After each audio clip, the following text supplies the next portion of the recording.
Chapter 49. The 10 carriages moved quickly and smoothly on the main road. Yi Shirsan and Yi 17 sat calmly in front of the third carriage.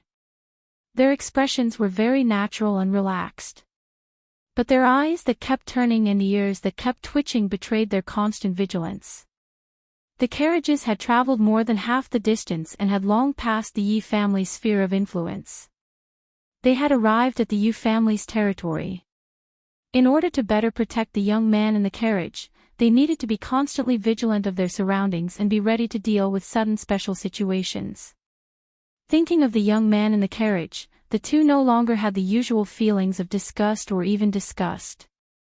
Instead, there was a kind of respect and intimacy that came from the bottom of their hearts.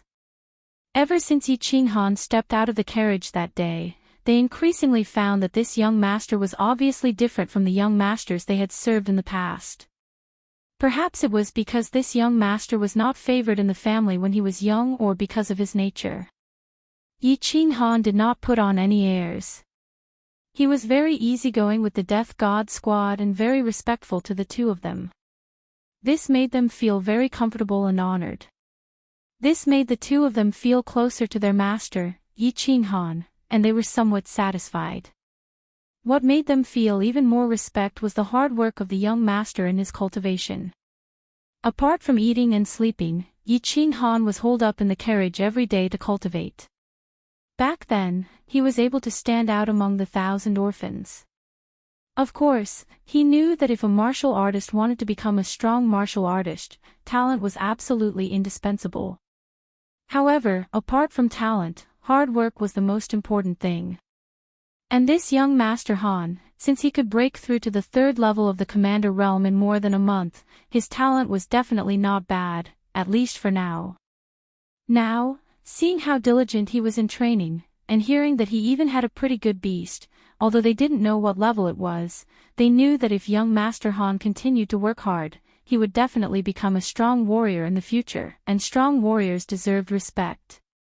At this moment, Yi Qinghan certainly did not know that his position in the hearts of Yi Shirsan and the others had changed from disgust to closeness and respect. He did not deliberately do anything to make them respect him. He only did certain things according to his nature. From Yi Shirsan and 17, he learned that they were all deathsworn of the clan. They were people who silently contributed to the clan without asking for anything in return. Therefore, he was very respectful to these people. He did not feel superior to them because of their status and his current status. Because they had participated in the mansion battle to save his sister, he felt grateful and guilty towards them. Therefore, he was very easygoing with the Reaper squad and very respectful to Yi 13th and 17. He told himself to work hard and improve his strength as soon as possible so that he could save more people's lives in the mansion battle and complete the mission faster. Therefore, at this moment, he was still sitting in the carriage, closing his eyes and continuously cultivating. He needed to condense his Dantian, break through the Commander realm, and enter the General realm. Battle Chi was like wine, and human meridians were like wine bottles. However, these bottles were very small. Warriors needed more power, so they had to have more battle chi and a bigger bottle. Therefore, the last stage of a martial artist's basic training was to condense a bigger bottle and condense the Dantian. Once the Dantian was successfully condensed, the warrior's battle chi would have a much larger storage space than before. Secondly, it could allow the battle chi to circulate faster in the meridians. The human body had 12 meridians and 9 minor meridians. The 3 major meridians had a common connection, which was the Dantian acupoint in the lower abdomen. Therefore, the Dantian was condensed in the Dantian acupoint. Relatively speaking, the Dantian acupoint was the closest to every part of the human body. If battle chi was needed, it could travel from the Dantian acupoint to every part of the body faster. Unneeded battle chi would return to the Dantian, and needed battle chi would be deployed from the Dantian. The Dantian was like a hub that could make battle chi play a greater role and faster. Therefore, the Dantian was very important. Therefore, if a warrior without a Dantian was a baby a general realm warrior with a dantian was definitely a teenager. As for an emperor realm expert who could vaguely sense some of the rules of heaven and earth, he could be considered a teenager. Above the sage realm, he was definitely in his prime. Condensing the dantian sounded simple, but it was actually very complicated.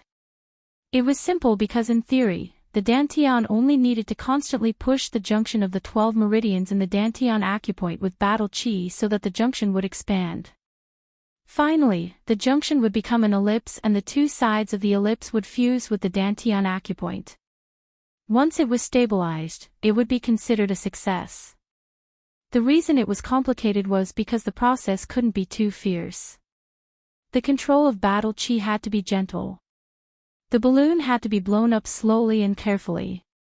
Moreover, it had to be blown up a little and nourished with battle chi for a period of time so that the meridians at the junction would slowly become thick and tough to prevent it from exploding.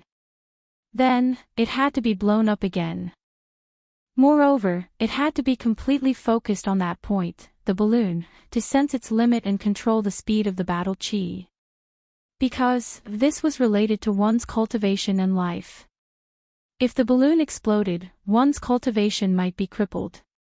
If the explosion was too fierce, one might lose his life.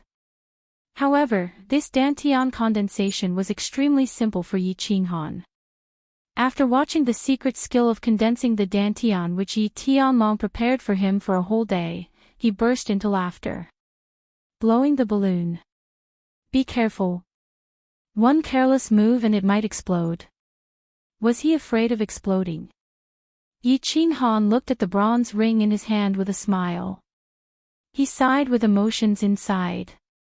With this sacred object and bronze ring, even a pig could reach the general realm if it knew how to cultivate. Therefore, he started to blow the balloon. However, on the first afternoon of cultivation, the balloon exploded, causing his mind to shake. His limbs became numb and his mouth corners started to bleed. However, it seemed that he had been used to exploding this thing. He didn't even make a sound. After resting on the carriage for a whole afternoon and drinking a jar of liquor, he had recovered in the evening. In the evening, he continued to open the junction of the dantian acupoint with battle chi and continued to explode it. Then, after sitting with crossed legs for a while, he fell asleep. On the second day, the third day, the ninth day, he still exploded it. There was no other possibility besides exploding it. This was because he had intended to use battle chi to explode that meridian. He had done it on purpose. Of course, Yi Qinghan didn't have the habit of being abused, and it wasn't that there was something wrong with his nerves of pain. Rather, he had discovered a long time ago that after exploding meridians were repaired by a mysterious flow of chi, they would become even more resilient and thick. Thus, after careful consideration, he decided to create a peerless dantian. He wanted to create a dantian that would be even thicker and more resilient than other general realm cultivators, or even duke realm cultivators. Battle chi was something that cultivators could quickly obtain through cultivation. Thus, a cultivator's strength was determined by how much battle chi he could store in his body and how he used it. The most important part of storing battle chi was the dantian. After a cultivator condensed the dantian, they needed to constantly expand and nurture it so that they could accumulate even more battle chi. For example, a newly condensed dantian was like a pigeon's egg. After a cultivator continuously cultivated it, it would slowly grow larger. When a cultivator reached the martial realm, it would become the size of a chicken's egg. After cultivating to the duke realm, it would become the size of an ostrich's egg. Yi Qinghan's current goal wasn't to make his dantian the size of an ostrich's egg, but it should at least be the size of a chicken's egg, right? Thus, he slept in the carriage every day and continuously exploded the balloon. The bronze ring would then repair it, and the membrane on the surface of the balloon would become even more rigid. On the 15th day, Yi Qinghan was expressionless as he sat cross-legged in the carriage. Outside the carriage, he could hear the whistling of the wind and the slight noise. The whistling of the wind and the faint clamor outside the carriage didn't affect his state of mind. He could feel that the meridian in his dantian was no longer as strong as before. It had probably already reached its limit. He decided to completely condense his dantian today. He couldn't wait to find out just how powerful his dantian would be after it was condensed. He circulated his battle chi, and it wasn't as brutal and vicious as before. Instead, it flowed gently and slowly towards the intersection of the meridian. Then, he continued to gently and slowly expand the bulging meridian. His movements were gentle and careful, like a groom slowly undoing a bride's dress on the first night of marriage. The balloon slowly grew bigger and bulged. An hour later, the balloon stopped growing. The balloon wasn't like the description in Yi Tianlong's secret technique. It wasn't a long oval sphere with only 2 points on both sides that connected to the dantian acupoint. Instead, it was a rectangular oval. Instead of 2 points connecting to the dantian acupoint, the 2 sides were firmly attached to the acupoint. Damn! That's a little scary. Feeling that his dantian was much larger than the description in the secret technique, Yi Qinghan was overjoyed and increased his speed. After confirming the limits of his dantian's expansion, he quickly circulated his battle chi, allowing it to flow through the cells of his dantian to the walls of the acupoint. Then, using the secret technique's method, he firmly connected the dantian and the acupoint together and stabilized them. Another hour passed. Yi Qinghan slowly opened his eyes. He stretched out his hands and rubbed his face fiercely. Then, he began to laugh loudly. Yi 13th and Yi 17th were a little confused. Looking at the nearby Ecstasy City, Yi 17th frowned and whispered, "Although I'm a little excited to come to the Holy Land of Men, Ecstasy City, there's no need for young master to laugh so obviously, right? So, slutty, right?" Chapter 50. The original name of Ecstasy City was not Ecstasy City, but Silvermoon City. Thousands of years ago, a peerless woman called the Moon Queen walked into the city. The city became the Yu family's city, and the city became Silvermoon City. The reason it was nicknamed Ecstasy City was because of a joke made by a house lord. After successfully challenging the previous manor head in the manor head challenge competition, the expert who had been cultivating in seclusion for several decades received invitations from the 5 great clans, inviting him to stay in their respective great clans for a few days. As for the mansion master, he did not refuse the invitations from the great clans. After settling the affairs of the mansion, he went on a tour of several major cities. However, after staying in Silvermoon City for 5 days, he resolutely refused the Yu family lord's invitation to stay. He was determined to return to Dragon City.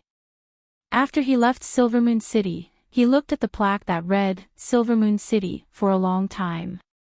He said, "This city should not be called Silvermoon City. It should be called Ecstasy City. This city is ecstasy." Later on, the people of the House of Aries began to call this city Ecstasy City because it was truly ecstasy. If the divine city was the holy land of all the races on the continent, then Ecstasy City was definitely the holy land in the hearts of the men of the House of Aries. There was nothing famous in Ecstasy City. There were only women, beautiful women, and all kinds of beautiful women. So this is the famous Ecstasy City. There's nothing special about it. Yi Qinghan sat at the front of the carriage with a relaxed expression. He looked at the wide road in front of him, the sparse passers-by, and the shops on both sides of the street. He did not feel anything special. He smiled at Yi 17, who was sitting beside him. From the outside, there's nothing special about this city compared to other cities. Yi 17 chuckled. He seemed to remember something, and his eyes flashed. He licked his lips and continued, "The special things about this city are in the buildings in front of us, as well as the moon loft that we will be staying in." Ah! Yi Qinghan nodded. He didn't think much of it until the carriage continued forward. After 2 or 3 kilometers, they made 2 more turns and arrived at a street. Yi Qinghan finally understood what was so special about this city, and why it was called Ecstasy City. The street ahead was very wide, even twice as wide as Tsang City's Nyolan Street. It was enough for the two carriages to travel side by side. Logically speaking, there was no need for a city to build such a wide road, but it was obvious that the architect who designed this road was definitely a genius. That was because the road was densely packed with carriages and pedestrians. What is this place? Why is it so lively? After walking for a few miles and making 2 turns, Yi Qinghan suddenly felt as if the sky had changed. Looking at the densely packed carriages and crowds of people in front of him, he felt a trace of shock. Why didn't he see anyone on the streets just now? It turned out that they were all gathered here. This street is called the Street of Clouds and Rain. There are 13 streets like this in Enchanting City. And what you see isn't the most lively. You'll see what's really lively later. Yi 17 nodded. He was very satisfied with Yi Qinghan's expression, because he had the same expression when he first came here. Those women, this place is actually a brothel. These people are all here to visit prostitutes. Before Yi 17 could finish, Yi Qinghan suddenly shouted. He suddenly discovered a very surprising phenomenon. He finally understood why the street was built so wide, why there were so many people on this street, and why this city was called Enchanting City. This was because he discovered that the street in front of him was filled with neatly arranged lofts, and in front of each loft was a row of beautifully dressed and flirtatious women. They were constantly throwing flirtatious glances at passers-by, their half-naked breasts and snow-white thighs swaying from time to time, displaying their powerful charm and passion. Whenever a guest stopped in front of the door of the loft, countless women would immediately surround them and use their coquettish voices and plump breasts to make the guest dizzy. In a daze, the guest would walk in unknowingly. Yi 13 smiled, nodded, and explained to Yi Qinghan, "Hee, young Master Han, it seems that you really don't know much about the Yu family and Enchanting City. The Yu family is most famous for their charm techniques, and Enchanting City is most famous for its brothels and beautiful women. There are more than 3,600 registered brothels in Enchanting City. Beautiful women of all races and styles are gathered here, and they are said to be 100,000 beauties. And their slogan is that there are only things that you can't imagine, and nothing that you can't get. Hee, let's go. When we reach the Yu family, you'll know what it means to be in ecstasy." I know that the Yu family is most famous for their charm techniques, which are as famous as our family's beasts. But I didn't expect them to use their charm techniques to seduce men, and even make the city's sex industry so prosperous and powerful. Yi Qinghan frowned slightly, and said in confusion. "Wrong. Young Master Han, the Yu family's charm techniques are definitely not like what these prostitutes have shown. There is only one brothel in Enchanting City that belongs to the Yu family, and that is the Yu family's Yu family that we are going to now. Furthermore, the Yu family's charm techniques are definitely not on the same level as the low-level charms displayed by these prostitutes. You'll know when we reach the Yu family's Yu family." Yi 13's face showed a hint of nostalgia, and he said with certainty very seriously. "Oh. Is that so?" Yi Qinghan smiled with great interest. He was looking forward to the Yi family's charm techniques, which were as famous as the Yu family's beasts. 10 horse carriages moved forward majestically. On the horse carriage, Yi Qinghan was once again shocked by the brothels and the densely packed crowd on the street. This street was more than 10 miles long, and the entire street was filled with brothels and more brothels. Other than prostitutes, there were only customers. It was still dusk, and the sky had not really darkened yet. The nightlife had not started, and yet there was such a luxurious lineup. Furthermore, there were 12 such streets in the Ecstasy City. However, when the group of carriages turned a corner in front of them, they arrived at a plaza. Only then did Yi Qinghan understand what was called shock, and what was called a lineup. The plaza was very big. It was as big as 2 football fields in Yi Qinghan's previous life. There was a row of lofts in front of the plaza, but they were surrounded by a pink palace wall. There were 3 large doors in the middle, and 2 large words, "You families," were written on top of the doors. The super large plaza, the long pink palace wall, and the 3 large doors that were twice the size of the Yi family's main door did not shock Yi Qinghan at all. What shocked him was the countless luxurious horse carriages in the plaza, as well as the countless horse carriages that were rushing over from all directions. I'm afraid there are thousands of them. Yi Qinghan's mouth was wide open. He pointed at the neatly arranged luxurious horse carriages, and his heart was truly shocked. There will be more in the future. Ah, that.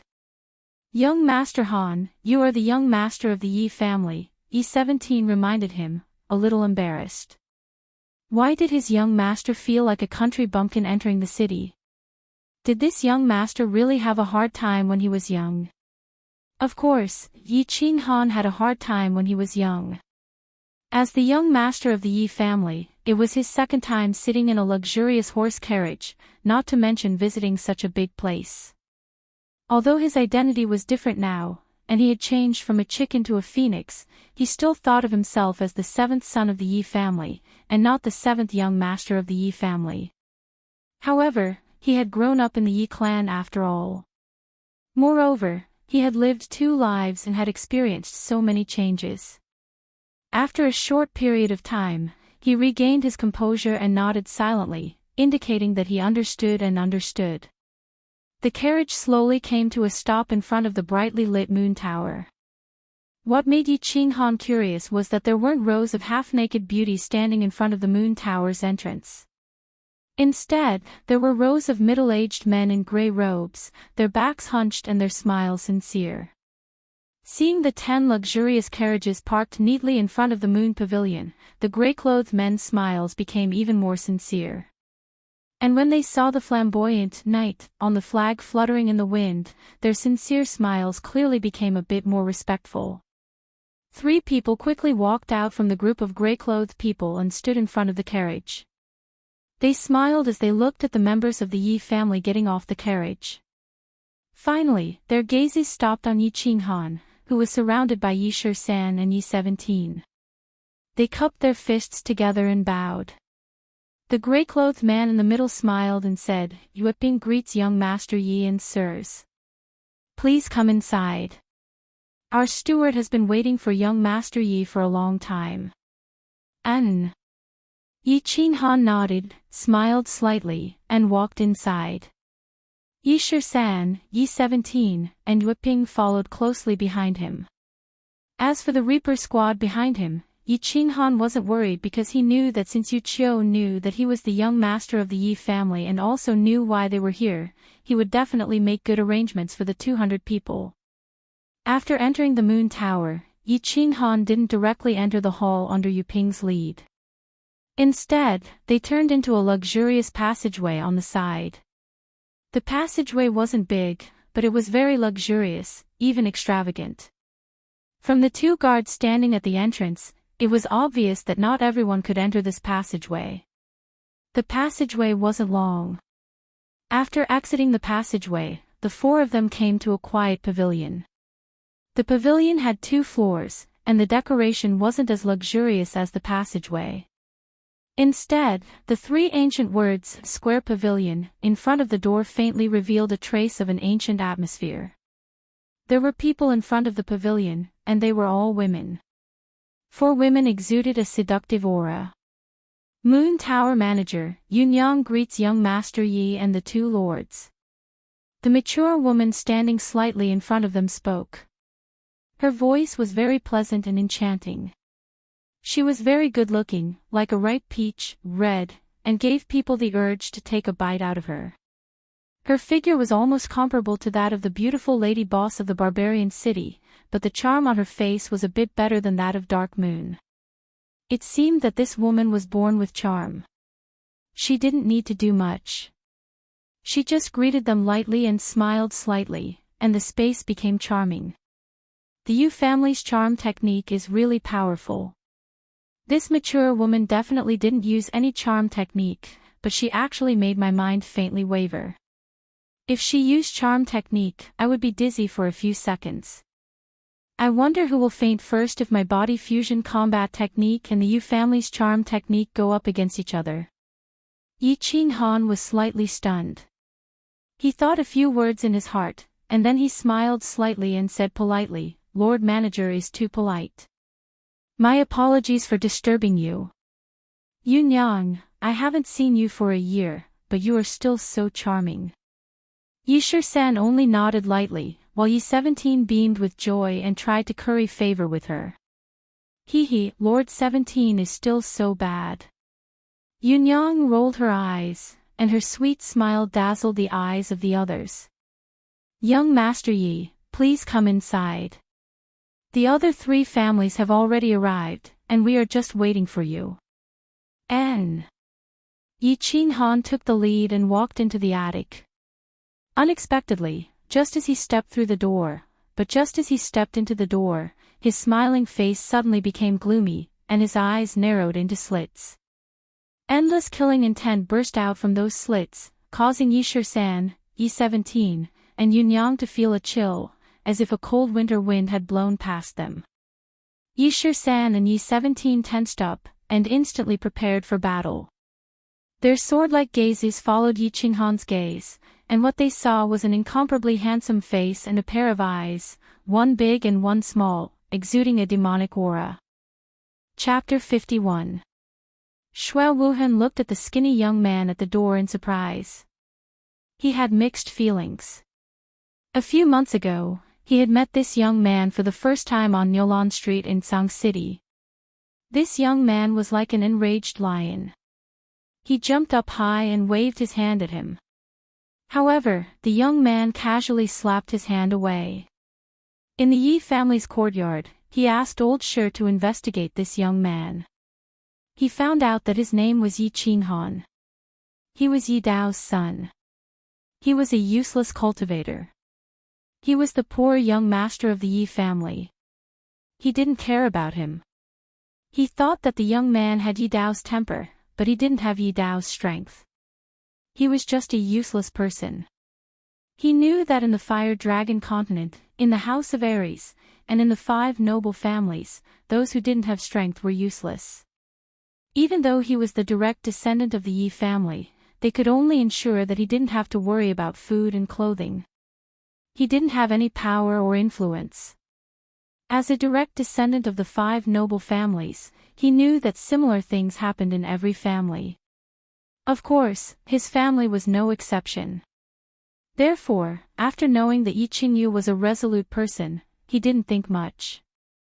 He ordered Xue Yi and the others to capture or kill Yi Qinghan. He knew that as long as he did it discreetly, even if the Yi family knew that he did it, they wouldn't make things difficult for him. Because he knew that the Yi family wouldn't make things difficult for him because of a useless person. Then, news came from the man's city. Xue Yi and the others were killed by Yi Qinghan. He started to pay more attention to this useless young master of the Yi family. He took the risk to kidnap Yi Qingyu. However, he didn't expect that Yi Qinghuang wouldn't succeed. He even crippled himself.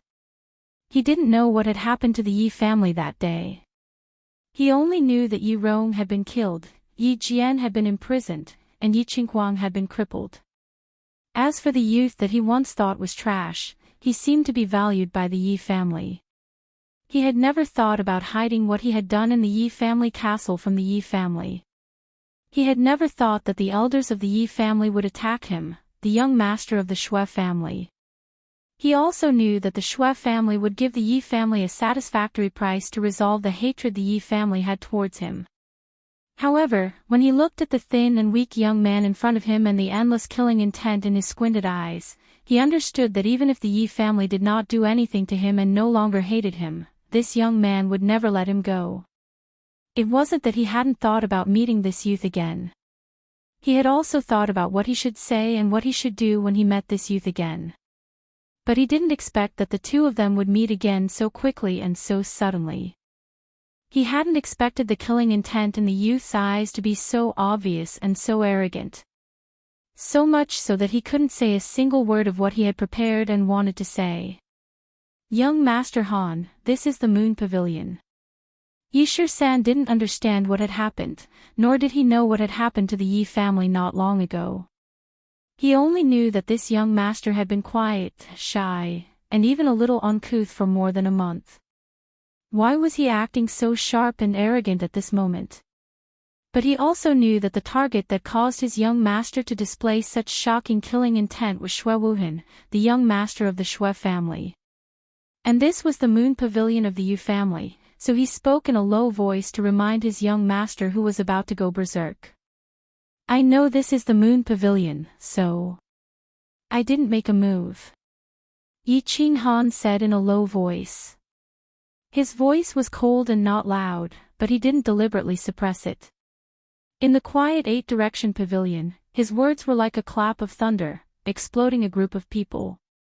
There weren't many people in the pavilion, only about 7 or 8. But those who could enter this four-direction pavilion and sit inside to drink tea were not ordinary people. This four-direction pavilion didn't receive guests from anywhere, only distinguished guests.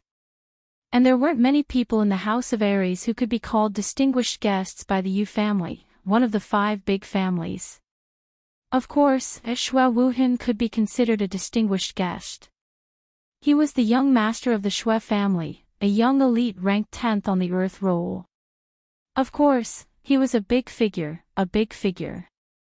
And this unfamiliar, immature youth in front of them released his killing intent the moment he entered, ruining the elegant atmosphere in the room. Of course, the people sitting inside weren't very happy. And now this youth was boasting shamelessly that he wanted to make a move on Xue Wuhan. This kid was a little too pretentious, and the people in the room were a little dissatisfied. A young man on the far left stood up, ready to help young Master Xue gain some face. The young man wasn't old, and his face was a little pale. He was quite handsome, and his curly hair was casually draped behind his head, giving him a very demonic air. He looked carefully at Yi Qinghan, and after confirming that he didn't know him, he said unconcernedly, Yu Ji, which family is this kid from? Why are you so impudent? Young Master Long Shui Lu, this is the young master of the Yi family. Young Master Yi, can you give me some face and come in to take a seat quietly? Yunyang smiled sweetly and explained. Then, she turned to look at Yi Qinghan with an expression of hope. I'm giving face to your family, that's why I didn't make a move. Yi Qinghan said indifferently. He didn't care about the people in the room at all, and walked straight in. He walked to the front of Xue Wuhan, squinted his eyes, and actually smiled. Xue Wuhan, young Master Xue. You are very good, very good. Xue Yi asked me to pass a message to you. He said that you can go and meet up with them when you have time. Hua. Xue Wuhan didn't move, but his face became a little gloomy. Next to him, Old Shi and Old Emo stood up with a flop and fully activated their battle chi. They stared fiercely at Yi Qinghan, their eyes full of anger and a trace of surprise. Others didn't know, but the two of them and Xue Wuhan were very clear about the meaning of Yi Qinghan's words. Xue Yi and the others were already dead, killed by Yi Qinghan. And Yi Qinghan said that he wanted to meet up with Xue Yi, which was a naked threat and a declaration of war. Yishir-san and Yi-17 stood nervously behind Yi Qinghan. They didn't know why Yi Qinghan said those words. The two guards of Xue Wuhan immediately looked like they were about to attack. They only knew that if the two old men in front of them wanted to attack, they could only attack at all costs. Hee. Xue Wuhan didn't say anything. Old Shi and Old Emo didn't say anything. But the curly-haired young man, young Master Long Shui Lu, who was standing beside them, smiled with a hint of anger at the corner of his mouth. It seemed that when Yi Qinghan walked over expressionlessly and didn't even look at him, he felt a little despised.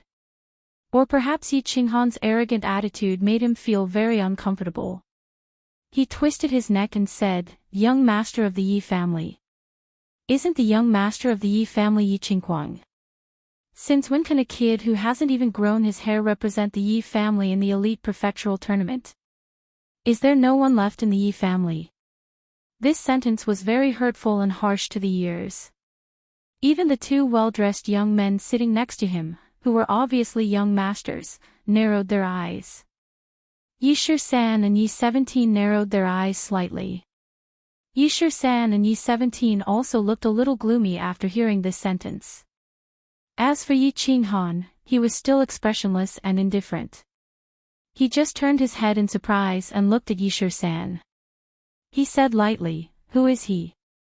"Young Master Long Shuai-Lu, the nephew of Chief Long." Yi-Shur-San's lips trembled as he said in a low voice. "Oh." Yi-Qinghan nodded and twisted his neck. He asked with some doubt, "Isn't Chief Long's only daughter? Since when did you have a nephew? Could it be that he was arrested?" Yi-Qinghan's question caused Yi-Shur-San's face to darken even more. It also caused the expressions of the two young masters beside him to brighten. Of course, it also caused Long Shuai-Lu's pale face to darken. "Ah." Yi-Qinghan didn't wait for Long Shuai-Lu to speak. He turned his head and looked at him with a puzzled expression. "Well, even if you are a relative of Chief Long, I don't think you are a relative of Shuai Wuhan, right? The matter between me and Shuai Wuhan. What right do you have to stand up for him? Or, I can think of it this way. Are you standing up for the Shuai family on behalf of Chief Long? Are you standing up for the Yi family on behalf of Chief Long?" Wow! Yi-Qinghan's sharp words shocked everyone present. His words were too sharp.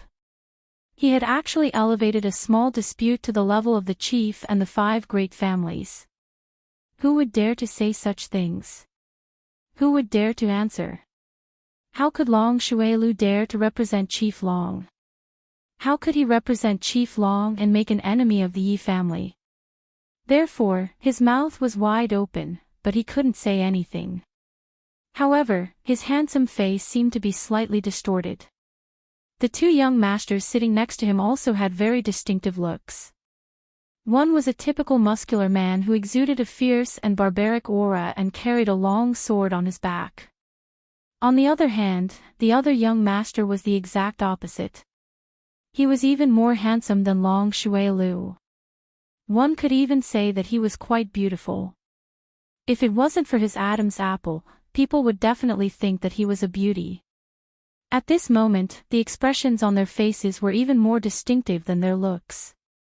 However, no matter who it was, if they wanted to laugh but tried hard not to, their expressions would be very special. Yunyang's expression was also very special. She was thinking, why is it that each member of the Yi family is more and more arrogant than the other? Her beautiful phoenix eyes winked at the maid behind her, revealing a special meaning. The maid nodded and quietly left the loft. Of course, young Master Long doesn't represent the chief now. However, I would like to know something. You are just a young master who has fallen from grace. Since when can you represent the Yi family? At this crucial moment, Shuai Wuhan finally spoke. Previously, when he was facing Yi-Qinghan, he felt that he was in the wrong. Therefore, he remained silent. However, at this moment, Yi-Qinghan's insolent and even direct hostile attitude had successfully aroused his arrogance. In the face of such a situation, if he didn't speak, others would definitely look down on him. Oh! You tortoise, you finally dare to speak. Also, since I can stand here today, I can represent the Yi family. Although I don't really care about this identity, Yi-Qinghan looked at Shuai Wuhan with interest. He raised his eyebrows and said provocatively. Shuai Wuhan's pupils shrank. His expression changed a few times. Finally, he said, Yi-Qinghan, sometimes, it's better to be friendly. Humph. I've always been friendly, but I don't think it's necessary to be friendly to people like you. Moreover, I'm not friendly. You. What's wrong with you? Yi-Qinghan sneered and said arrogantly. Seeing that Yi-Qinghan was looking for trouble, the atmosphere suddenly became tense. Everyone was silent. The place was quiet, but everyone could smell the gunpowder in the air. Chapter 52. You. Hearing Yi Qinghan's provocative words, Shui Wuhan almost went berserk. He clenched his fists so hard that cracking sounds could be heard. Finally, he remembered what his father had told him before he left. He suppressed his anger and snorted, "I don't want to talk to a lunatic like you." His father, the leader of the Shui clan, Shui Piao, had warned him before he left. This time, he came to Ecstasy City not only to meet up with the elites of the four clans, but also to resolve the conflict between him and the Yi family when he planned to kidnap Yi Qingyu and kill Yi Qinghan. After all, the Shui clan was in the wrong, so this time, the Shui clan sent a supreme elder to negotiate with the supreme elder of the Yi family. More importantly, the representative of the Yi family was said to be Yi Qingyu. Yi Qingyu's violent temper was well known in the House of Aries. Therefore, Shui Piao warned Shui Wuhan not to do anything out of line if he met the disciples of the Yi family in the Yu clan. Otherwise, Yi Qingyu would lose his temper again. Therefore, when faced with Yi Qinghan's arrogant attitude, Shui Wuhan could only snort coldly. He did not dare to say or do anything.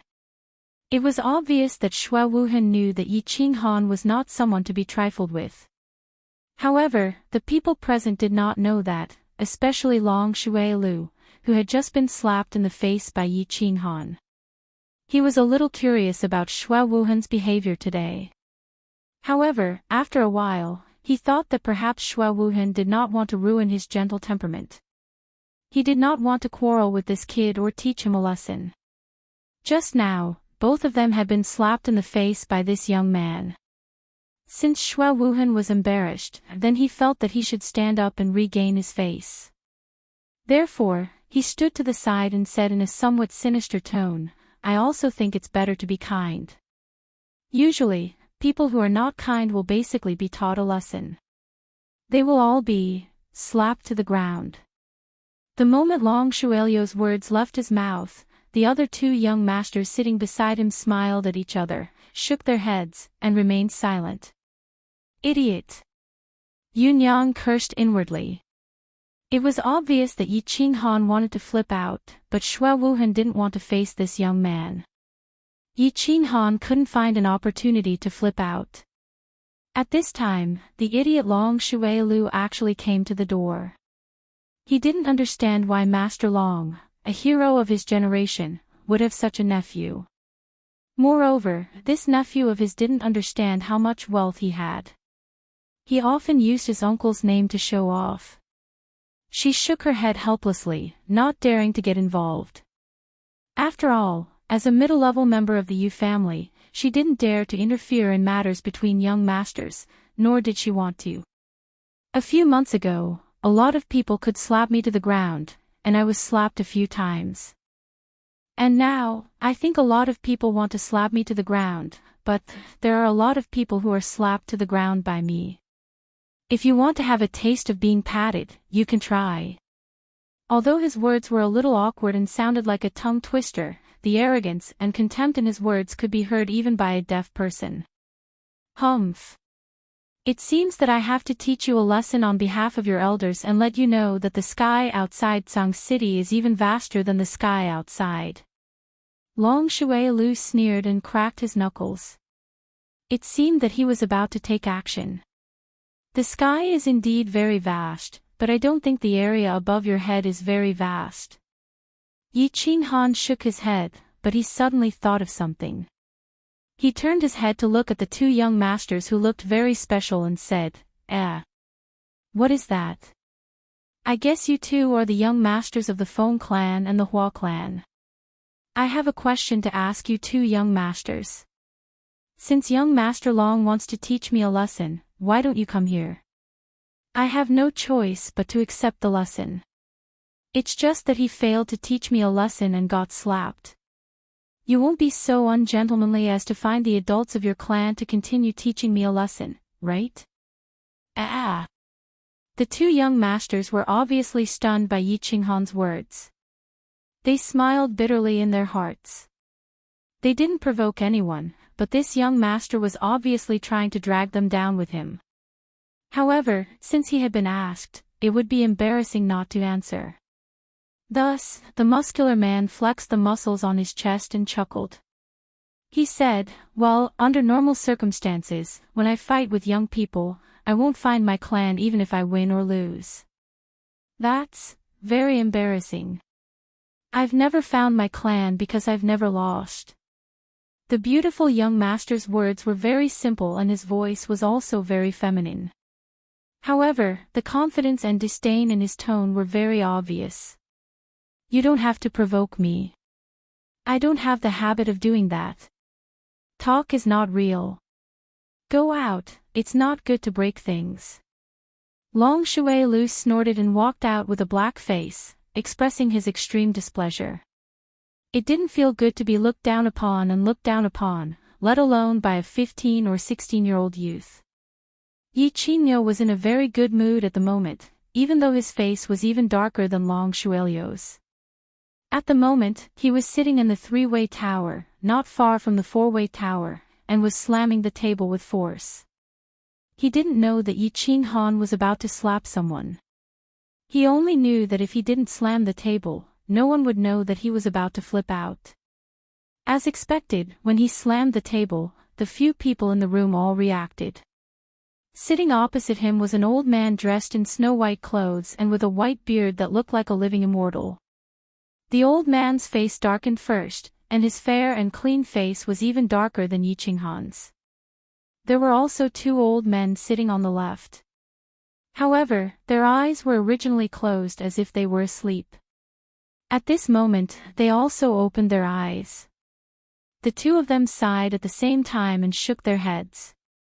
On the right was a beautiful middle-aged woman who still retained her charm. Although the crow's feet at the corner of her eyes showed that age was unforgiving and that she was a butcher's knife. However, the ripples in his eyes and his well-maintained figure still gave people a familiar feeling. At this moment, seeing that Yi Qingyo had slammed the table loudly but did not break, she knew that Yi Qingyo was about to explode. He smiled helplessly and stood up to mediate. "Brother Nyo, don't be angry. You're already so old, why can't you change your temper? You're here to solve the problem, aren't you?" Yi Qingyo's bulging eyes bulged even more, as if they were about to pop out. Hearing the middle-aged woman's persuasion, he snorted and turned his head. "Sister Yu, if I'm not here to solve the problem, would I be slamming the table?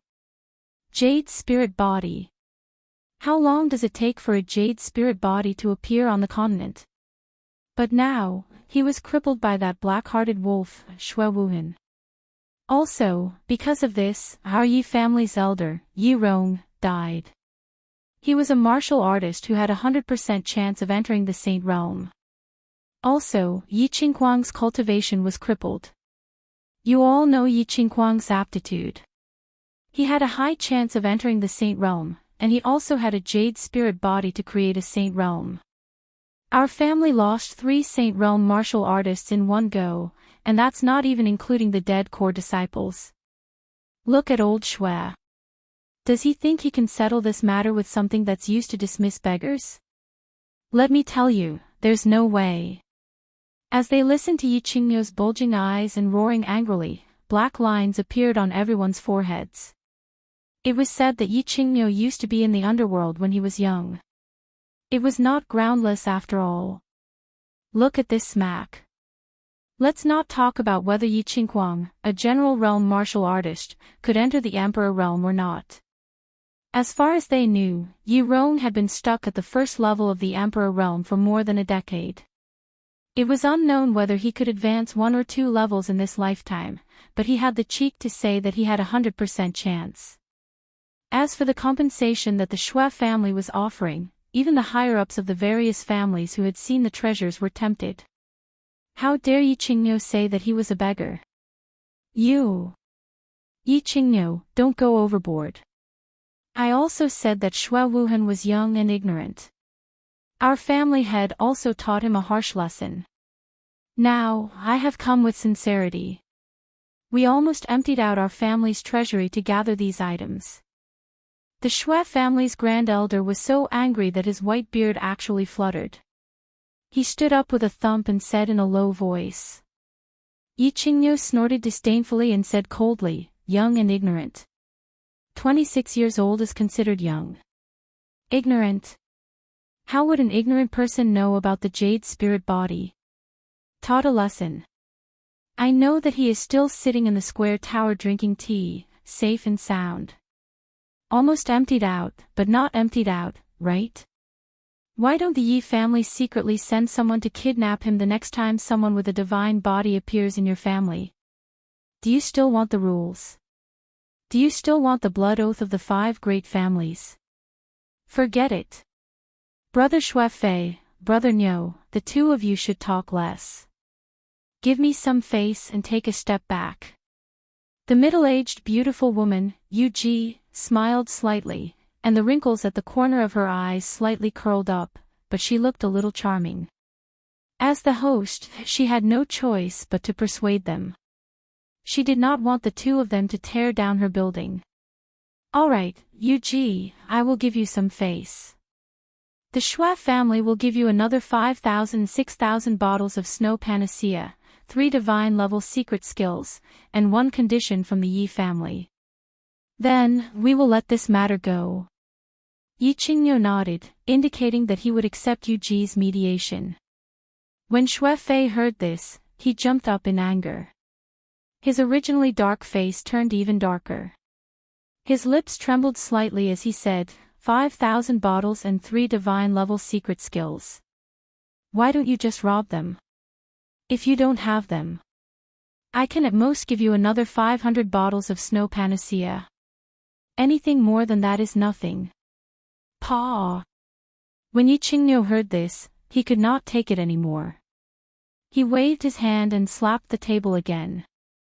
This time, he clearly did not control his strength, and the table was instantly shattered. Following Yi Qingniu's slap, the 2 old men at the side simply closed their eyes again, looking as if they were none of their business. Yu Ji also sighed and did not want to care anymore. The scene suddenly became serious and solemn. Shaw, Shaw. At this moment, a woman suddenly walked in from outside. When the woman saw the extremely tense atmosphere, she stuttered while trembling, Supreme Elder, they have started fighting. The young master of the Yi family and young master Long Shui Lu are fighting. Chapter 53. The young master of the Yi family. He fought with young master Long. Yu Ji laughed bitterly and thought to herself. The members of the Yi family were all carved from the same mold. The younger ones had already started fighting before the older ones had even started fighting. Yu Ji glanced at the servant girl, who didn't dare to breathe loudly under the pressure of Yi Qingniu's aura, then said to the servant girl, what exactly happened? Tell me in detail. Yi Qingniu saw the look Yu Ji was giving him and didn't want to make things difficult for a little girl. He withdrew his aura and said, tell me in detail. The members of the Yi family are not people who look for trouble.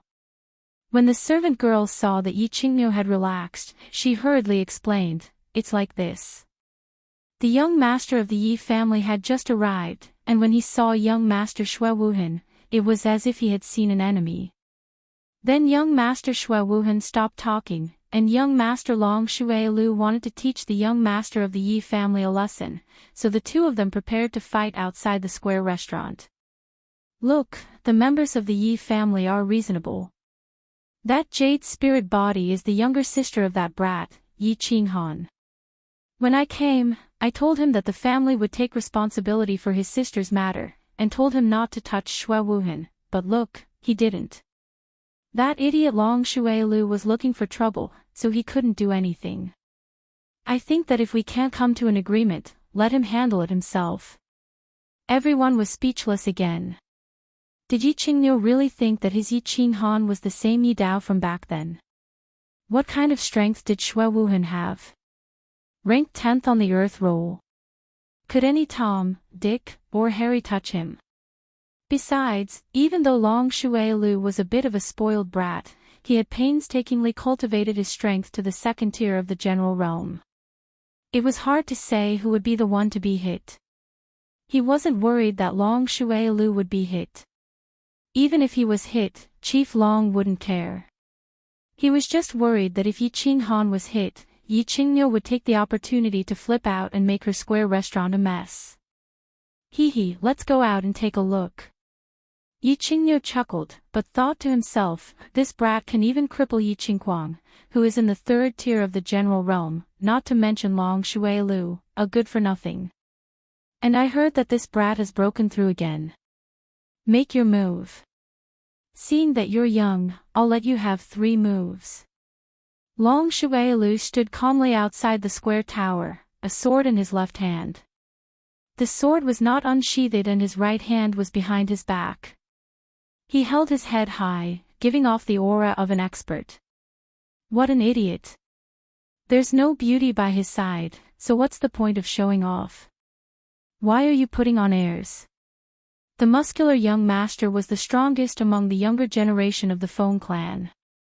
His name was Feng Zi. His name was a bit feminine, but he was a very pure man. At this time, he was standing next to the beautiful young master with a feminine temperament and whispered, I reckon it'll be settled in 3 moves. The feminine and delicate young master was the young master of the Hua family, Hua Ji. He shook his head and said, but it was unclear whether he meant that he could defeat Long Shuai-Lu in 3 moves, or that Yi Qinghan could defeat Long Shuai-Lu in 3 moves. Ah! Feng Zi obviously understood that Hua Ji was referring to the latter, or the former, or both. He knew very well that this friend of his, who was like a transvestite, had grown up in the midst of slaughter. His foresight and battle experience could be said to be the strongest, and Feng Zi had never doubted his foresight. However, when he looked at Yi Qinghan again, his gaze was a bit different. It was a bit scorching. Yi Qinghan narrowed his eyes slightly. Before coming here, Yi Qingniu had instructed him, and his sister, who was lying in the mountain behind the Yi clan, had all made him apprehensive. That was why he didn't kill Shui Wuhan the moment he saw him. That was why he had a fire burning in his heart. At this time, this fire was being fanned even more fiercely by Long Shuai-Lu. Looking at the arrogant Long Shuai-Lu before him, he felt as if he was looking at the old Yi Qingquang. So he narrowed his eyes and considered whether he should seriously injure this idiot with 1 move. Little Han, don't cripple him. Don't expose your body fusion technique. You can do whatever you want.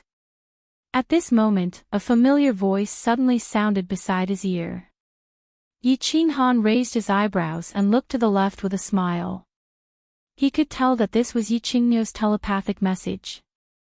Since the old fellow was here and had spoken, he no longer had any scruples and shouted, Battle Beast Fusion. A black shadow faintly appeared in front of his chest and quickly entered his body.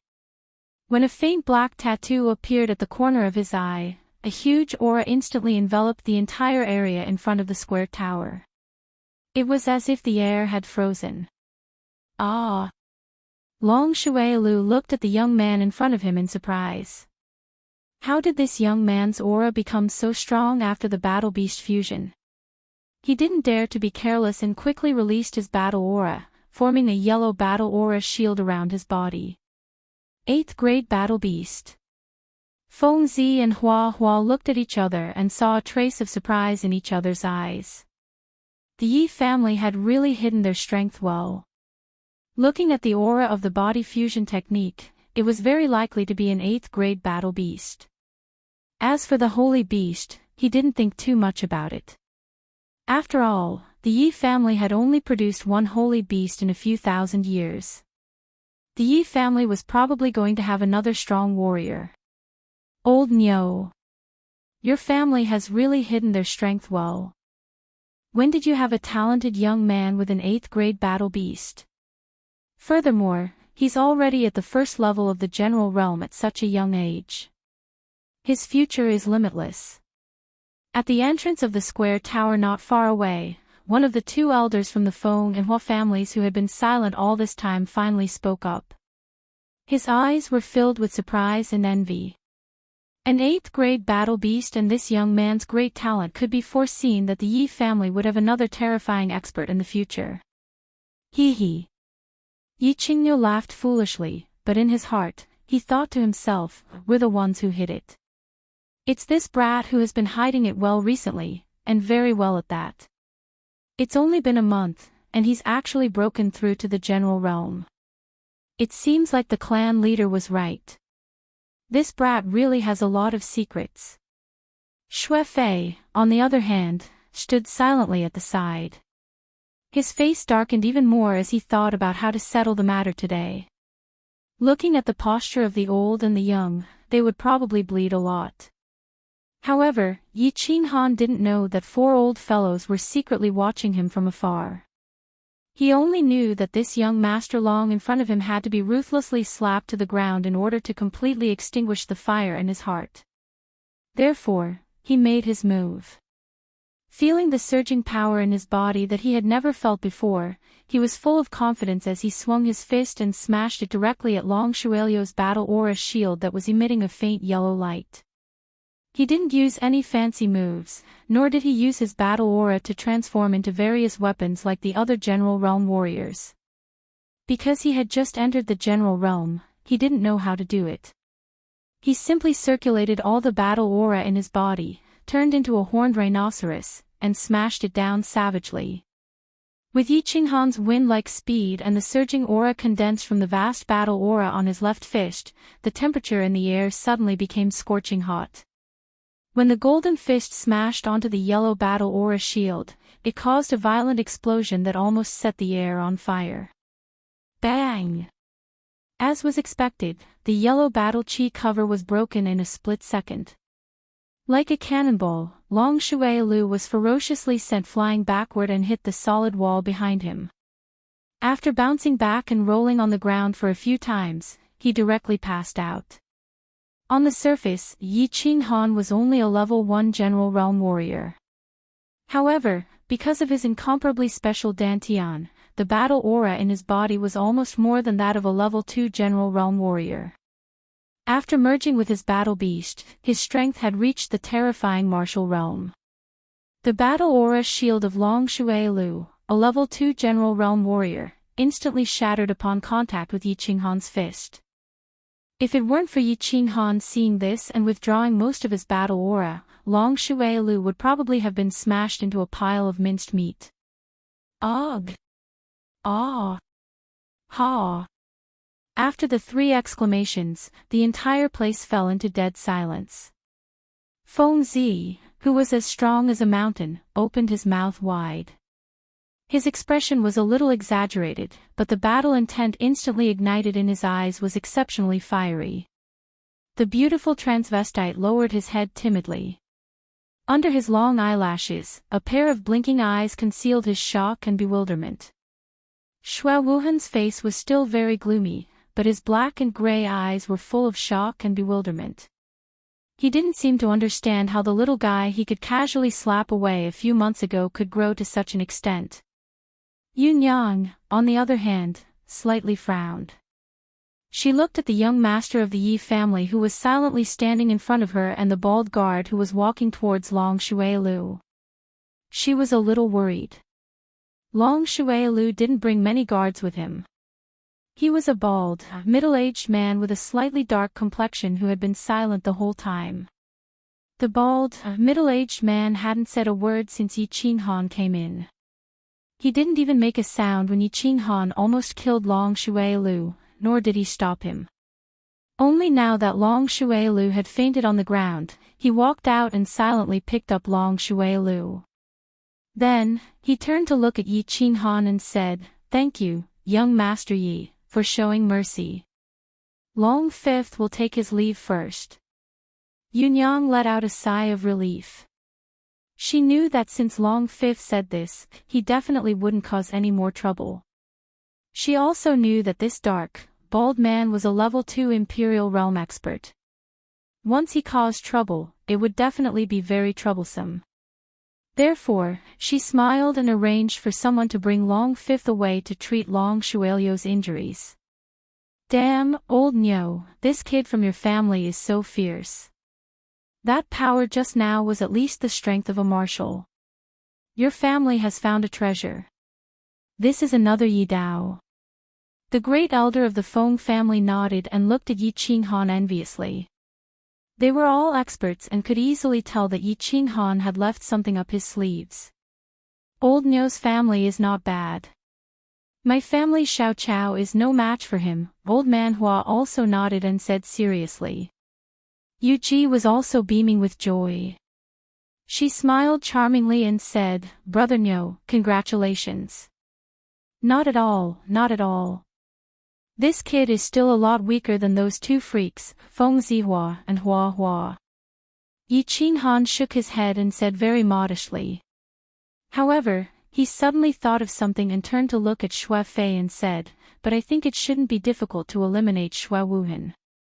How about, old Xue, let them fight to the death. After the fight, I don't want that stupid thing of yours. What do you think? Chapter 54. Air. Xue Fei looked at Yi Qinghan's smiling face, but his heart was pounding. This old black bull was smiling so obscenely. Could it be that Yi Qinghan still had a trump card that defied the natural order? One had to know that Xue Wuhan was extraordinarily talented and was currently at the 3rd level of the general realm. Coupled with the 12 golden-shelled insects that he was raising, even a 1st or 2nd level marshal would not dare to say that they could defeat him for sure. Old bull, why are you so confident in that kid of yours? You have to know that Xue Wuhan is a genius that only appears once in 100 years in the House of Aries. Even my little madman admits that he is no match for him. The Feng family's grand elder revealed a shocked expression and said with great astonishment. Old Fei, bet with him. I don't believe that a 15 or 16-year-old kid can fly in the sky.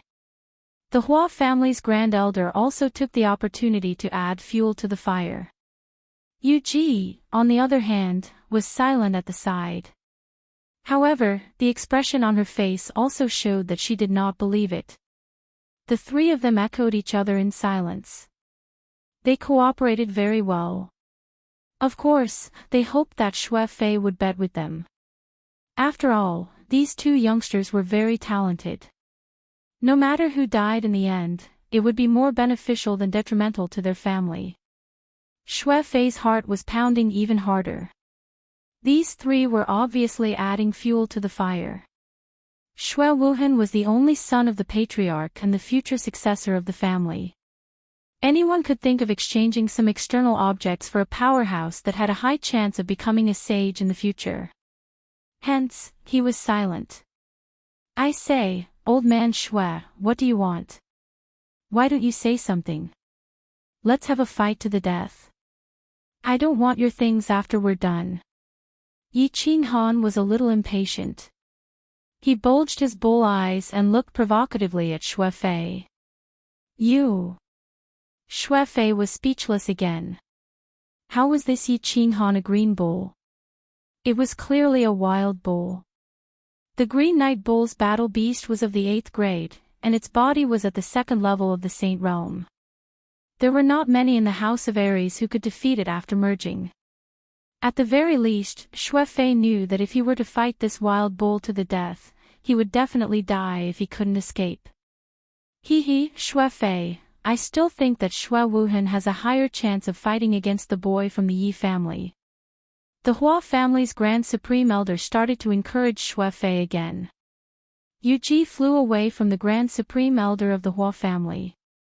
She was a little angry at him for wanting the world to fall into chaos. She sighed and said, all right, Brother Niu, let me say something.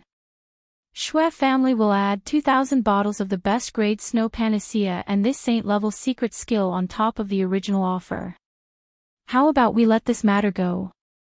The prefecture battle is just around the corner, and our common enemy is the other two prefectures. Don't make a fool of yourself.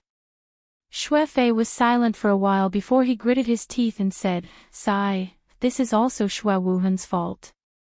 Forget it, we'll do as Yu Ji says. Brother Niu. Yu Ji was a little dissatisfied after seeing Yi Qingniu's silence. After all, the Shui family was bleeding a lot this time.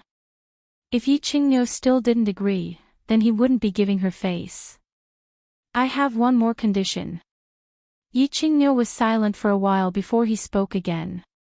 However, before Shui Fei and Yu Ji could answer, he continued, "Don't panic, I don't want anything else.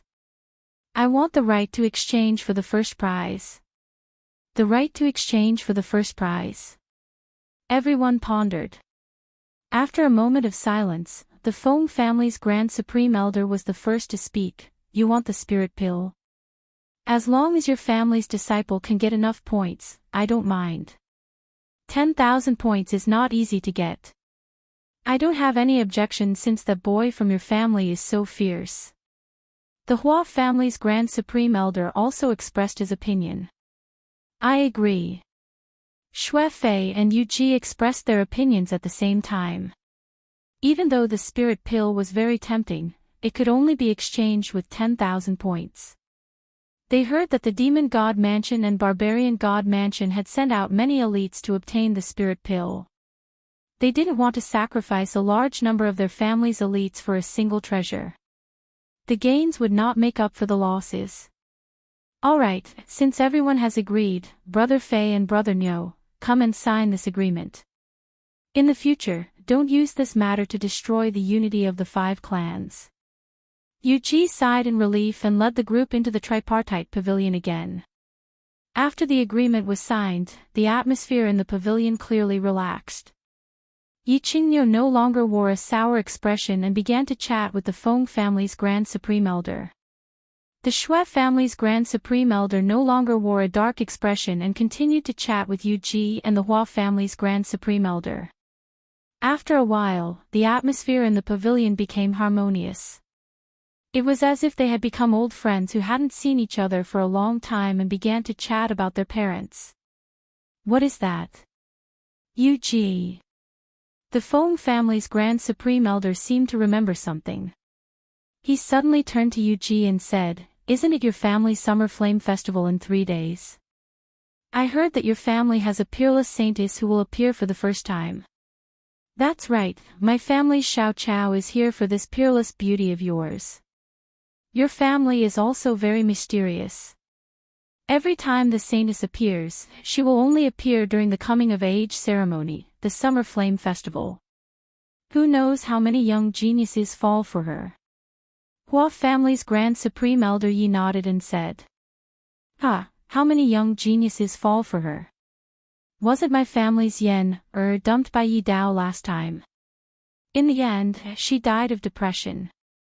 Yu Ji sighed deeply and turned to look at Yi Qingniu with some hidden bitterness. She began to talk about the past. Yi Qingniu was startled. Seeing Yu Ji's bitter expression, he bulged his bull eyes and said bashfully, "Don't look at me, I didn't dump you. Wasn't Yi Dao almost driven out by my family's patriarch because of this? After that, Yi Dao died. Your family's Yu Yan, missed him so much that she fell ill. In the end, she died of depression. I was also very sad. Sigh, this is probably their fate. Alright, Yu Ji, don't bring up the past. Why don't you ask your family's Qingqing to choose my family's Fingzi this time? I guarantee that my son will definitely treat Qingqing like a treasure. Moreover, my family's Fingzi is quite good-looking and is quite strong." The Feng family's Grand Supreme Elder chuckled and said. When the Hua family's Grand Supreme Elder saw that the Feng family's Grand Supreme Elder was acting as a matchmaker, he was displeased. "Good-looking? How can your family's big guy be as good-looking as my family's Xiao Chao? My family's Xiao Chao is a flower of our Luohua city. There's no doubt about her strength. As long as she successfully ambushes a marshal, she will definitely kill her opponent in one move. F***CK. You call that good-looking? He looks neither human nor demonic. If thrown into the demon god residence, he will definitely be a member of the royal family. Even if he can kill a marshal with a sneak attack, he has to succeed first." When the Feng family's Grand Supreme Elder heard this, he couldn't take it anymore. He widened his eyes and roared in anger. Your family is the real transvestite. If you throw that lunatic of yours into the barbarian god residence, he will still be the barbarian god's successor. Yuji let out a deep sigh. She looked at these two clowns and shook her head. All right. Brothers, please spare this little sister. It's not like you don't know about this summer flame festival. In the end, the one who will choose the protector is that girl, Yi Qingqing. I don't have this right, do I? What's the point of you arguing? Summer Flame Festival. What Summer Flame Festival? Yi Qinghan was sitting in the square tower. He originally wanted to ask Fengzi when he could depart for Dragon City, but Fengzi said that he would only depart after the Summer Flame Festival 3 days later. Hence, he asked in confusion. Ah. Hearing Yi Qinghan's question, Fengzi and the flowers and plants looked at him as if they were looking at a monster. Even Xue Wuhan, who was sitting quietly at the side, twitched his nose. You don't know about the Summer Flame Festival? Fengzi asked in astonishment as he puffed up his iron-like chest muscles. You don't know. Is the Summer Flame Festival very famous? Yi Qinghan was a little baffled. He knew about the summer festival.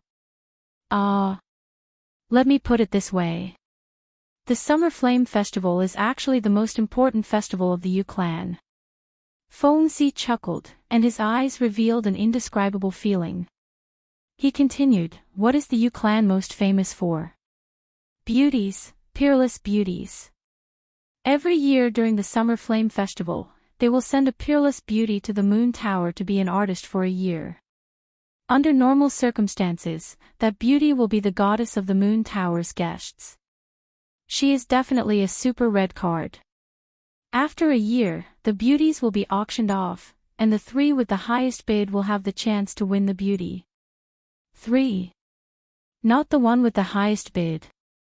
Yi Qinghan's curiosity was piqued by Fengzi's description, and he asked with interest.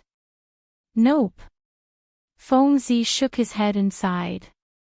This is also the most brilliant part of the Yu clan. In the end, it's all up to the lady to choose the one she likes among the 3. This way, the Yu clan will receive great benefits, and their lady will marry happily. Don't you think it's killing 2 birds with 1 stone? Indeed clever. Then, will the Yu clan have a new beauty in 3 days? Yi Qinghan nodded and sighed. Beauty, a peerless beauty that can topple cities and countries. Let me tell you, you're in luck. Today is the Calm Lake Summer Flame Festival that the Yu clan holds once every 15 years. That's a grand ceremony for the younger generation of the House of Aries. I, your young master, have been waiting for years.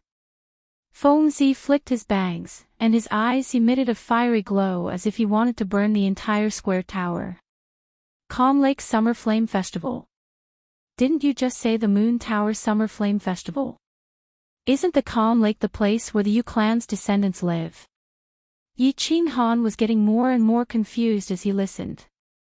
If the Yu clan sends a peerless beauty out of the Moon Tower every year, then the Summer Flame Festival wouldn't be that famous. Let me tell you, the Summer Flame Festival is famous because of the Calm Lake Summer Flame Festival that happens once every 15 years, which is 3 days from now. Every 15 years, the Yu clan selects a saintess from hundreds of female disciples. Then, they invite all the descendants of the great clans to gather at the Calm Lake to watch the saintess coming of age ceremony. And their saintess will choose 2 guardians from dozens of youthful talents. They will observe her for 3 years, and the last person will return with the beauty. Furthermore, the talent who is fortunate enough to marry the saintess will receive the position of a lifetime guest elder of the Yu clan, and will receive the full support of the Yu clan. A peerless beauty and an unparalleled status are within reach. Tell me, which talent in the world wouldn't go crazy for it? Who wouldn't want it? The more Fengzi spoke, the more excited he became. It was as if he had already succeeded, and the corners of his mouth curled into an intoxicated and wanton smile. Didn't Yi Dao not want it back then? Just as Feng Zi finished speaking, the transvestite flower and plant suddenly spoke after a long silence. Ah! Yi Qinghan looked at the flower and plant in surprise. This matter actually involved his father. His father, who was so awesome back then, was actually so awesome that he didn't even want the Yu clan saintess. Pfft! How many Yi Daos do you think there are in the world? He doesn't love the saintess, but he loves the red card of the moon tower back then. Feng Zi snorted and said with dissatisfaction. However, he still admired Yi Dao back then, and his tone was still very respectful. He doesn't love the saintess. Only loves the red card. Yi Qinghan's interest was piqued. It seemed like it was related to his mother's background. Looking at Yi Qinghan's very interested expression, Feng Zi was completely speechless. You don't even know about the Yi family. Have you been locked up for secret training since you were young? That's too hard. Let me tell you, 15 years ago, Yi Dao was also invited to the Quiet Lake Summer Fire Festival. Back then, he was peerless and had unparalleled martial arts. In the end, he wasn't charmed by that generation's saintess. Instead, he charmed that generation's saintess, Yu Yan. However, this guy didn't like Yu Yan. He only loved the red card of the moon tower, Yu Shuwei. In the end, he rejected Yu Yan and brought Yu Shuwei back to the Yi family. In the end, Yu Yan, who was bewitching, died of depression. When she died, she wasn't even 30 years old. Don't you think it's sad? Humph. Your life is destined to be sad because I'm determined to get you Qingqing this time.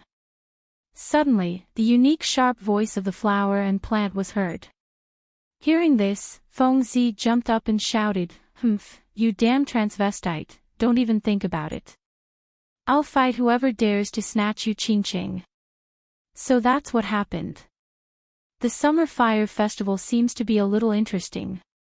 Feng Zi and the flower and plant started to curse at each other. However, Yi Qinghan ignored them and thought to himself, so my father and mother have such a tragic story.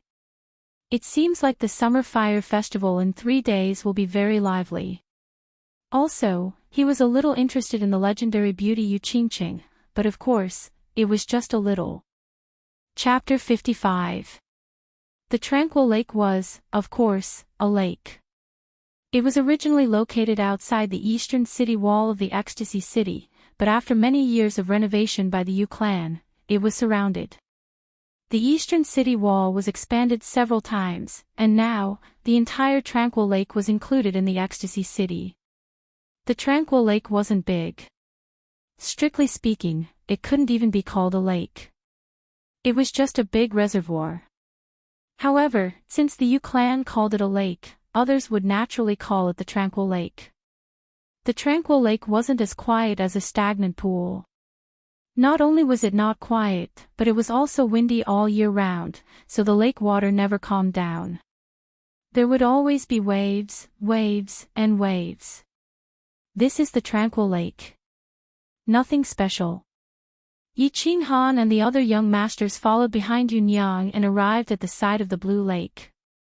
Although this place could be considered as having verdant hills and clear waters, and the scenery was pleasing to the eye, it was still just an ordinary small lake. It was far from the Tranquil Lake's image as a holy land in the eyes of the world's geniuses. They couldn't help but feel somewhat disappointed. There's nothing special about this lake. What's special is the small island in the middle of the lake.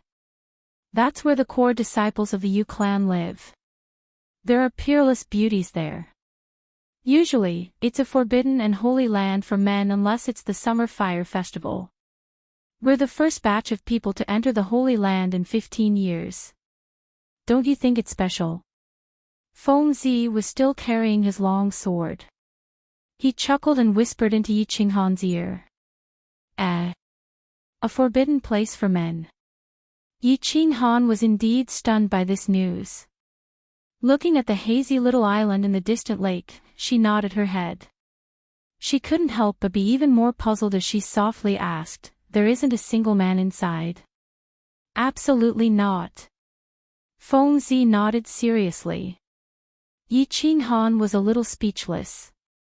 He shut his mouth in embarrassment, but his heart felt like it was being blown by a cold wind. He shuddered. If they were to encounter a group of resentful women pouncing on them like wolves and tigers, would they be able to hold them off? Young masters, this way please. Just as Yi Qinghan was letting his imagination run wild, a small boat approached from afar. Yunyang smiled and gestured for them to board the boat. Young Master Han, after you. Feng Zi flexed his chest muscles to show his elegance. Ha! You're already in bed. Oh, no, I mean, get on the boat. Yi Qinghan felt a lingering fear in his heart. He quickly waved his hand and said, Brother Feng Zi, you go first. My body is weak, I can't take it. Humph, since the two of you are so polite, I will go first. Xue Wuhan waved his folding fan, smiled and got into the boat. The beautiful flowers and plants flicked the edge of their clothes and followed. Seeing this, Feng Zi and Yi Qinghan also followed. The boat wasn't big, but the decorations were very elegant.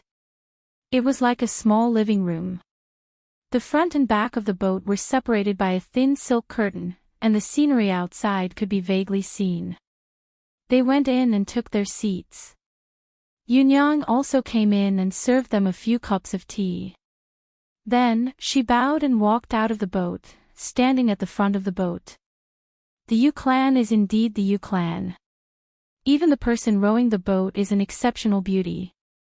Feng Zi looked around once she came in, and finally, her eyes fixed on the woman on the bed at the back of the boat. Through the blurry curtain, a graceful woman with one hand on the oar at the back of the boat could be seen. Only the side of her body could be seen. The woman was wearing a cyan palace dress, but her face was covered by a white silk scarf. Although the curtain was a bit blurry and her face was covered, just her graceful and curvaceous figure, as well as her elegant temperament, were enough to make one's heart sway.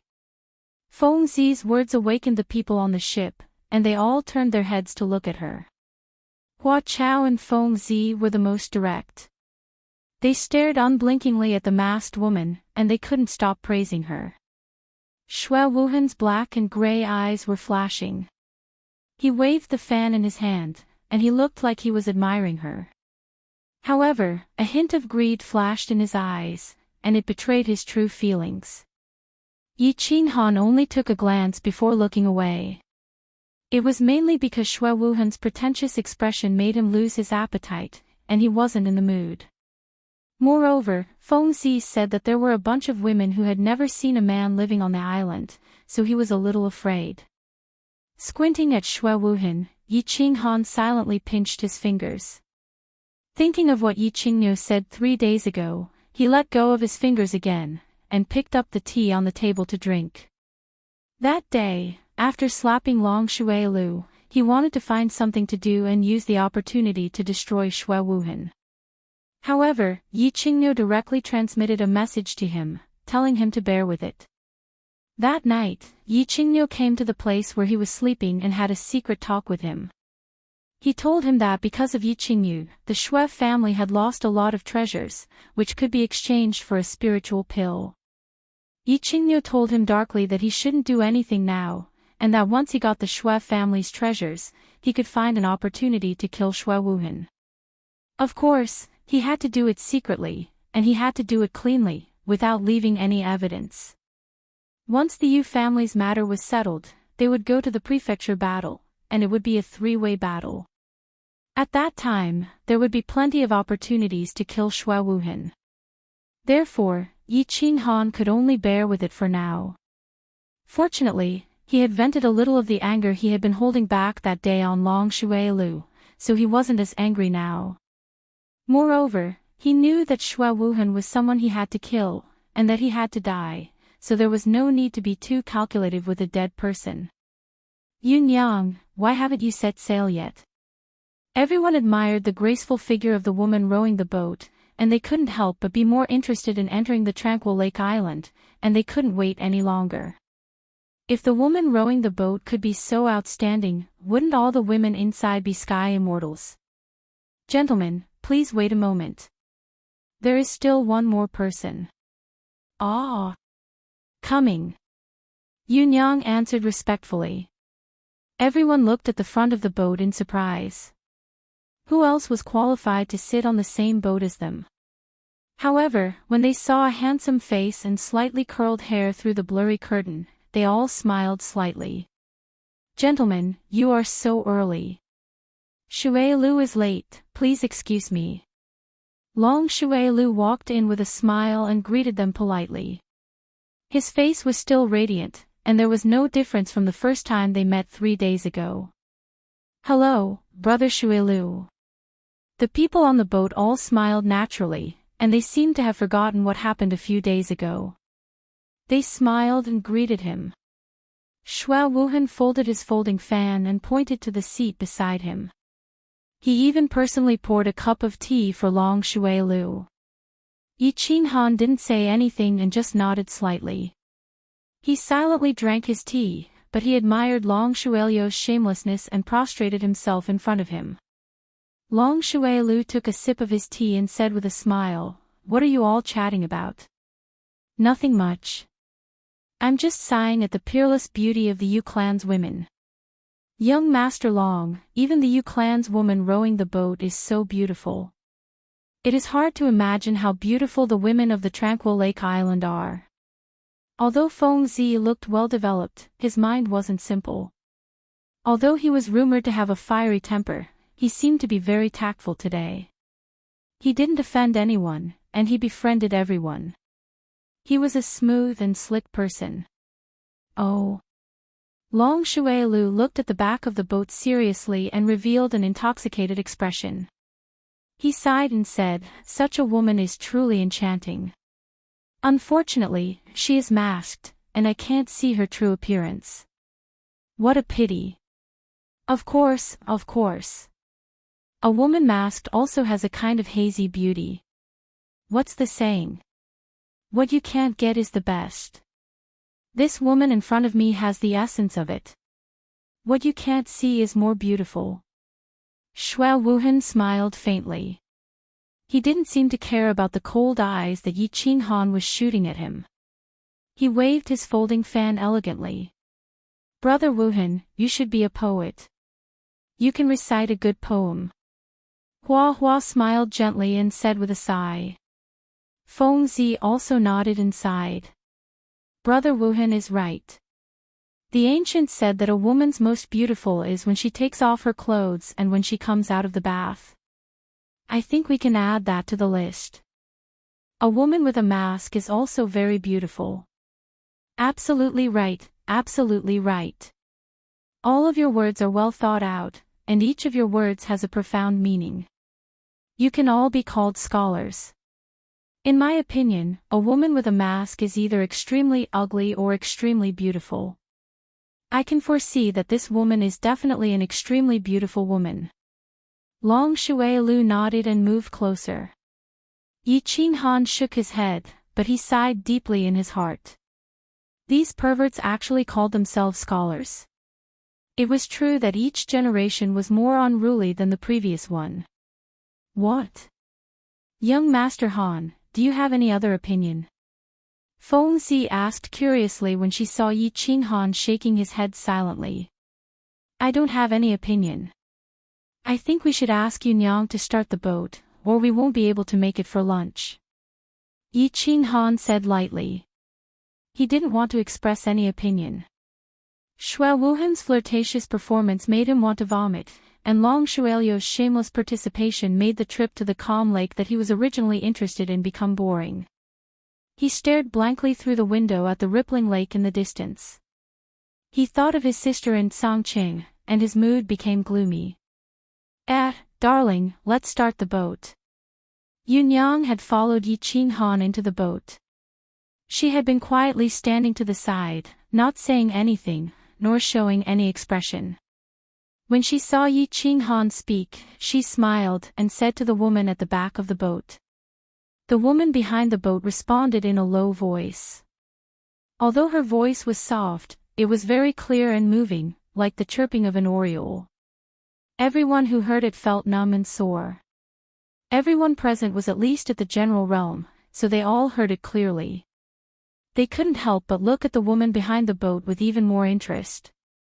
They slowly glided through the window, breaking through the water, and gradually moved towards the small island in the middle of the lake. Yunyang looked thoughtfully at the woman behind the boat and suddenly said, "Darling, why don't you sing a song for the young masters on the boat to relieve their tiredness? What do you think?" Long Shuailu heard her and immediately said with a smile, "We couldn't ask for more. I'm all ears." Feng Zi and Hua Hua smiled as well, while Yi Qinghan nodded his head. "Thank you," Shui Wuhan said with a smile. The veiled woman behind the boat still didn't say anything or turn around. She silently rowed the boat. After a long time, she sighed and sang softly, "The shadow of the vermilion building is at noon, the jade tree is low in the shade, the moon is already 3. Greasy powder secretly sells silver carvings, the wrong knife leisurely cuts the mud golden robe, the embroidered bed is afraid of attracting the black dragon's bark, the embroidered word worries teach the blue bird's beak, 100 flavors refine to take pity on the mother, 1,000 flowers bloom, half suitable for a man, who can envy the company of a mandarin duck, the parrot is speechless, the waves like to swim bees, the magpies pretend to guess, the magpies murmur. But I love the number of palms, every time I remember the light of the hawksbill hairpin. The years of sorrow in the smoke cave are still there, the night of disappointment on the star bridge is empty, the season in front of the window is shameful, the romantic world smiles bitterly. Only the incense burner steals the wages, secretly hangs down the sandalwood sleeves to learn the ginseng, one must know that it is difficult to calm the heart, but one is willing to part with the clouds. Seeing the scenery fall, the sound of the strings still drifting, looking toward the south. The song was a poem, without the accompaniment of drums, music, or lights to add color to the beautiful scenery, it was just a simple singing.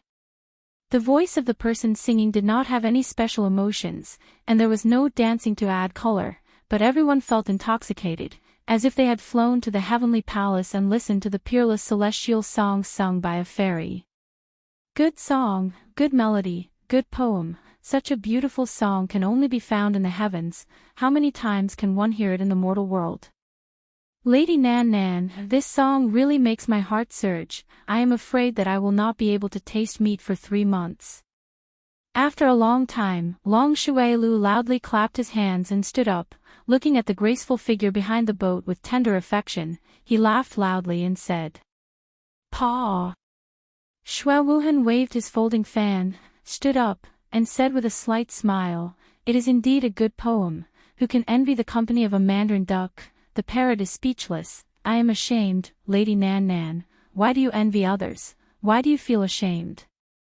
You must know, with Lady's charm and talent, I am afraid that all the geniuses in the world will be attracted to Lady, right? At the very least, the 5 of us will be charmed by you, right?" Extremely right, extremely right. You sang it really well. Even though I don't know much about music, I think even a pig would be able to tell that this is a peerless song. Feng Zi laughed heartily and sincerely used a lame joke to flatter the old man. Hua Chao also nodded, and very seriously said, "It is indeed a celestial song." Yet Yi Qinghan sat there alone, continuing to remain silent. He half raised his cup of tea, and looked at the cup in front of him in a daze, not knowing what he was thinking. Seeing this, Yunyang could not hold back the curiosity in her heart, and turned sideways to ask, "Young Master Han, do you feel that the song is not good?" The 4 turned around, and looked at Yi Qinghan, also a little puzzled. Such a beautiful song, it was also the first time they had heard it, so why did Yi Qinghan appear so silent? Or even somewhat disdainful? Under the gazes of the others, Yi Qinghan remained silent for a while, then slowly drank his tea, and leisurely said, "The song is a good song, the poem is a good poem, and the singing is also very good, but, this poem, this song, and this scene, the beautiful artistic conception created by it, had been ruined by some idiots. How sad, how lamentable. What did these words mean? Feng Zi and Hua Chao felt a little strange, while Long Shuailu and Xue Wuhan's expressions were a little gloomy. They could hear the idiots in Yi Qinghan's words, and a glimmer of light appeared in Yunyang's eyes, and the corners of her mouth curled up, revealing a trace of a smile. And at the back of the boat, the veiled woman, who had never turned around, suddenly turned around.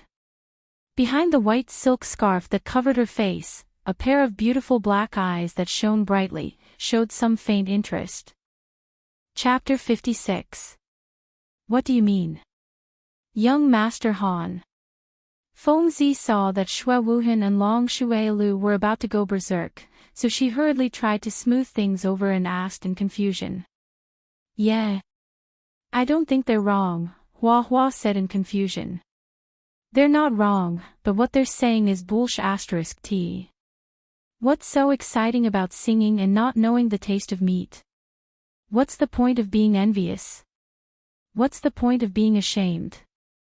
Yi Qinghan sighed deeply, shook his head, and continued, You don't even know the meaning of this song, or this poem, and you dare to talk nonsense. It's a good poem about the scenery in front of you, and the helplessness of the passing of time. How can it make people excited? Isn't it funny? Oh.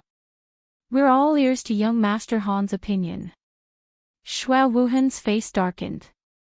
He quickly waved the fan in his hand, as if he wanted to get rid of the unhappiness in his heart.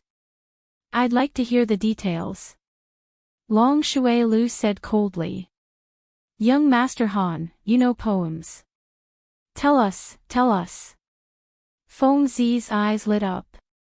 She was very interested. In the Fire Dragon continent, martial prowess was the most important thing. Few people would understand the poems of literati. Although I don't understand, I feel that what Yi Qinghan said is meaningful. I also heard this poem, and there's a sense of loneliness and helplessness. I just can't describe it, Hua Hua said with a frown as he touched his beautiful face. Yunyang and the woman at the back of the boat didn't say anything.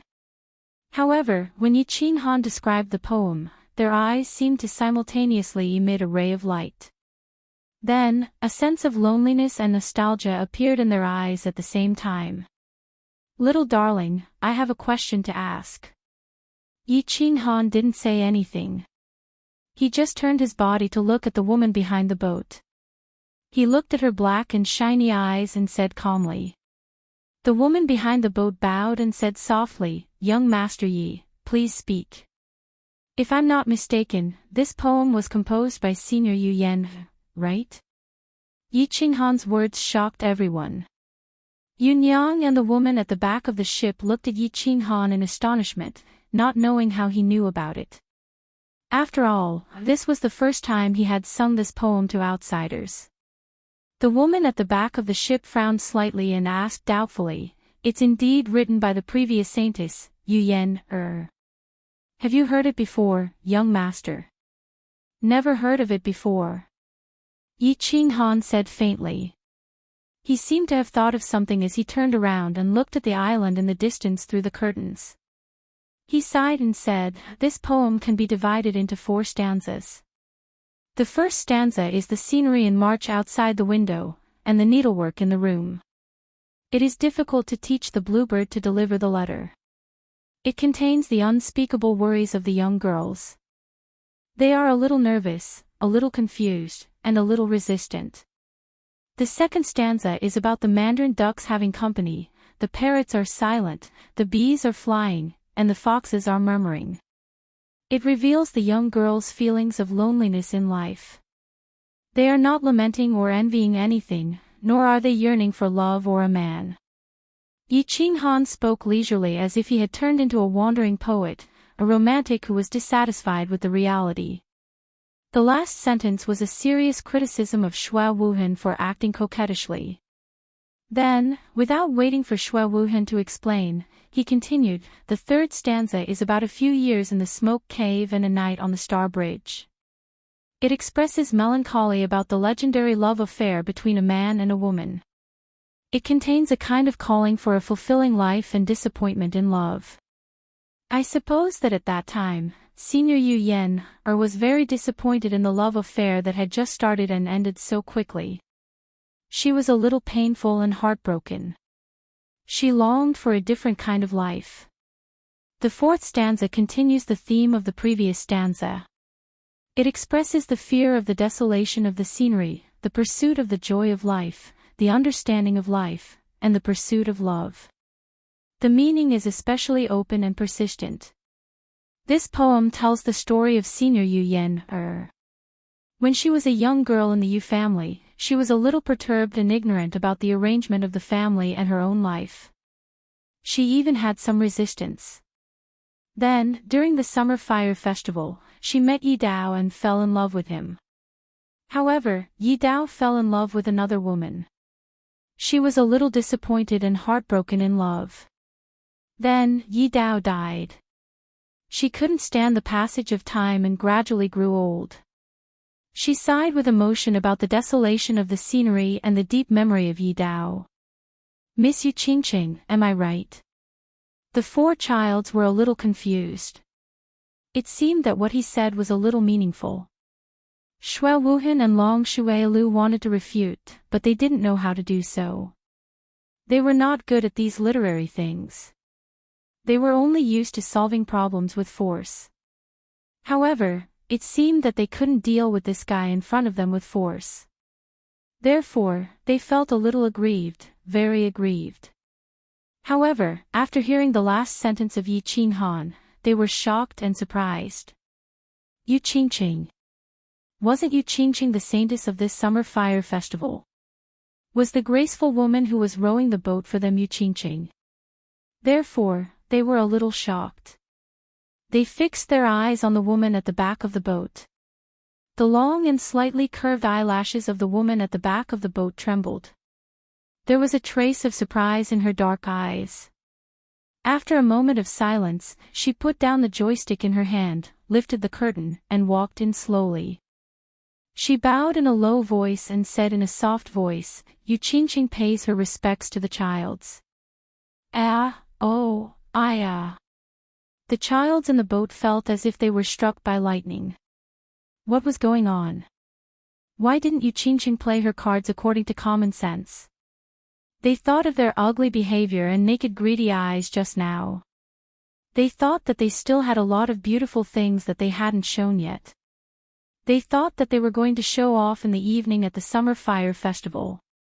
In the end, Yu Qingqing played her cards carelessly and appeared in advance.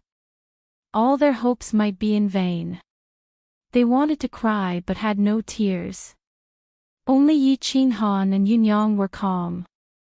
Yunyang smiled, walked to the back of the boat, and started rowing the boat. Yi Qinghan nodded slightly. He cupped his hands and said, Yi Qinghan pays his respects to Miss Qingqing. Greetings to Miss Qingqing. When the rest of the people heard Yi Qinghan's words, they immediately reacted. The thick skin they had cultivated for many years came into play. In an instant, everyone recovered their cultured and elegant demeanor of the childs of famous families. Everyone, please take a seat. Yu Qingqing faintly nodded her head and sat on the only empty chair at the front. She looked at Yi Qinghan with interest and said, Young Master Han is very talented. Each of your words is like a gem and your tongue is like a lotus flower. Your explanation is very good and correct. Qingqing admires you. Young Master Han is Senior Nightblade's only son, right? Feng Zihua and Long Shuilu looked at Yi Qinghan in surprise. They didn't expect Yu Qingqing to have such a high evaluation of Yi Qinghan. And the first thing she said was actually to ask about Yi Qinghan's background. Hearing that Yi Qinghan was actually Yi Dao's son, they couldn't help but feel a little strange. Wasn't Yi Dao's son a good-for-nothing? With Yi Qinghan's talent and terrifying beast, if he was a good-for-nothing, then they could only go to the mines and work as laborers. Yi Qinghan's reputation was not very well known in the family. In addition, the information from their respective families was not in place yet. So they thought that Yi Qinghan was a genius that was secretly trained by the Yi family. They didn't expect him to be Yi Dao's son. Good for nothing. Only Xue Wuhan smiled bitterly. A few months ago, he also thought so. That's right. On behalf of my father, Yi Qinghan expresses his gratitude to Senior Yu Yan, for her infatuation and his sorrow for the loss of her beauty.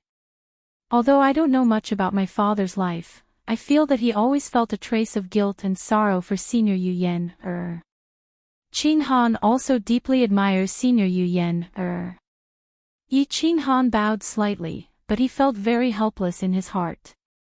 Father, you have a romantic debt, yet you want me to apologize and clean up your mess. It's okay. Aunt Yu Yan didn't regret falling in love with you even before she died. She once said, in this world, only Yi Dao is a real man. I don't regret my choice that year. Yu Qingqing sighed slightly. Her eyes were a little blurred as if she was recalling some past events. Young Master Han, you're in the wrong. I only found out now that you're the son of Senior Yi Dao, whom I admire the most. You're not a good friend. Feng Zi was unhappy when he heard that. He looked at Yi Qinghan with hidden bitterness. A man with bulging muscles like a giant from the god of barbarians was looking at a man with hidden bitterness. No man could stand it. Yi Qinghan didn't look at him. He said embarrassedly, you didn't ask me. Do you expect me to tell everyone I meet that I'm Yi Dao's son? That's right. Do you, Feng Zi, also tell everyone you meet that I'm a lunatic and that I'm a lunatic? Flowers and grasses quickly chimed in with a smile on their pretty faces. They looked very pretty. Everyone laughed heartily, and the awkward atmosphere was swept away. It didn't matter if they lost face just now. What was important was to get it back as soon as possible.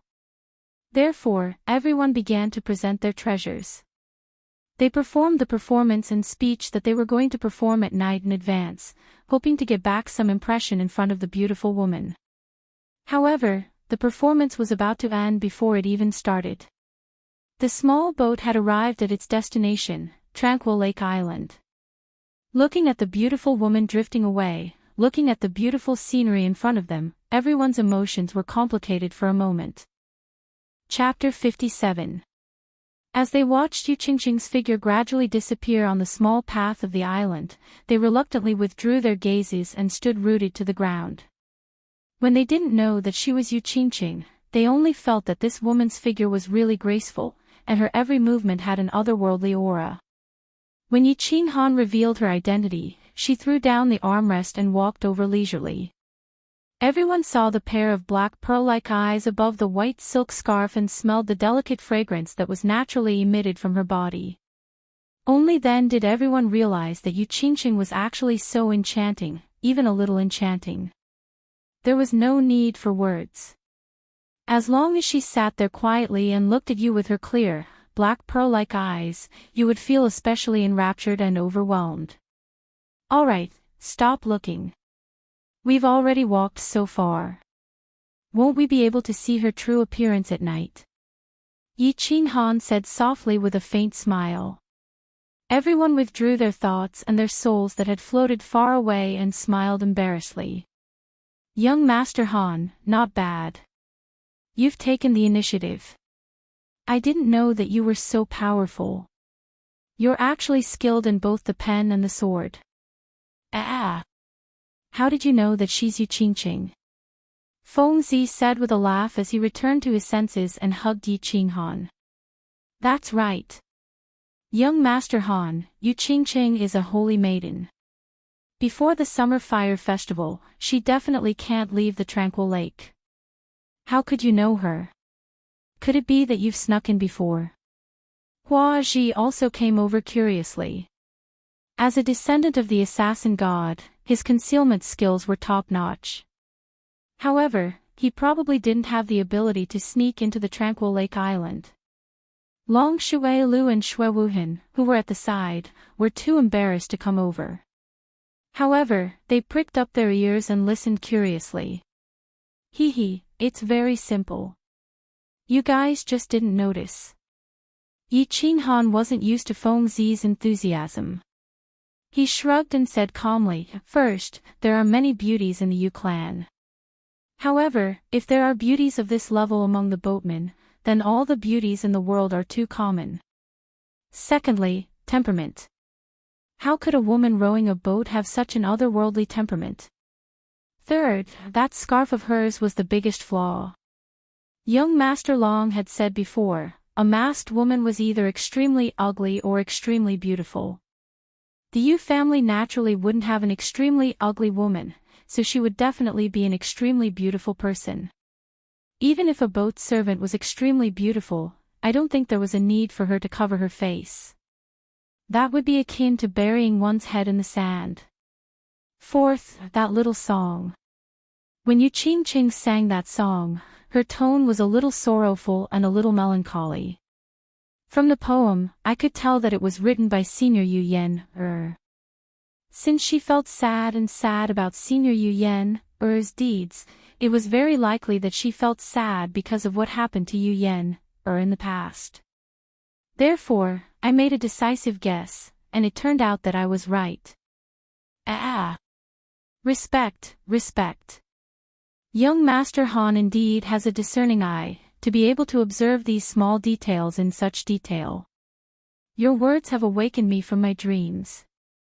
Feng Zi thought about it carefully and nodded. However, he suddenly thought of a problem and shouted, "What's that?" "Young Master Han, you're still so young. You won't fight with me over Yu Qingqing, right? Let me tell you, although we're familiar with each other, your father is also someone I respect. If you dare to fight with Yu Qingqing, I'll still fight with you." Just now on the boat, Yi Qinghan obviously had the upper hand and left a deep impression in Yu Qingqing's heart. Moreover, this brat had a rather delicate appearance, and his strength and the forces behind him were not much different from theirs. If Yi Qinghan really took the initiative to attack, he wouldn't have any chance at all. That's right, young Master Han. You're not even 16 yet. Yu Qingqing is already 16. Don't tell me you're fated to fall in love with an older sister? Once Feng Zi said this, the beautiful man Hua Shu also became anxious. His family had given him a strict order to fight for this opportunity. Moreover, he had also seen Yu Qingqing. She was indeed a devastatingly beautiful woman, so he also said this anxiously. Long Shuailu and Xue Wuhan also tensed up. One had to know that in the entire House of Aries, the 5 most powerful and promising youths were all gathered here, so it could be said that they had the greatest chance.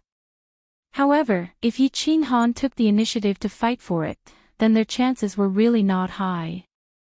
Long Shuailu had been slapped by Yi Qinghan before, so he already felt a little inferior in front of Yi Qinghan and couldn't raise his head. As for Xue Wuhan, because Yi Qinghan was here, he didn't dare to go against Yi Qinghan openly for fear that Yi Qinghan would flip out, so he lowered his stance. So the two of them leaned to the side nervously, silently paying attention to Yi Qinghan's words. Why not? A fair and graceful lady is a gentleman's desire. Moreover, isn't it just a few months? I don't mind. Yi Qinghan chuckled and looked at the 4 nervous people in front of him, teasing them. As expected, when he finished speaking, their faces darkened. After a moment, he nodded in satisfaction and continued, "However, if the 4 of you agree to one condition of mine, I can promise you that I won't take the initiative to woo Yu Qingqing." There's something good. Say it. As long as it's not asking me to kill my father, I'll agree. When Feng Zi heard this, he immediately beamed and patted Yi Qinghan's shoulder heavily. Although he was a little surprised that Yi Qinghan would say such a thing, if there was such a good thing, he naturally wouldn't give it up. Say it, I won't hesitate if I can do it. Feng Zi expressed his attitude, a hopeful look on his face. As long as it's within my ability, no problem, Xue Wuhan said calmly. However, he was a little surprised, so he was a little reserved in his words. Long Shuailu patted his chest and smiled slightly. Young Master Han, just say it. Ha! Yi Qing Han laughed. To be honest, he admired Yu Qingqing. But he felt that a holy maiden raised in such a way by such a clan was a little arrogant and a little cold. Moreover, he was a little male chauvinist. If he had to circle around such a girl all day like a dog around its master, he would be very uncomfortable and displeased. Moreover, he thought that because of the incident with his father, Yi Dao, Yu Qingqing probably didn't like him, so he used this groundless attitude in exchange for a condition from everyone. Of course, the most important thing was that his younger sister was lying unconscious in the mountains behind the Yi family. Her life was hanging by a thread, so he really didn't have the mood to woo girls. Thus, he said very seriously, in the Elite Academy tournament, I want the few of you to help me get as many points as possible. Of course, you can't drag me down. Just this. Feng Zi asked in disbelief after waiting for a long time for Yi Qinghan to propose such a condition. Just this. Why don't you agree? Yi Qinghan said with certainty. This world was really not as important as saving his younger sister, and if the few people in front of him agreed, his journey to the Elite Academy tournament would be much smoother. Agree, 200% agree. Feng Zi answered quickly. Agree. No problem. Agree. The other three nodded quickly and agreed unanimously. Of course. They would be fools not to take such a great advantage. This condition was equivalent to no condition, and they would lose a strong opponent for nothing. Why not? Let's go, let's go. Yunyang is waiting anxiously in front. Today, I want to drink a few barrels of good wine with young Master Han. You're such a good brother. Feng Zi laughed loudly and walked forward with his arm around Yi Qinghan. Hua Hua's beautiful eyes narrowed into slits as he followed them and said seriously, Young Master Han, you're my brother. Xue Wuhan and Long Shuailu looked at each other and felt the doubt in each other's eyes. What was Yi Qinghan up to? He actually gave up such an opportunity that all the men in the world dreamed of so easily. Could it be that there was something else going on? However, the two of them couldn't figure it out no matter how hard they thought about it, so they could only follow him embarrassedly. After they left, a green figure slowly walked out from the small forest at the side. Above the white silk scarf, there was a slight frown on her exquisite eyebrows. That pair of black pearl-like eyes also shone with an inexplicable meaning. It was a little playful, and a little curious. Chapter 58. There were many wonderful things in this world, such as friendship. Yi Qinghan promised not to pursue Yu Qingqing. As expected, Hua Xia and Feng Zi let go of their grudges and became brothers with Yi Qinghan. Long Shuailu and Xue Wuhan didn't seem to be too intimate, but for the bonfire party tonight, Yi Qinghan wouldn't play tricks and ruin their plan. They could only pretend to be friendly and get cold feet from Yi Qinghan. Tranquil Lake Island wasn't big, but the scenery was beautiful and the air was fragrant. Most importantly, the buildings here were very unique. There weren't many houses on Tranquil Lake Island. They were divided into East Yard, West Yard, and North Yard. There weren't many houses in the East Yard. It was mainly used to receive guests, so it was usually empty. The West Yard was where the young disciples of the Yu family lived, so there were more houses. The North Yard was where the higher-ups of the Yu family lived. Ordinary people couldn't even get close. They could only look at it from afar. It was said that there were only 800 houses on Tranquil Lake Island. Compared to Yi family's castle or other families' residences, which had thousands of houses, it was pitifully small. However, these 800 houses were all made of bamboo, which was unique. On the island in the middle of the lake, there were dense trees and bamboo houses among the trees. It gave them a very special feeling. Some were elegant, some were fresh, and most of them were comfortable. No wonder all the beauties from the Yu family had such a special temperament. On such a small island, in such an environment, it would be strange if they weren't special. They were arranged to stay in a small yard in the East Yard. The yard was called Emerald Pavilion. There were 6 to 7 houses in the whole. Young masters, please rest here first. I will bring you to the bonfire party tonight. Yunyang said respectfully after she brought Yi Qinghan and the others into the Emerald Pavilion and served them tea, wine, and cakes. Then, she smiled mysteriously and clapped her hands. After a while, a few beautiful women in red entered the Emerald Pavilion. The women in red stood in front of the Emerald Pavilion and bowed, successfully attracting everyone's attention. Yunyang smiled and said, "The bonfire party will only begin at night." Yunyang was afraid that young masters would be bored, so she called a few outstanding disciples of the family to accompany you. You can do as you please. Yunyang will take her leave first. See you at night. Can you do as you please? Yunyang had already left, but her words were still echoing in their ears. This sentence was very good, very powerful. Of course, the meaning was clear. These women were sent by the Yu clan to entertain the young masters. You can do as you please, use them as you please, play with them as you please.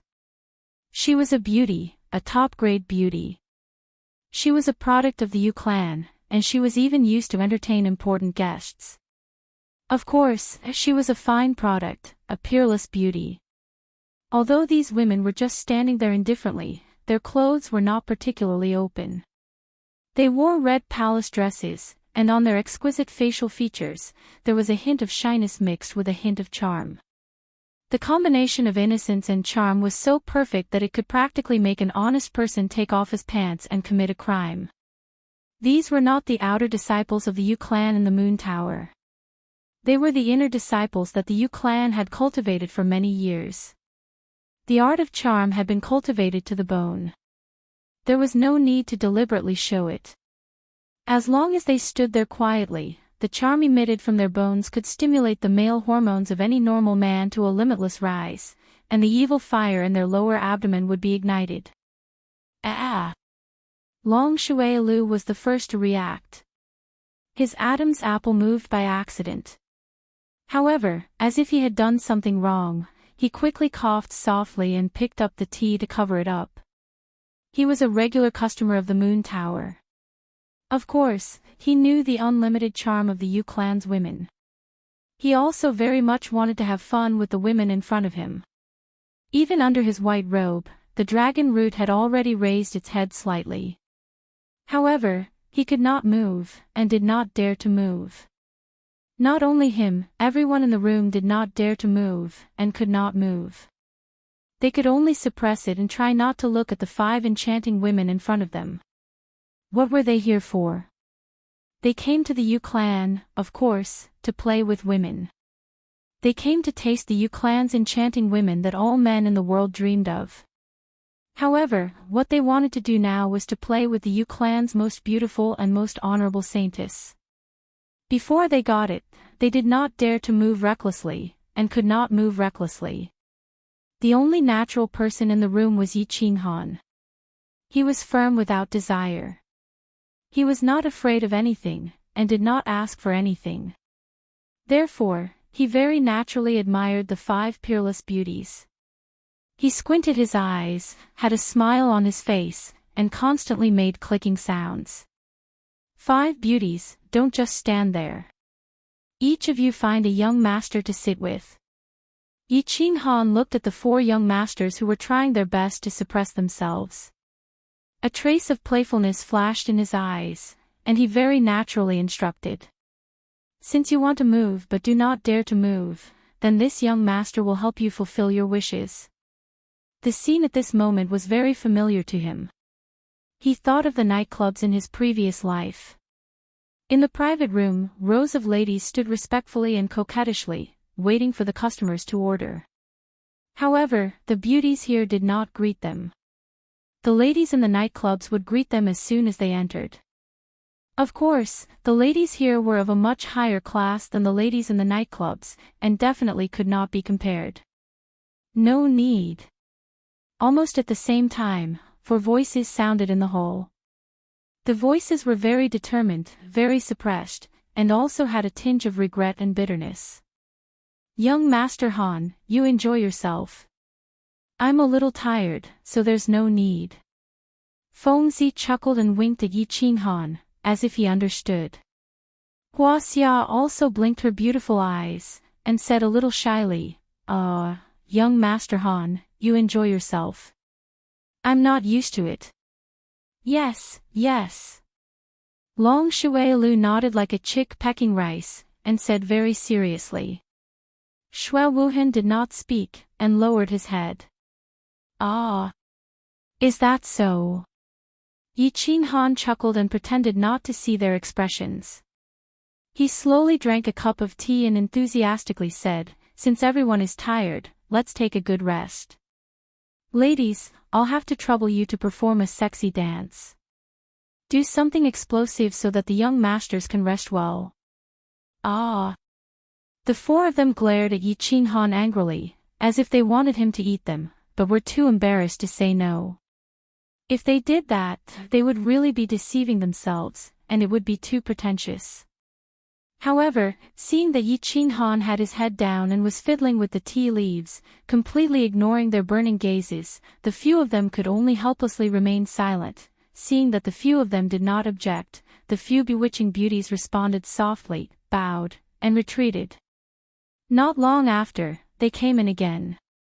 Their clothes were still red, but they were a lot less. Only a thin tube top, a very short muslin skirt, and an almost transparent muslin were left on the outside. They nodded faintly and waved the muslin in a leisurely manner in the hall. The dance was beautiful, but the people were even more beautiful. Beauties who wore less could dance even more beautifully. The air in the hall heated up under the swaying of the white, tender flesh and the red, sexy little skirt. The sound of swallowing saliva, trembling of the Adam's apple, and coarse breathing mixed with the sound of Yi Qing Han's clicking of the tongue could be heard frequently. The air in the hall was unconsciously mixed with a scorching heat, a surging wave, and a ripple. Enough, enough. All right, ladies, thank you for your hard work. You may leave first. Shui Wuhan drank 4 cups of tea in a row, but the more he drank, the hotter his body became. When he was about to drink the 5th cup of tea, he finally suppressed the fire in his heart and said loudly. Yes. All right, why do I feel that the more I dance, the more tired I am? Fengzi drank a cup of tea in one gulp, and felt that it was not enough, so she gulped down another cup and said while panting. Yes, yes. Long Shuailu nodded again like a chick pecking rice, and his expression was even more serious than before. Hua Hua did not speak, but only nodded and lowered his head. It was as if the 5 beauties in the room were poisonous scorpions, and he did not dare to look at them again. Don't. Yi Qing Han plucked a grape from under the table and threw it into his mouth. As he chewed, he said, they dance very well. It's rare to have a chance to enjoy the super treatment of the Yu family, so we should cherish it. Why? Do you think that these beauties dance badly? They dance very well, that. Young Master Han. Fengzi looked at Yi Qing Han angrily, as if he was blaming him for his prank. He deliberately emphasized the words, young Master Han, to show his anger, and continued, but we are not used to this. If young Master Han likes it, I can give the one who serves me to young Master Han. Yes. Young Master Han, that's enough. I'm tired too, so I'll give them to you too. Hua Hua raised his head and said sincerely. Long Shuailu and Shui Wuhan looked at each other and said in unison, us too. Young Master Han, you can enjoy it slowly, we are not used to it. Oh. I see. Yi Qing Han smiled mischievously, but he was laughing coldly in his heart. These animals, if they were not here, at this time, they would probably rob them. After a moment of silence, he said embarrassedly, "How can I accept it?" "It's okay, it's okay. There are plenty of rooms next door." Feng Zi stood up and waved his thick hands, indicating that he could do as he pleased. Hee hee. Then, it would be impolite of me to refuse. Yi Qinghan laughed lewdly and stretched lazily. He looked at the 5 beauties of the Yu family and said sincerely, "Since they are not used to it, why don't we go into the room together, and study the art of the human body?" The beauties did not speak and only smiled shyly. They nodded slightly and surrounded Yi Qinghan as they walked out of the room. "What's that?" "Young masters, I'm going to rest for a while. You guys rest well too and perform well tonight. I have high hopes for you guys." Yi Qinghan did not forget to look back as he walked out of the hall and continued to tease them. Then, he laughed loudly and disappeared from everyone's sight. "Animals, animals. Yi Qinghan, this animal, he really dared to do it, he actually did it." Feng Zi said angrily as he clenched his fists as he watched Yi Qinghan's figure disappear from the room. Hua Xia also looked at the bamboo door of the room reluctantly and said angrily, "I hate animals like him who don't care about brotherhood and value sex over friendship the most. When you go out with him in the future, don't tell anyone that I know him. Yi Qinghan is really lewd and unruly." Shui Wuhan waved the fan in his hand quickly, as if he could blow away the restlessness and injustice in his heart. Long Shuilu didn't say anything. He just kept pinching and pinching the grapes on the table. Chapter 59. Tranquil Lake Island, North Court. In an independent small bamboo building, a masked woman in a green palace dress was standing quietly in front of the window. She looked at the dense bamboo forest in the distance and said nothing. "Miss." After a while, a woman in white walked in softly. She bowed and called out respectfully.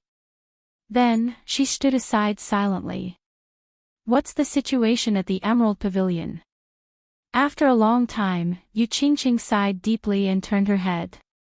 Her black pearl-like eyes flickered as she whispered.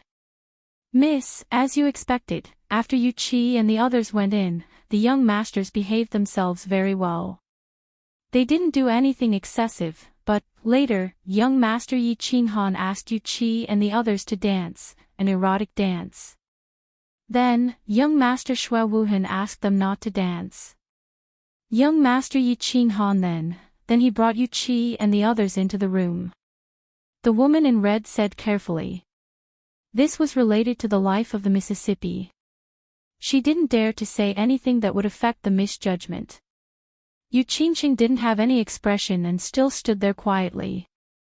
However, after she heard that Yi Qinghan brought Yu Qi and the others into the room, her black pearl-like eyes flashed a trace of inexplicable meaning. She asked curiously, "What did Yi Qinghan and Yu Qi do after they went in?" "Do what?" The woman in red was a little puzzled by the question. What else could a man and a woman do in a room? So, as she was a little shy and said shyly, "Of course, they did that." The family scout said that they could hear moaning coming from that room. "Humph.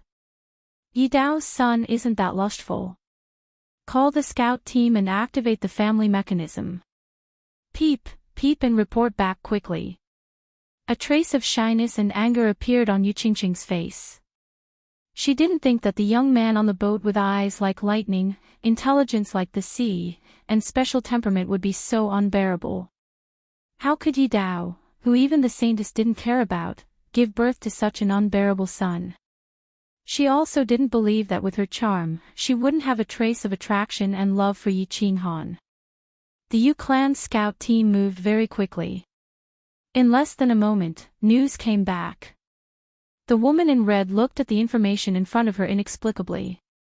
She said in puzzlement, "Miss, there is no such thing happening in the room. Yu Qi is moaning loudly there. Yu Ba is massaging Yi Qinghan, and Yi Qinghan seems to be asleep." Yu Qingqing didn't show the slightest bit of happiness when she heard the answer that she was hoping for. The black pearl's eyes flashed with a trace of anger. She looked outside the window and said angrily, Yi Dao's son is actually the same as Yi Dao. He doesn't even care about me, the saintess. At noon, the early summer sun was a little warm and made people sleepy. However, it seemed that the sunlight of the tranquil lake did not make people sleepy at all. Instead, it made people more and more energetic. Inside the green pavilion, the 4 young masters drank a few pots of tea, a few jars of wine, and countless plates of fruits and pastries. After sitting there awkwardly for more than 2 hours, the deafening moans in the room outside the hall finally stopped. Creak. A few minutes later, the room door was pushed open and Yi Qinghan walked out feeling refreshed. He reached out to wipe the drool from the corner of his mouth and stretched his body. Then, he took small steps and walked into the hall. As soon as he walked into the hall, he smelled a very sour smell. Yi Qinghan didn't care. He ignored the complicated gazes of the others and sat down casually. He picked up a bunch of grapes and ate them. As he ate, he nodded and praised, the grapes of the Yu clan are indeed different from those of other places. They seem to be sweeter. What are you guys looking at? Eat them. Pooh. Feng Zi, who had just drunk a mouthful of wine, spat out the wine in her mouth when she heard this. She said somewhat angrily, Young Master Han, don't attack people like this. If you do this again, I'm going to fall out with you. Everyone's eyes bulged, as if they wanted to use their gazes to despise him. They had seen shameless people, but they had never seen such a shameless person. He enjoyed 5 exquisite bewitching beauties by himself, and the moment he came out, he still didn't hide his arrogance at all. They had listened to the erotic songs for more than 2 hours, and there was already a fire in their hearts. But this brat was showing off so openly. Don't be angry, lunatic. Don't be angry. Didn't I just say that the grapes were delicious? Is there a need to be so angry? Why don't I ask Yunyang to arrange something else for you? Yi Qinghan waved his hand and said with a smile. Don't. You're ruthless, brat. I'm afraid of you, all right. Feng Zi had a bitter expression on her face. She cupped her hands and ignored him. The others at the side didn't dare to say anything. After witnessing this brat's viciousness, who would dare to pick a fight? If this brat did something else tonight, they would be completely finished. Young masters, have you rested well? At this moment, Yunyang walked in and said with a beaming smile. When she looked at Yi Qinghan, her charming eyes slightly narrowed, with a smile that was not a smile, causing Yi Qinghan's hair to stand on end. Feng Zi's bitter expression immediately blossomed when Yunyang walked in. She smiled and said, It's all right. It's mainly because young Master Han rested well. Yes. Young Master Han rested the best. Long Shuilu also stood up. There weren't many opportunities to add insult to injury, so of course he wouldn't let it go. Thank you, Yunyang. Young Master Han likes it very much. Hua Hua blinked her beautiful eyes and said calmly. Shui Wuhan also smiled and waved the folding fan in his hand as if he would never get tired. Thank you, Yunyang. Of course young Master Han likes it. It's all right, it's all right. Yunyang's arrangements are definitely not wrong. Why don't we arrange it again in the afternoon, young masters? Yi Qinghan stood up slowly and glanced at the young masters. He scratched his head and immediately retorted. The 4 of you said that young Master Han rested well, and young Master Han also said that he rested well. Then Yunyang's efforts were not in vain. Why don't we arrange a few more in the afternoon? Yunyang's whole body was glowing with a smile, reflecting the faint refraction of the sun behind her. She seemed to have become much younger and more charming. No need. Other than Yi Qinghan, the 4 of them said in unison, their attitude very firm. If they had to listen to the erotic songs for the entire afternoon, who knew if they would go crazy? Seeing Yunyang look at him, Yi Qinghan licked his lips and looked at the four of them. However, he saw the silent pleading in their eyes. He said a little embarrassedly, "Since they are so insistent, I can only give them some face." "Forget it." Hee. "Then forget it. How about this, Yunyang will take you to lunch first. After lunch, I will take you to enjoy the beautiful scenery of the tranquil lake." Yunyang smiled and nodded. "That's great." Feng Zi was the first to respond and followed Yunyang out of the Emerald Pavilion. Xue Wuhan and the other two heaved a sigh of relief and followed. Yi Qinghan chuckled, touched his chin, and followed them. They had lunch in a private room near the Emerald Pavilion. During the meal, they did not have much appetite, so they only ate a little. However, Yi Qinghan ate heartily, as if he had never eaten such delicious food before. He was completely like a country bumpkin. However, he really did not have the opportunity to enjoy such high-class food. When he was young, he was very unpopular in his family. It was good enough that he could eat his fill. After that, he went to Man City because he was short of money, so he did not dare to go to a good restaurant. When he came back from Man City and had money, he did not have the time to eat good food. He killed people and set fires. It was very lively, but in the end, he did not have a full meal and was thrown to the back of the mountain. In the back of the mountain, Yi Tianlong and the two old men had a light meal. In addition, he was worried about his sister, so he did not eat well. Now that they had finally arrived at the Yu family and had the first feast in this world, Yi Qinghan ate with excitement and ferocity. He did not know how to describe it. Even Feng Zi and the others' plan to get him drunk was ruined. They all looked at Yi Qinghan in a daze, wondering why the Yi family was so poor that they did not even have a good meal. Yunyang, who was at the side, also came to a sudden realization. No wonder Yi Qingniu was so ruthless. It turned out that the Yi family was about to run out of food. After eating and drinking, the few of them began to tour the mountains and rivers.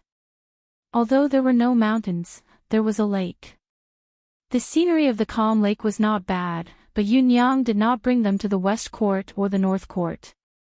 They only looked at the ordinary scenery.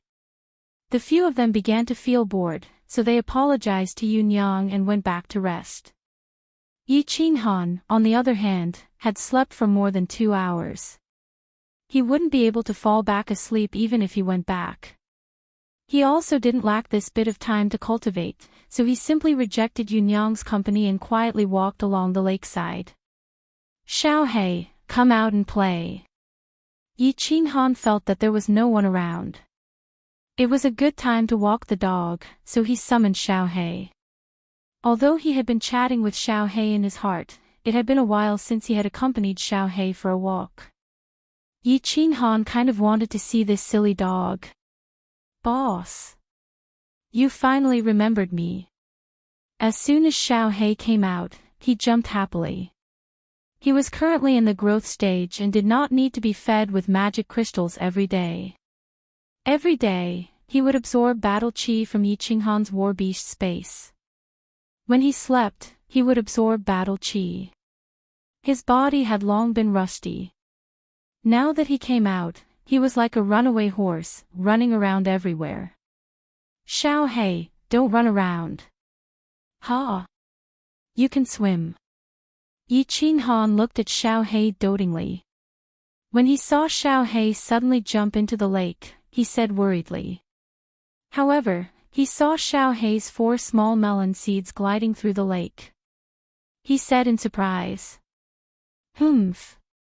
You're looking down on me, aren't you? No matter what, I'm at least a holy beast. This little thing can't stump me. I'll go catch some fish to eat." Xiaohei sent a message through his soul.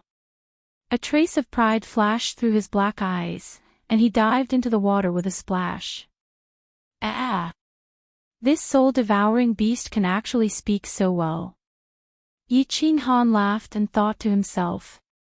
This little guy was indeed worthy of being a holy beast.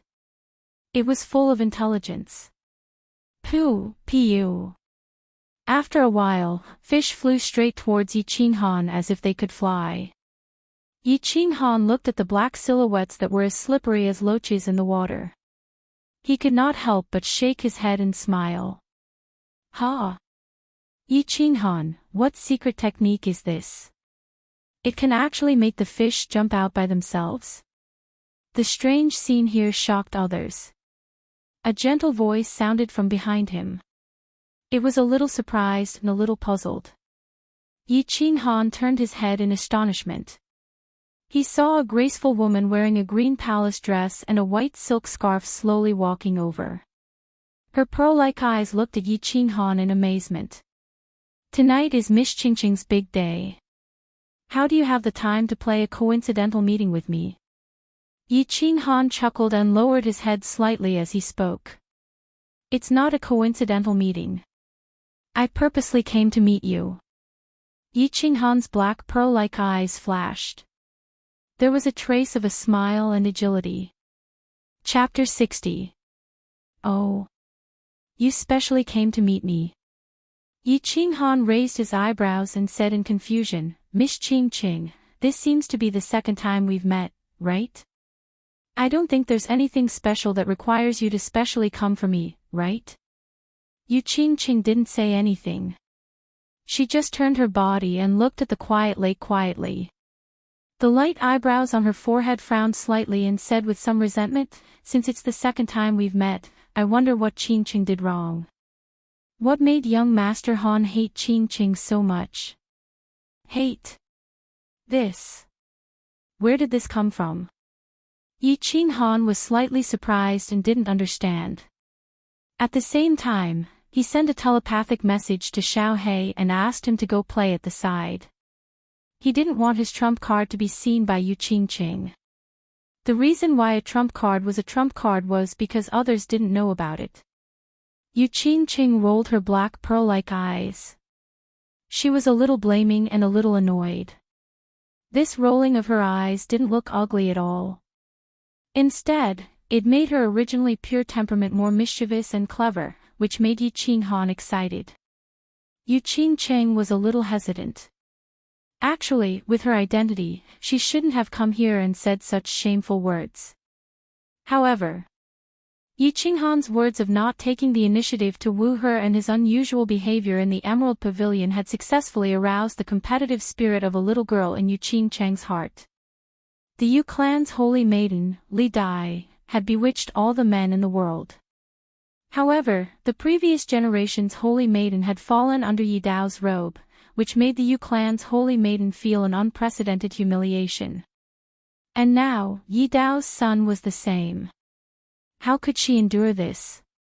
Therefore, when she heard that Yi Qinghan was taking a walk alone, Yi Qingqing didn't hesitate and hurried over.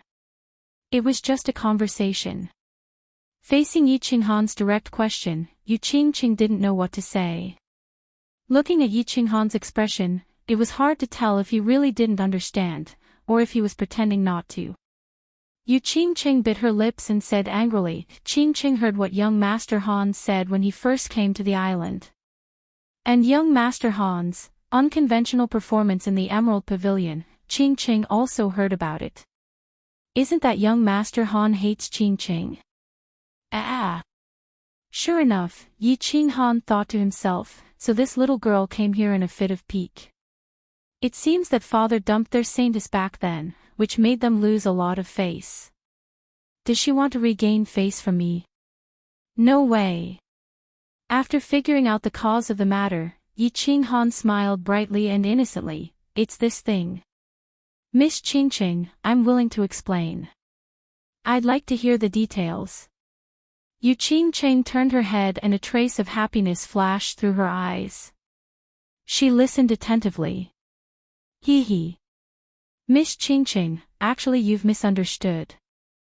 Actually, this is a conspiracy. Yi Qinghan chuckled and said with a somewhat complacent smile. His words were like a clap of thunder, which successfully aroused Yi Qingqing's interest.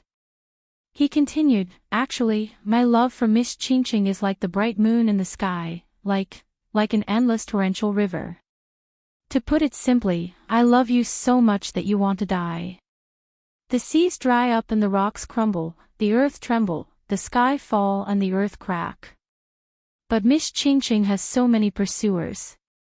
I'm not as beautiful as that transvestite Hua Hua, not as handsome as that idiot Long Shui Lu.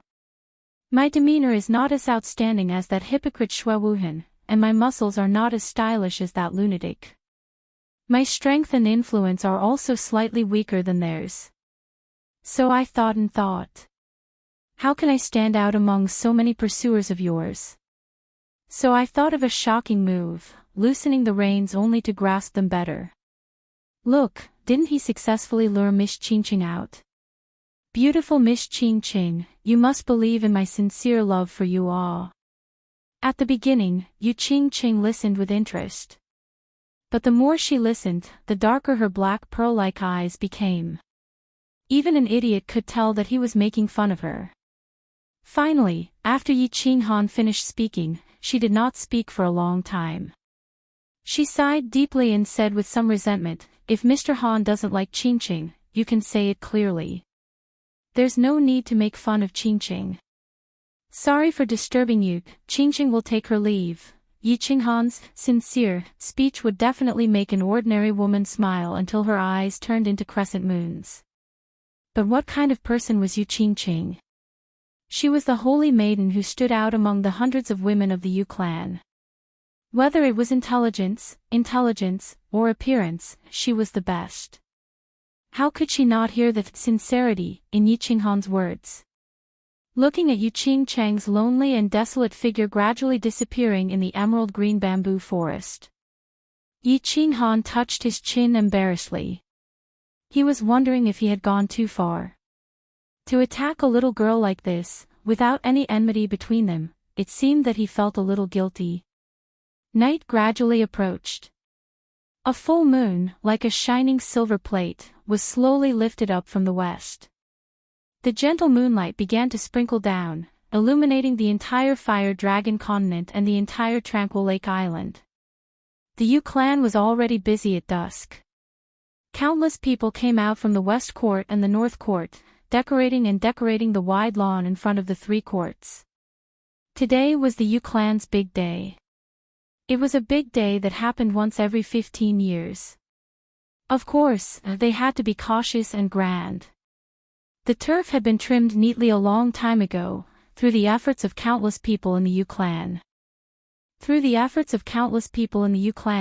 A huge open-air camp was set up on the wide lawn. In the center was a row of roaring bonfires, and on both sides of the bonfires were rows of satin spread on the ground. On top of the satin were rows of short square tables made of ancient wood. The square tables were filled with fruits and wine. On top of the bonfires, golden yellow suckling pigs and suckling lambs were being roasted, making crackling sounds. The 5 young masters arrived neither too early nor too late. Apart from Yi Qinghan, who was still dressed in black, the other 4 young masters were dressed extremely dazzlingly. They wore all kinds of tailor-made banquet robes. Their long black hair was combed neatly, and their faces were always rippling with charming smiles. They had been taught since they were young to have a noble temperament in their every movement. It made the 4 of them look like fighting chickens in a flock of chickens. They were like cranes in a flock of chickens, dazzling and eye-catching. It made Yi Qinghan, who was following behind, look like a bodyguard, pale in comparison. A group of young masters were already sitting in the open space. They were the elite children of the famous families in the House of Aries. However, there was still a gap between their families and the 5 major families, so they did not receive the treatment of Yi Qinghan and the others. It was not until the evening that they were received by the Yu clan into the Tranquil Lake Island and directly brought to the bonfire party. There were countless beautiful girls scattered around the open space. These were the Tranquil Lake disciples of the Yu clan. They had been nurtured for many years. They were also the main targets of this group of young masters. Most of these young masters were nominally subordinates of the 5 great clans and the Manor Lord. Thus, when they saw Yi Qinghan and the others walk in, they immediately stood up and rushed forward to greet them. Lu Xiao greets young Master Shui. Young Master Shui looks radiant today. You will definitely be the top courtesan. Brother Z, I'm Chao Pei. Do your best, Brother Z. Take Yu Qingqing back to West Wind City. Young Master Hua, I'm the cousin of your uncle's nephew. It's an honor to meet you. Young Master Long, Young Master Long. Ha, I've long heard of your name. Today, I can finally meet you. I'm extremely excited. The four young masters smiled faintly and casually responded to the young masters who came to greet them. They were somewhat proud and somewhat arrogant. They looked askance at Yi Qinghan, as if showing off their fame and status. Why should they be proud? Why should they be arrogant? Because the people who came to greet them were all heading towards the four of them.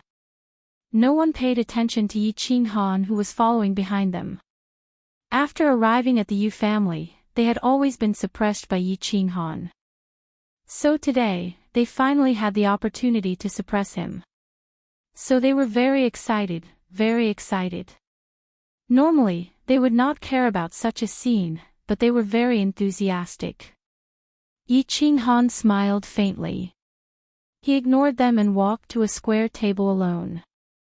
He poured himself a cup of tea and lowered his head to drink.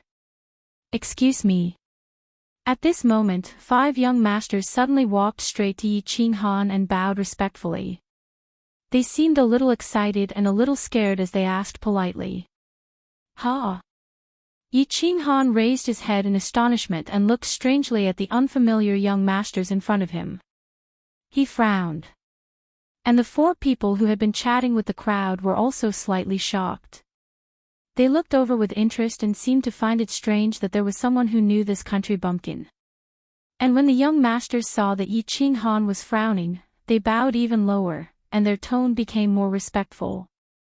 They said in a slightly trembling voice, "Excuse me, are you the one who crippled Yi Qingquang, killed Yi Rong, and imprisoned Yi Jian, young master Yi Qinghan?" Ha! As soon as the words fell, the whole place fell into a dead silence. The 4 young masters opened their mouths wide, and their bodies trembled slightly. But they recovered their calmness immediately, but their hearts were in turmoil. They had received news from the Yi family some time ago. The Yi family had undergone a great change. Yi Jian was imprisoned, Yi Qingquang was crippled, and the elder of the Yi family, Yi Rong, was dead. But the reason was unknown in the news. Now that they heard that all these things were done by Yi Qinghan, their first feeling wasn't shock, but funny. But at the same time, they started to think about the truth of these words carefully. And the young masters at the side were also half doubtful and half shocked. They thought this young man was just a follower or something. They didn't expect him to have such a powerful background and such a fierce story. So their eyes changed at the same time, and they looked at Yi Qinghan respectfully. No matter whether he did it or not, the fact that he could sit here today and represent the Yi family, it itself represented a certain attitude of the Yi family. And the attitude of the Yi family was one that must be respected. Countless beauties of the Yi family standing at the side also looked at Yi Qinghan with slight surprise. Although they already knew that this skinny young man dressed in black, who didn't look particularly outstanding, was the popular young master of the Yi family. And they also heard some rumors indirectly, that this young master actually didn't even care about the saint of the Yi family, Yu Qingqing. But this was the first time they heard that Yi Qinghan had actually done such a big thing. Yi Jian, Yi Rong, and Yi Qingquang were all famous people in the House of Aries. Of course, they had heard about it. But now, all of them were actually crippled and destroyed by this ordinary young man. For a moment, the ripples in their eyes started to turn, and they all used their charming eyes to look at Yi Qinghan. "You can eat whatever you want, but you can't say whatever you want. I am Yi Qinghan. What's the matter?" Yi Qinghan was a little angry. He looked at the 5 idiots in front of him with some reproach. How could these things be spoken carelessly here? Dongfang Dao, Nangong Chang, Sima Fu, Xiahou Gong, Duga Jian, greet young master. The 5 of them didn't say much, but they all knelt down in front of everyone. Their eyes were actually filled with hot tears, and they put on a good show of searching for their master. What are you all doing? Get up, can you give me an explanation? Yi Qinghan was a little confused. He frowned and stood up. Ah! The 4 young masters were dumbfounded. This Yi Qinghan actually did something like this. Wasn't he stealing their limelight? However, it seemed like Yi Qinghan wasn't acting, so they continued to watch seriously from the side.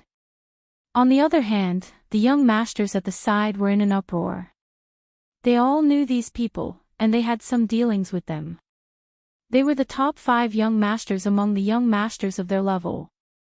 Regardless of whether it was martial strength, talent, or intelligence, they were all top-notch. Now, they actually recognized him as their master in front of everyone. One had to know that this recognition was no joke. This was a master that they would follow for life. Chapter 61.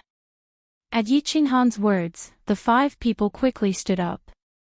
The young master in the middle, who called himself Dongfang Dao, stepped forward and said respectfully, "Young master, have you heard of Master's dripping blood guards? We are the descendants of the 5 guards. When Master died, our clans were suppressed by Yi Jian.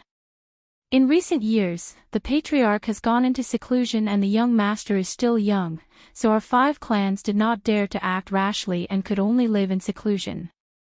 Now that young master's power has been extinguished, the old patriarch has come out of seclusion again, of course our 5 clans will come out again. After obtaining the consent of the patriarch, we will come to serve young master." The dripping blood guards. Yi Qinghan suddenly understood.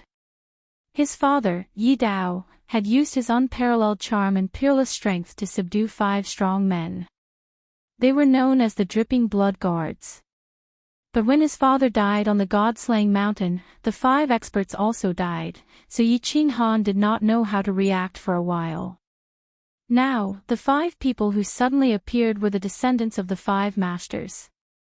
At this time, Yi Tianlong must have played a part in the show of searching for his master. It seemed that Yi Tianlong had spared no effort in order to win back his heart. After figuring out the situation, Yi Qinghan nodded, pointed to a row of square tables behind him, and said, "Well, you sit behind me, we'll talk in detail later." The 5 people nodded, sat respectfully at the back, and remained silent. Yi Qinghan did not care about the gazes of the crowd. He sat down alone and began to drink tea. He was not overly intimate with the 5 people behind him. On the one hand, the identity of these 5 people had yet to be confirmed. On the other hand, even if there was no doubt about their identity, he still had to examine their strength and character. He did not intend to take 5 wastes or 5 villains to participate in the sect battle. After watching the excitement, getting to know each other and flattering each other, everyone lost interest and took their seats. There were 3 rows of square tables in the Yu clan, forming the word door. The seats above the door were obviously for the Yu clan or the older generation.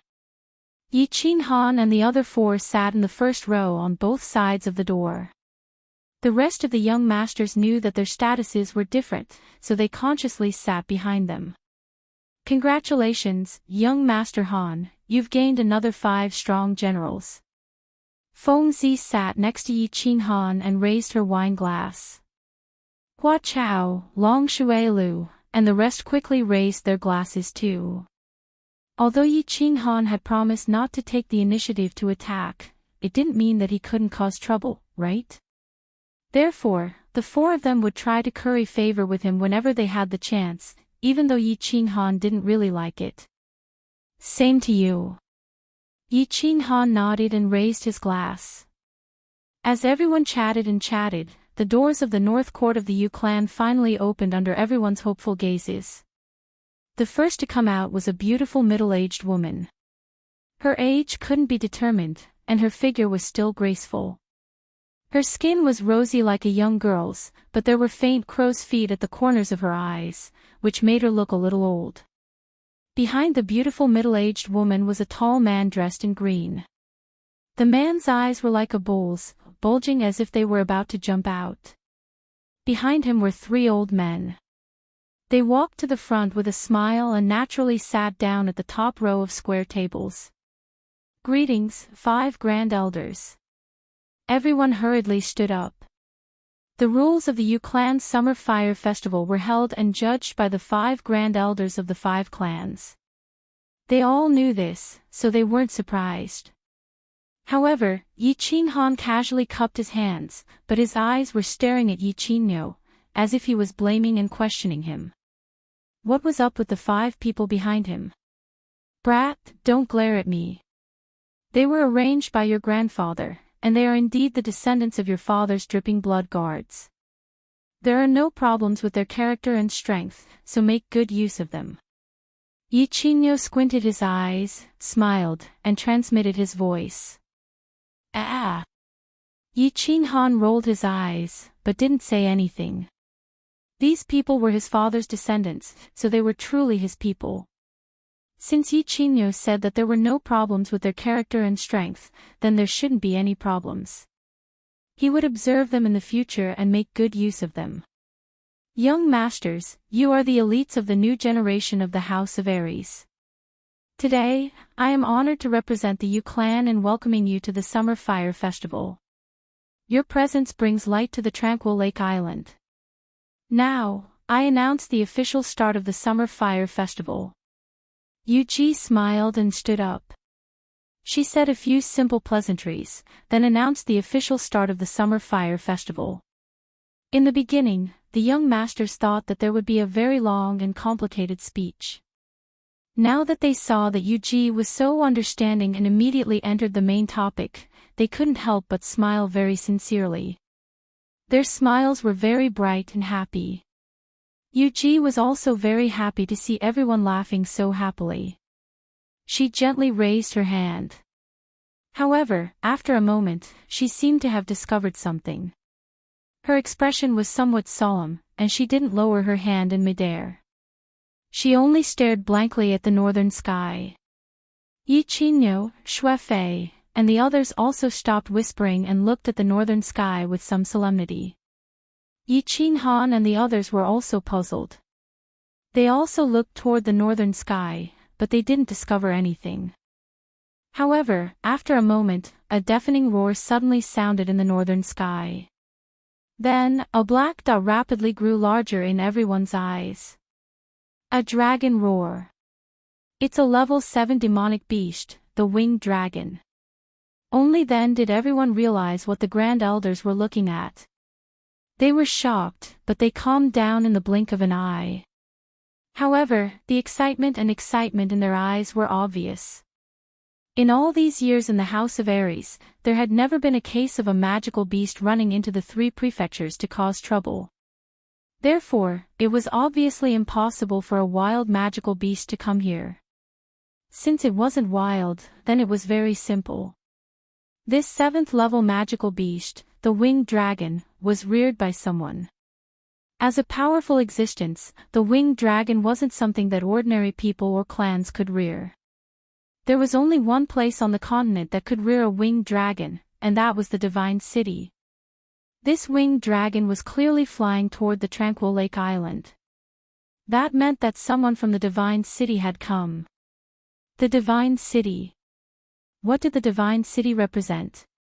If the tranquil lake was said to be the holy land in the hearts of the men in the House of Aries, then the Divine City was the holy land in the hearts of the people in the world.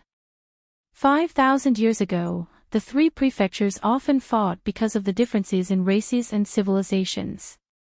Every time the 3 prefectures fought, a large number of warriors would die. Countless civilians, demons, and barbarians would be affected. Until 5,000 years ago, a mysterious man named Tu was born out of thin air. He single-handedly defeated all the experts of the 3 prefectures on the sacred mountain where the 3 prefectures fought. He forced the three prefectures to stop fighting and established the divine city on the sacred mountain where the three prefectures fought. After that war, the divine city became the most powerful existence on the continent. Its brilliance was like the stars in the sky. It was so dazzling and unsurpassable. It also brought 5,000 years of peace to the continent. At least the civilians wouldn't die for no reason. Those who liked fighting.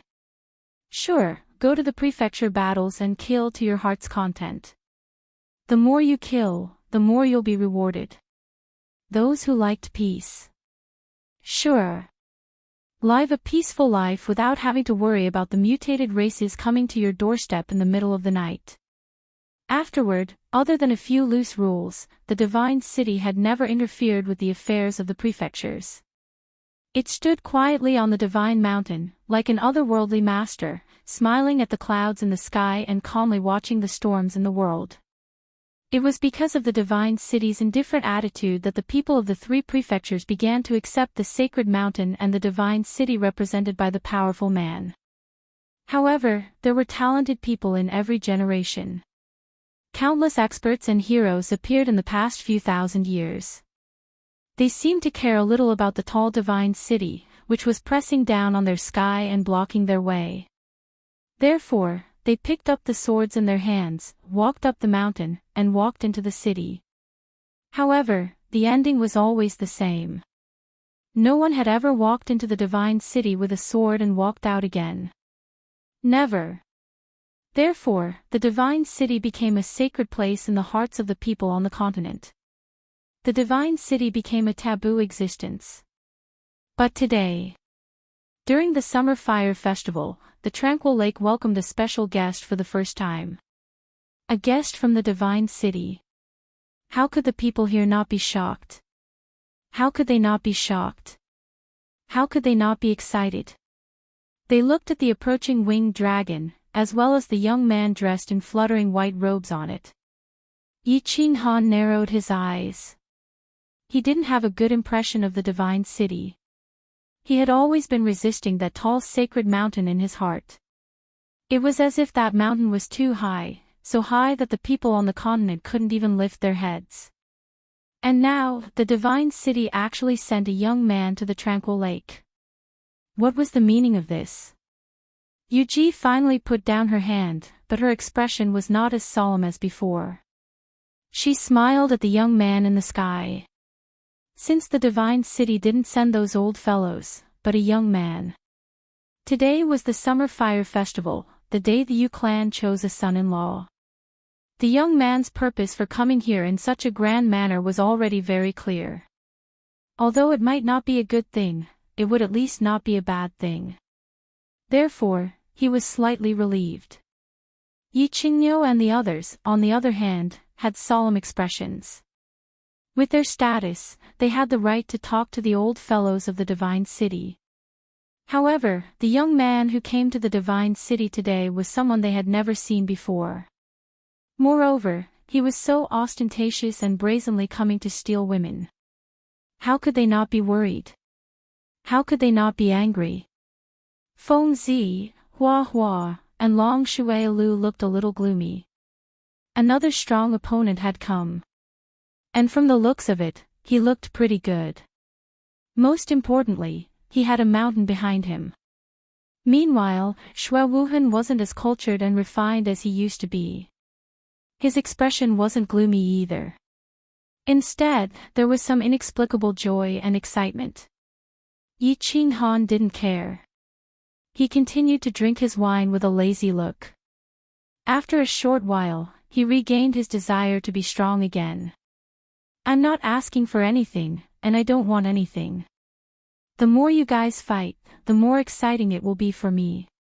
It'll be a waste if I don't watch a free monkey show. Boom! The winged dragon landed heavily on the ground in front of everyone's eyes. The moment the winged dragon landed, a white figure lightly tapped his feet. His entire body emitted a golden light. Like an ancient god, he glided and floated towards the crowd. Landing steadily on the ground, the golden light instantly retracted. The young man in white smiled and cupped his fists towards the few Grand Supreme Elders at the head of the table. Tu Qianjun greets the seniors. I've long heard of Lady Qingqing's unparalleled beauty. Today, I, too, have specially come to pay my respects. Furthermore, I heard that the young elites of the House of Aries are all here. I, too, also hope to be friends with the Martial Arts Association. Chapter 62. Tu Qianjun greets seniors. I've long heard of Miss Qingqing's unparalleled beauty. Today, I, too, specially came to pay my respects. Also, I heard that the elites of the younger generation of the Battle Gods Manor are all here. I, too, also hope to make friends with them. Pay my respects. They're probably here to snatch her. Make friends with Wu. Make friends. They probably want to give her some pointers. The few elders on the seats sneered secretly. When this brat descended, the golden light emitted from his body was the unique aura of the Duke Realm, also known as the Pseudo-Saint Realm. Furthermore, his golden aura actually reached a radius of around 1 meter. It seemed that he had the cultivation of the first level of the Duke Realm. He actually released his aura unscrupulously in front of them, who were all in the Saint Realm. Furthermore, he relied on it to glide for such a long distance, making people feel as if he was flying over. Wasn't this clearly showing off his strength? It was also clearly slapping the faces of the young masters present. It was also to build momentum for him to snatch her. It seemed that the chances of those young masters and their clan were slim. However, Yu Ji beamed with joy. This brat was rather tactful and respectful to these old fellows. Moreover, he had made it clear that he was here to pursue his daughter, not to cause trouble. She also knew that this generation's saintess was more outstanding than the previous generations of saintesses in all aspects. However, she didn't expect that even the divine city, which rarely appeared, would send people to snatch her. What was this? This was glory. This was also strength. Hence, she smiled brilliantly. Young Master 2 must be the young master of the dragon-slaying divine guard of the divine city's 4 guards. You're indeed as graceful and elegant as your father. Servants, give him a seat. Elder Yu, my father asked me to send his regards to you. There's no need to give me a seat. I have an old friend here, so I'll sit with him. Tu Qianjun smiled faintly. He turned his head and swept his gaze across the young masters. Finally, his gaze landed on Xue Wuhan. Young master, please take a seat. Xue Wuhan had been smiling all along. When he saw Tu Qianjun looking over, his smile became even more amiable. He hurriedly stood up and lowered his head slightly, indicating for Tu Qianjun to take his seat. Ah! Tu Qianjun nodded indifferently. It seemed as if he didn't care about everyone's gazes. He walked straight to Xue Wuhan's seat, and sat down peacefully. He lowered his head and smoothed his sleeves. He saw that the people in the vicinity were looking at him cautiously. He raised his head in astonishment and said, "What's wrong? Do as you wish. Don't worry about me, just pretend that I don't exist." Yes, yes. The people around him hurriedly lowered their heads and continued to drink, sip tea, and eat fruits. Their hands and feet were slightly trembling, and they accidentally spilled some of the wine in their hands. Those who were eating the fruits panicked and even ate the vines. Their expressions betrayed their panic and nervousness. Feng Zi and Hua Hua looked at each other. They could see the worry and shock in each other's eyes. This Tu Qianjun was only 27 or 28 years old, yet he already possessed the strength of a duke. This was a little too terrifying. It should be known that the two of them could be considered first-rate geniuses. At the age of 24, they were already at the 3rd level of the general realm. Coupled with their family's secret arts, their combined strength was only at the 1st or 2nd level of the martial realm. It was fine if they couldn't match up to him in terms of power. After all, the divine city's glory was built through generations of battles. If they couldn't match up to him in terms of strength, then it would be a little embarrassing. Long Shuai was also silently drinking his strong wine at the side. He occasionally glanced at Shui Wuhan, who was whispering beside Tu Qianjun, and a trace of mockery and loneliness flashed across his eyes. It was obvious that he was a little envious that Shui Wuhan had actually made friends with a young master of the divine city. However, he also looked down on Shui Wuhan's flattering behavior. Of course, it was mostly because he couldn't eat the grapes, so he said that the grapes were sour. Tu Qianjuan's appearance suppressed the entire crowd. Relying on the tall mountain behind him and his astonishing strength, he descended like a deity, instantly enveloping the entire lake's light on his body. In a battle between two armies, the most important thing was momentum. Without momentum, this battle would only end in defeat. Yi Qinghan didn't show any expression, even though he was a little displeased with Tu Qianjuan's attitude, which was even more arrogant than Yi Qinghuang. However, he didn't intend to carry Yu Qingqing to bed today, so he didn't feel like he was facing a love rival. However, he hated Shui Wuhan's flattering attitude even more than Long Shuai. This brat usually looked like a dog, but deep down, he was really a dog. Clap clap. When Yu Ji saw that everyone's mood had somewhat calmed down, she clapped her hands twice, and began to serve the pastries in front of the main course. Along with the clap of her hands, the door of the west courtyard opened, and 12 red-clothed women walked out. It just so happened that this red dress was very similar to the dress that they wore when they entertained Yi Qinghan and the others in the Jadeite pavilion in the morning. The upper body was a thin tube top, and only the lower half of the white and tender beautiful breasts were covered, revealing a plump snow-white semicircle. The lower body was a gauze skirt, and under the uneven hem was a pair of perfectly straight and slender white legs. On their feet were pairs of long leather boots that covered more than half of their calves. The only difference was that today, on their smooth abdomen, which didn't have any extra fat, hung a small purple bell. Snow-white skin, captivating red dress, and the purple ring around their waists, these three colors actually fused and intersected, evolving into a strange charm. The dance was somewhat similar to the belly dance of Yi Qinghan's previous life, but it was clear that no one would appreciate such a beautiful and artistic dance. They only stared with bulging eyes at the group of women, who were constantly swaying because of their twisting bodies, as well as the limitless scenery under the gauze skirt that was blown up by the wind from time to time. Yi Qinghan and the others, as well as the few old fellows above, were still fine. Their identity and status didn't allow them to be too out of line, but the other young masters didn't have so many misgivings. All of their eyes were bulging so much that they were actually bigger than Yi Qinghan's. Under the reluctant gazes of the crowd, the 12 women silently retreated, while the young masters were silently thinking of ways to snatch one from the Yu clan. Although the Yu clan's summer fire festival was mainly for the saintess to choose a man, almost every time after the matter of the saintess was settled, the Yu clan would choose a portion of the young masters with relatively higher aptitudes, strength, and influence, and gift them the 12 Tranquil Lake women of the Yu clan. Although it was called gifting, it was actually no different from selling them.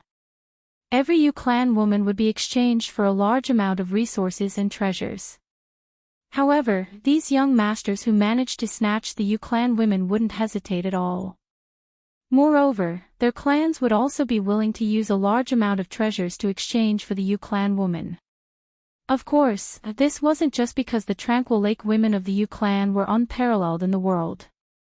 Any man who married a Tranquil Lake woman would obtain the most pleasure and satisfaction in the body. It was also because if the young masters of these clans could marry a Tranquil Lake woman, then their clans would automatically obtain the friendship of the Yu clan. They would receive a large share of the Yu clan's intelligence, martial power, and resources, until the woman died. It could be said that the reason the Yu clan women could stand tall in the House of Aries for 1,000 years was also because of this marriage alliance policy. Oh. So that's how it is. This marriage alliance policy was thought up by the genius of the Yu clan. How brilliant. Yi Qinghan exclaimed in admiration as he understood many things he didn't know before from Feng Zi's soft explanation. Feng Zi nodded as well. Her eyes were filled with admiration. The founder of the Yu clan, the Moon Queen. A miraculous woman who made the ancestors of the four great clans, the Wind Lord, the Flower Empress, the Snow Marshal, and the Night Emperor fall head over heels for her. Back then, her martial power and cultivation reached the peak of the Sage realm, half a step into the Divine realm. According to the clan's records, this woman naturally rejected the four great ancestors. She walked into Silver Moon City alone and created the Yu clan. Stop talking. The dishes are about to be served. You have to perform well later. I'll cheer for you. Yi Qinghan saw Yu Ji raise her hands and clap her hands again. He knew that Yu Qingqing was about to go on stage. He quickly nudged Feng Zi and looked behind Yu Ji. Hearing this, Feng Zi immediately straightened her body and sat up straight. She looked forward very seriously. As Yu Ji clapped her hands lightly, the sound of a guzheng rang out from West Court. She was playing an unknown song. Not many people present understood this. They only felt that the sound of the guzheng was like the whispering of young girls at first. It was pleasant to listen to. Then, the tune changed rapidly like the torrential rain in summer. Water droplets fell onto a jade plate. It was very crisp. Then, it changed to the sound of an ancient spring in the mountains flowing between the cracks of a rock. It was very pleasing to the ear. Finally, it changed to the sound of an armored horse's blade. It made people's blood boil. Even though everyone present was uncouth, they were gradually moved by the pleasant sound. For a moment, their hearts felt very ethereal and very peaceful. In the end, when the sound of the guzheng turned into the sound of a blade, everyone felt like they were in a battlefield of 10,000 people. Their blood boiled. Buzz, just as everyone's blood was boiling, the sound of the guzheng suddenly stopped. Everyone looked in the direction of West Court in surprise. They saw a peach-colored figure floating out from West Court. The peach-colored figure was a woman. She wore a peach-colored palace dress, and her face was covered with a peach-colored silk scarf. There was even a bright peach blossom on her head. The woman had a sword in her hand. Her left hand was held diagonally below, and her right hand was in front of her. She held a small and exquisite guzheng in her hand. She leaped down from the sky. Her palace dress flapped in the wind, making her look like a fairy from beyond the heavens. It was unknown whether it was because of the strong wind or the woman's own will, but when the woman landed on the ground, the peach-colored silk scarf on her face actually fluttered with the wind, revealing a devastatingly beautiful face. Her black pearl-like eyes contained a smile that was both charming and seductive. Her delicate nose was tall and straight, and the corners of her small mouth were slightly raised. Her red lips were slightly parted, inviting people to kiss them. Below her slender white neck, there was a piece of white jade that was half covered and half covered. When it contrasted with the peach-colored palace dress, it was so soul-locking. Her white waist was actually so small that it couldn't be grasped. Her entire person was like a fairy that had fallen into the mortal world. She made people feel that she couldn't be profaned, that she couldn't be violated. However, she was also invisibly attracting people, making them want to profane her, to go on top of her. This kind of feeling was extremely contradictory. Normally, no one would wear a peach-colored dress that was unique, and no one dared to wear it because peach-colored clothes gave people a very tacky feeling. But today, Yu Qingqing dared to wear it, and she wore it. Moreover, she even wore an even more tacky peach blossom. It was just that, after today, presumably, no one present would dare to say that peach-colored clothes were tacky. At least Yu Qingqing was not ordinary. Not only was she not ordinary, but that faint peach-colored color on her graceful figure, coupled with her devastatingly beautiful face, gave people a feeling that she was so attractive, so ecstatic, so fatal. Peach blossoms were poisonous. They could topple cities, could topple countries, and could even poison people to death. Chapter 63. The lady with peach blossoms stood there quietly. Her eyes glowed and the corners of her mouth curled up slightly, revealing a faint smile. Then, she placed the zither on the ground. Her 5 slender and elegant fingers danced wildly, emitting a few clanging notes. The long sword in her left hand formed a flower and she actually began to play and dance. She played a hurried and rhythmic marching song. Although there would be occasional breaks as she played and danced, the special reverberation of the zither didn't make people feel that there was a break. Instead, they felt that the rhythm was different and it was very dynamic. The dance was a sword dance, and it was very good. Sometimes it was hard, sometimes it was soft. Furthermore, everyone present was an expert and could see that the swordsman wasn't a pretty one. Aside from being pretty, one could see the formless murderous aura that accompanied the sword dance. The sword was a killing weapon, a yang weapon of extreme yang. The woman was a beauty, a woman who was as gentle as water. But today, the combination of the beauty and the sword was actually so perfect. Accompanied by the clanging sound of the zither, everyone felt as though they were on a battlefield filled with corpses.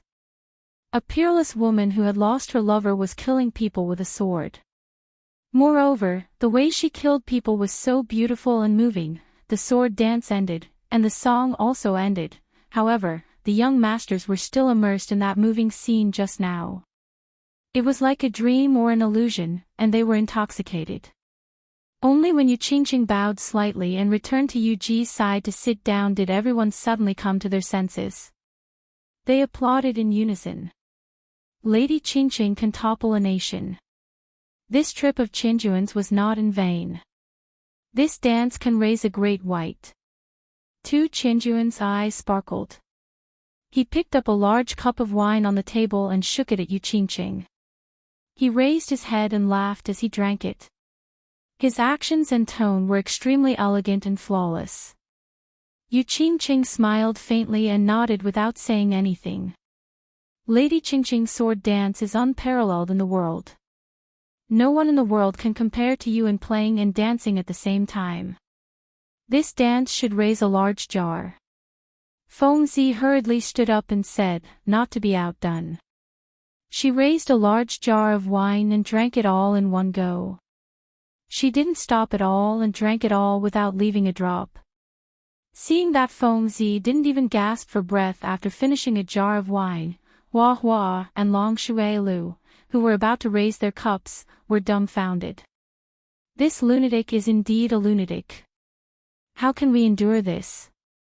We can't possibly offer 2 jars, right? In the end, they didn't raise their cups anymore. Instead, they picked up their teacups and shook it in a toast. They said a few polite words to express their admiration for Enchanting. After that, the young masters took turns to express their praises. They praised Enchanting's performance to the point that there was nothing in the heavens that was unparalleled on the earth. Although their words were different, their purpose was the same. They were all expressing, we admire you very much, we cherish you very much, we want you very much, we are willing to marry you and treat you like a treasure, we hope that you will pay attention to us, consider us, we are not bad, and so on. Enchanting nodded faintly and smiled in response. Finally, her gaze stopped on Enchanting, who was happily eating the pork roasted on the bonfire. Her eyes flashed with a hint of, as expected. After a moment of silence, he raised his head and said coldly, young Master Han, why didn't you express your opinion? Is Enchanting's performance so unworthy of a single word from you? Enchanting was very beautiful and her dance was also not bad. Enchanting also wanted to praise her. But since Enchanting had promised Fengzi and the others, he had to at least do some superficial work. Otherwise, he would break his promise. And if he broke his promise now, Enchanting was afraid that Fengzi and the others would also break their promise and cause trouble during the residence battle. In his heart, his sister's life was naturally the most important. Therefore, when he was dancing with Enchanting, he focused his attention on the golden pork roasted on the bonfire. At this moment, he naturally wouldn't follow the others to flatter her, even though the buttocks of this horse were really not bad. Ah, not bad. Feeling Yu Qingqing's cold gaze, as well as Feng Zi and the others' covetous gazes, Yi Qinghan raised his head slightly and said. He then continued to focus his attention on the roasted pork. It seemed that this pig looked more delicious than Yu Qingqing. Ah. Not bad. What did that mean? All the young masters looked at Yi Qinghan, who was engrossed in his battle with the pig, with a variety of expressions on their faces. This was the first time Yu Qingqing had spoken today, but this young master didn't feel excited or flattered, but he actually said, not bad, in such a perfunctory manner. After he finished speaking, he continued to eat, not even looking at Yu Qingqing. Not to mention that Yu Qingqing was devastatingly beautiful, her dance today was really not bad. Just the fact that Yu Qingqing was the Yu clan saintess, with such a noble status, he still had to say a few perfunctory words to her. Today, Dongfang Dao and young master Nangong Chang wanted to recognize him as their master. They originally thought that this young master was very fierce, but they didn't expect that he was even more fierce, to the point that he didn't even care about the Yu clan saintess. Dongfang Dao and the others looked at each other and laughed, giving Yi Qinghan a thumbs up. Meanwhile, Feng Zi, Hua Hua, and the others were all beaming with joy as they repeatedly raised their cups. They naturally knew why Yi Qinghan was like this, and now it seemed that this brat was really interesting. He kept his promise and was a good brother. Tu Qianjun also looked over with a smile, a trace of interest in his eyes. He whispered a few words to Xue Wuhan beside him, then glanced at Yi Qinghan a few times, then silently looked at Yu Qingqing and didn't say anything. Yi Qinghan didn't care about the gazes of the crowd, nor did he care about the warning look Yi Qingniu gave him. Instead, he slightly tilted his head and said to Feng Zi beside him in a low voice, "What are you giggling for? Hurry up and perform well. Do you know what it means to gain the upper hand by a show of strength?" "Thank you, good brother." Feng Zi slapped his forehead and stood up. He let out a light cough to attract everyone's attention. He wriggled the two bulging muscles on his chest and said in a carefree voice, "Today is Miss Qingqing's coming-of-age ceremony. I, Feng Zi, am not talented, so I will also perform a few sword dances to celebrate." Although he said it was a sword dance, Feng Zi didn't reach out to hold the sword. Instead, he made a strange gesture. He stretched out his index and middle fingers of his clenched fists and leisurely swung them forward. With a sword hum, the huge sword on his back suddenly unsheathed and turned into a beam of white light that flew straight into the sky. Then, his fingers quickly changed. The huge sword twisted a few times in the air, turned around, and fell straight towards the bonfire. When it was about to touch, Feng Zi quickly changed his gesture again. The huge sword actually made a circle around the bonfire, pierced through a suckling sheep, and flew towards Yu Qingqing. It flew to the table in front of Yu Qingqing and stopped. After shaking a few times, the suckling sheep was actually split into 7 or 8 pieces and fell onto the jade plate on the table. After this was done, Feng Zi withdrew his hand gesture and the huge sword returned to its sheath. Only then did he say with a satisfied smile, "I've made a fool of myself, Miss Qingqing. This roasted suckling sheep is a small token of my appreciation." "Young noble Feng, thank you." Yu Qingqing smiled and nodded in thanks. At the same time, the young noble next to her gave Feng Zi the middle finger in his mind. "You're playing so big right from the start. You only used your Feng clan's ultimate sword control technique. How can others play later? Plus, even if you want to please Yu Qingqing, you don't need to use the big guy that you kill people to make a living to cut meat. Old man Feng, not bad. Your brat's sword control technique has probably reached the 6th level." Yi Qingniu whispered to the Feng clan supreme elder on a square table above. Yu Ji also nodded with satisfaction and said, small area control is already very good. With the power of a third-level general, I'm afraid even a first-level marshal can't beat him. Feng Zi's talents are considered the best in your Feng clan in the last 100 years. His future is limitless. Where? Compared to the descendants of your clans, I still have to work harder. The Feng clan's supreme elder said humbly, but his face was full of joy. Ha! My brat is ready to go. Let's see what special performance he has. The Hua clan's elder smiled and drew everyone's attention to the field. Seeing that Feng Zi got the first prize, Hua was a bit unhappy. He stood up and nodded at Enchanting. He said, I'm also here to join in the fun. I'll give Miss Enchanting a mysterious gift. Saying this, Hua slowly walked toward the field. His steps were very elegant and light. However, as he walked, his body slowly became blurry in front of everyone and finally disappeared. Stealth. Everyone was shocked and changed their expressions.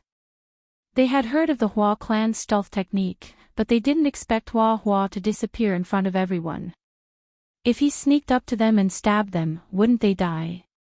The only young people who didn't change their expressions were the descendants of the 4 great clans, Long Shuailu, and Tu Qianjun. Long Shuailu had seen this before, so he didn't panic. Tu Qianjun didn't have any expression, but his eyes revealed a trace of contempt. It seemed that he didn't care about this kind of small trick. Of course, the few supreme elders in the field wouldn't be shocked, nor would their expressions change. Although Hua's stealth technique was quite good, under the powerful cultivation of the Saint Realm, it was equivalent to not being invisible at all.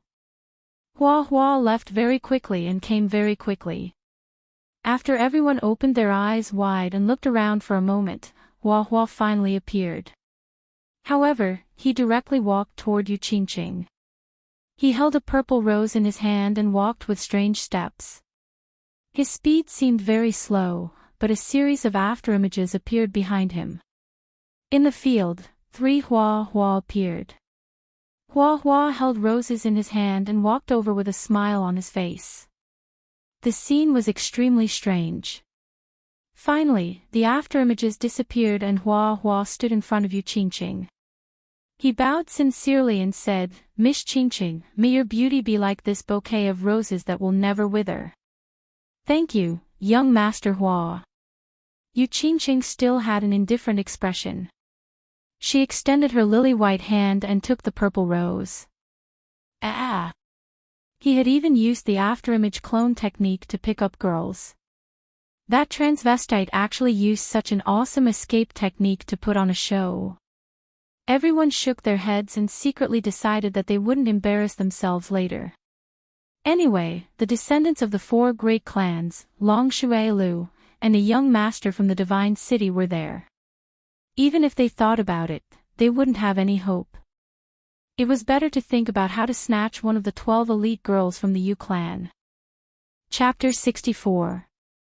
After the strange performance of the beautiful ladyboy Hua, the atmosphere suddenly turned cold. Although all the young masters had fantasized about showing off their skills today, using their unique temperament and unique style to win the heart of the beauty, and finally returning home with glory and beauty, all the young masters had fantasized about showing off their skills today, using their unique temperament and unique style to win the heart of the beauty. However, under the abnormal special skills of the Feng family and the Hua family, as well as the performance of Feng Zi and Hua, everyone felt as if a bucket of cold water had been poured over them. They were completely sober, and they were also shocked. Obviously, Long Shuailu didn't want this to happen, so he casually made his move. His battle aura turned into a palm, holding a cup of top-notch perfume named Poison that he had spent a lot of money to buy, and he flew towards Enchanting. Long Shuailu's move had indeed shocked everyone present. It should be known that battle aura was just an external release of energy. It was easy to use energy to kill and destroy enemies, but to materialize battle aura into a real palm, even if it could only hold a bottle of perfume, one would need to be at least in the Emperor realm. However, it was a pity that he hadn't managed to completely learn Palace Master Long's famous consummate skill, the dragon capturing hand. Palace Master Long's dragon capturing hand was extremely powerful. With Palace Master's strength at the peak of the Saint realm, if he used the dragon capturing hand, not to mention the Saint-level Azure Dragon, he would definitely be able to capture the 8th-level Tyrant Dragon. He would be able to easily throw it around like it was a broken jar. Long Shuelio's battle aura was naturally not a problem for him to kill enemies with his battle aura. However, if he wanted to materialize battle aura into a real palm, hold a bottle of perfume, and fly it for more than 20 meters, it would obviously be a little difficult. Therefore, when this palm flew, it would occasionally shake a little, and there was even one time when it almost fell. In the end, Long Shuelu was covered in cold sweat, and his face was pale. Only then did he deliver the bottle of perfume to Enchanting. Looking at the faint smile in everyone's eyes, Long Shuelu knew that he had really made a fool of himself this time. After that, some young masters seemed to feel that there was still hope, and used their last bit of strength to fight. They all went up one after another, each displaying their own unique skills. For a moment, it was very lively, and brilliant. On the other hand, there were only 3 people who should have made a move but didn't. One of them was the dazzling young master of the Divine City, Tu Qianjun, who rode on a winged dragon.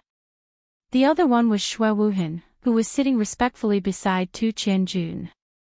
The last one was Yi Qinghan, who had silently finished off the suckling pig and started to wipe out the fruits on the table. It seemed like Tu Qianjun wanted to make the last move and suppress everyone with his skill. However, Xue Wuhan looked like a slave. He sat respectfully beside Tu Qianjun. It seemed like he didn't want to make the first move. On the other hand, Yi Qinghan didn't seem to be interested at all.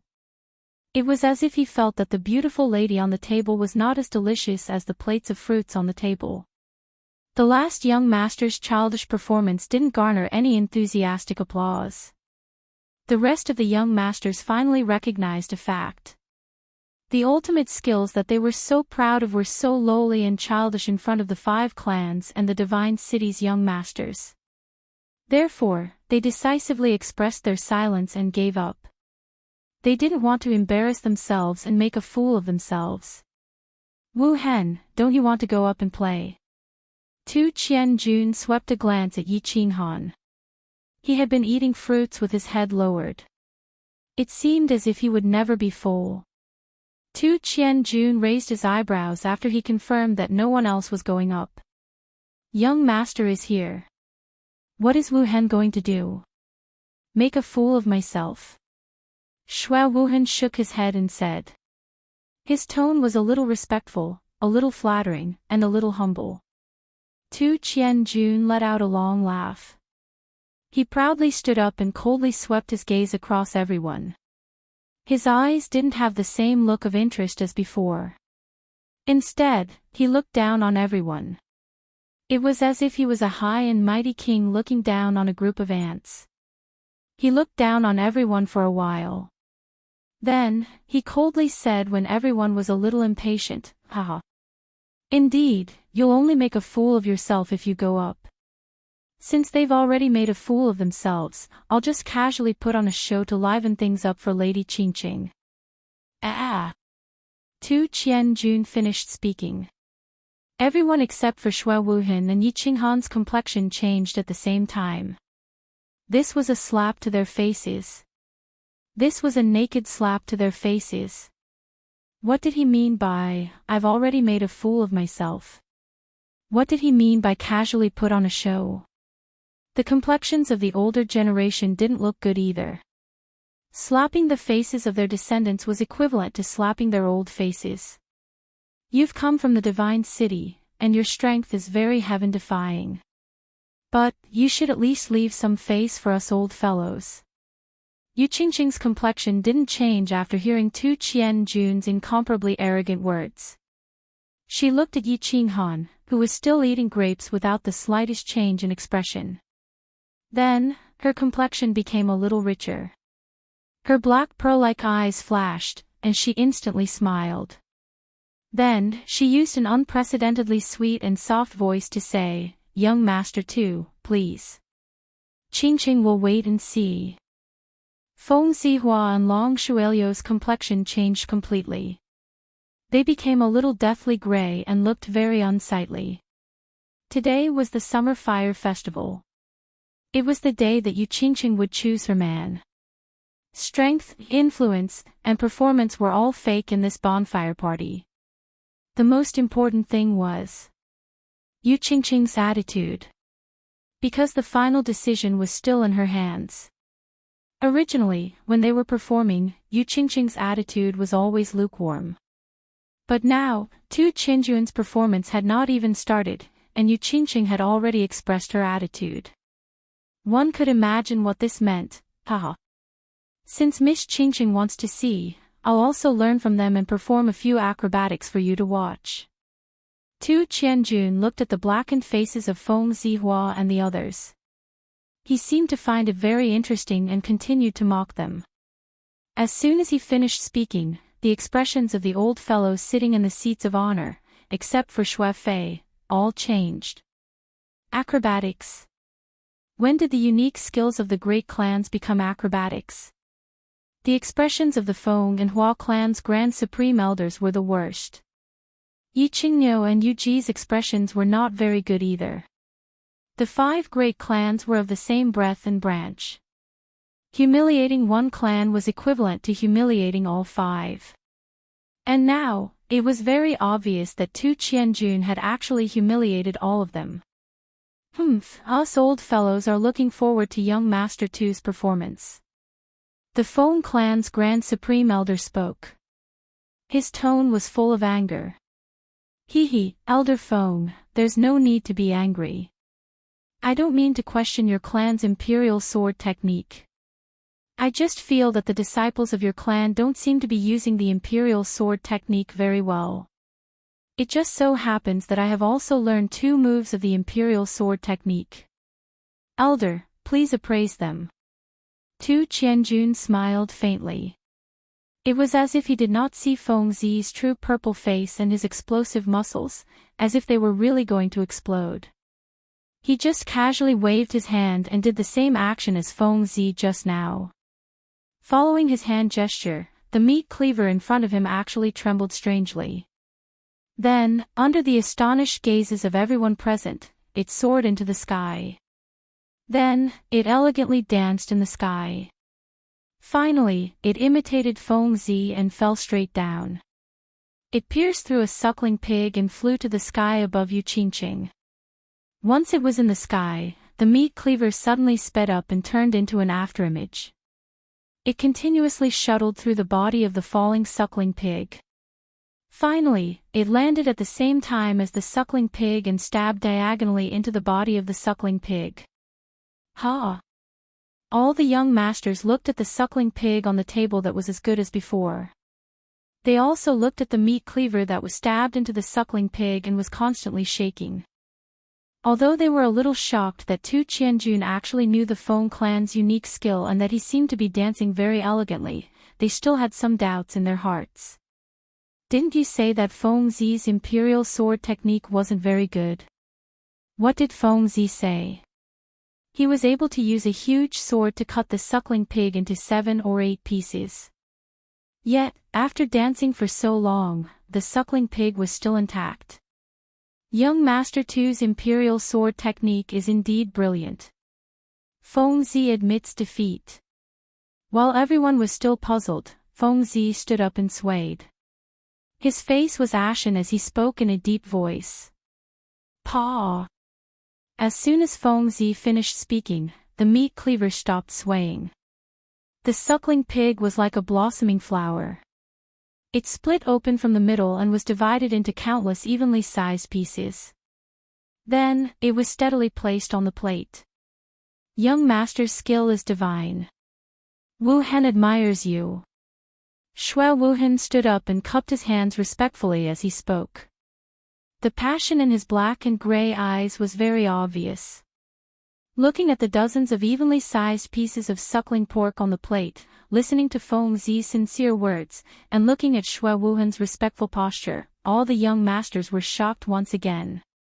However, there were too many shocks today. All the young masters felt a little numb. The things that they were proud of and glorious in the past, in front of Feng Zi and Tu Qianjuan's performance, became extremely childish and laughable. As a result, they developed a deep sense of defeat and a faint sense of inferiority. It was to the extent that they didn't even know that Tu Qianjun had suddenly disappeared in front of everyone.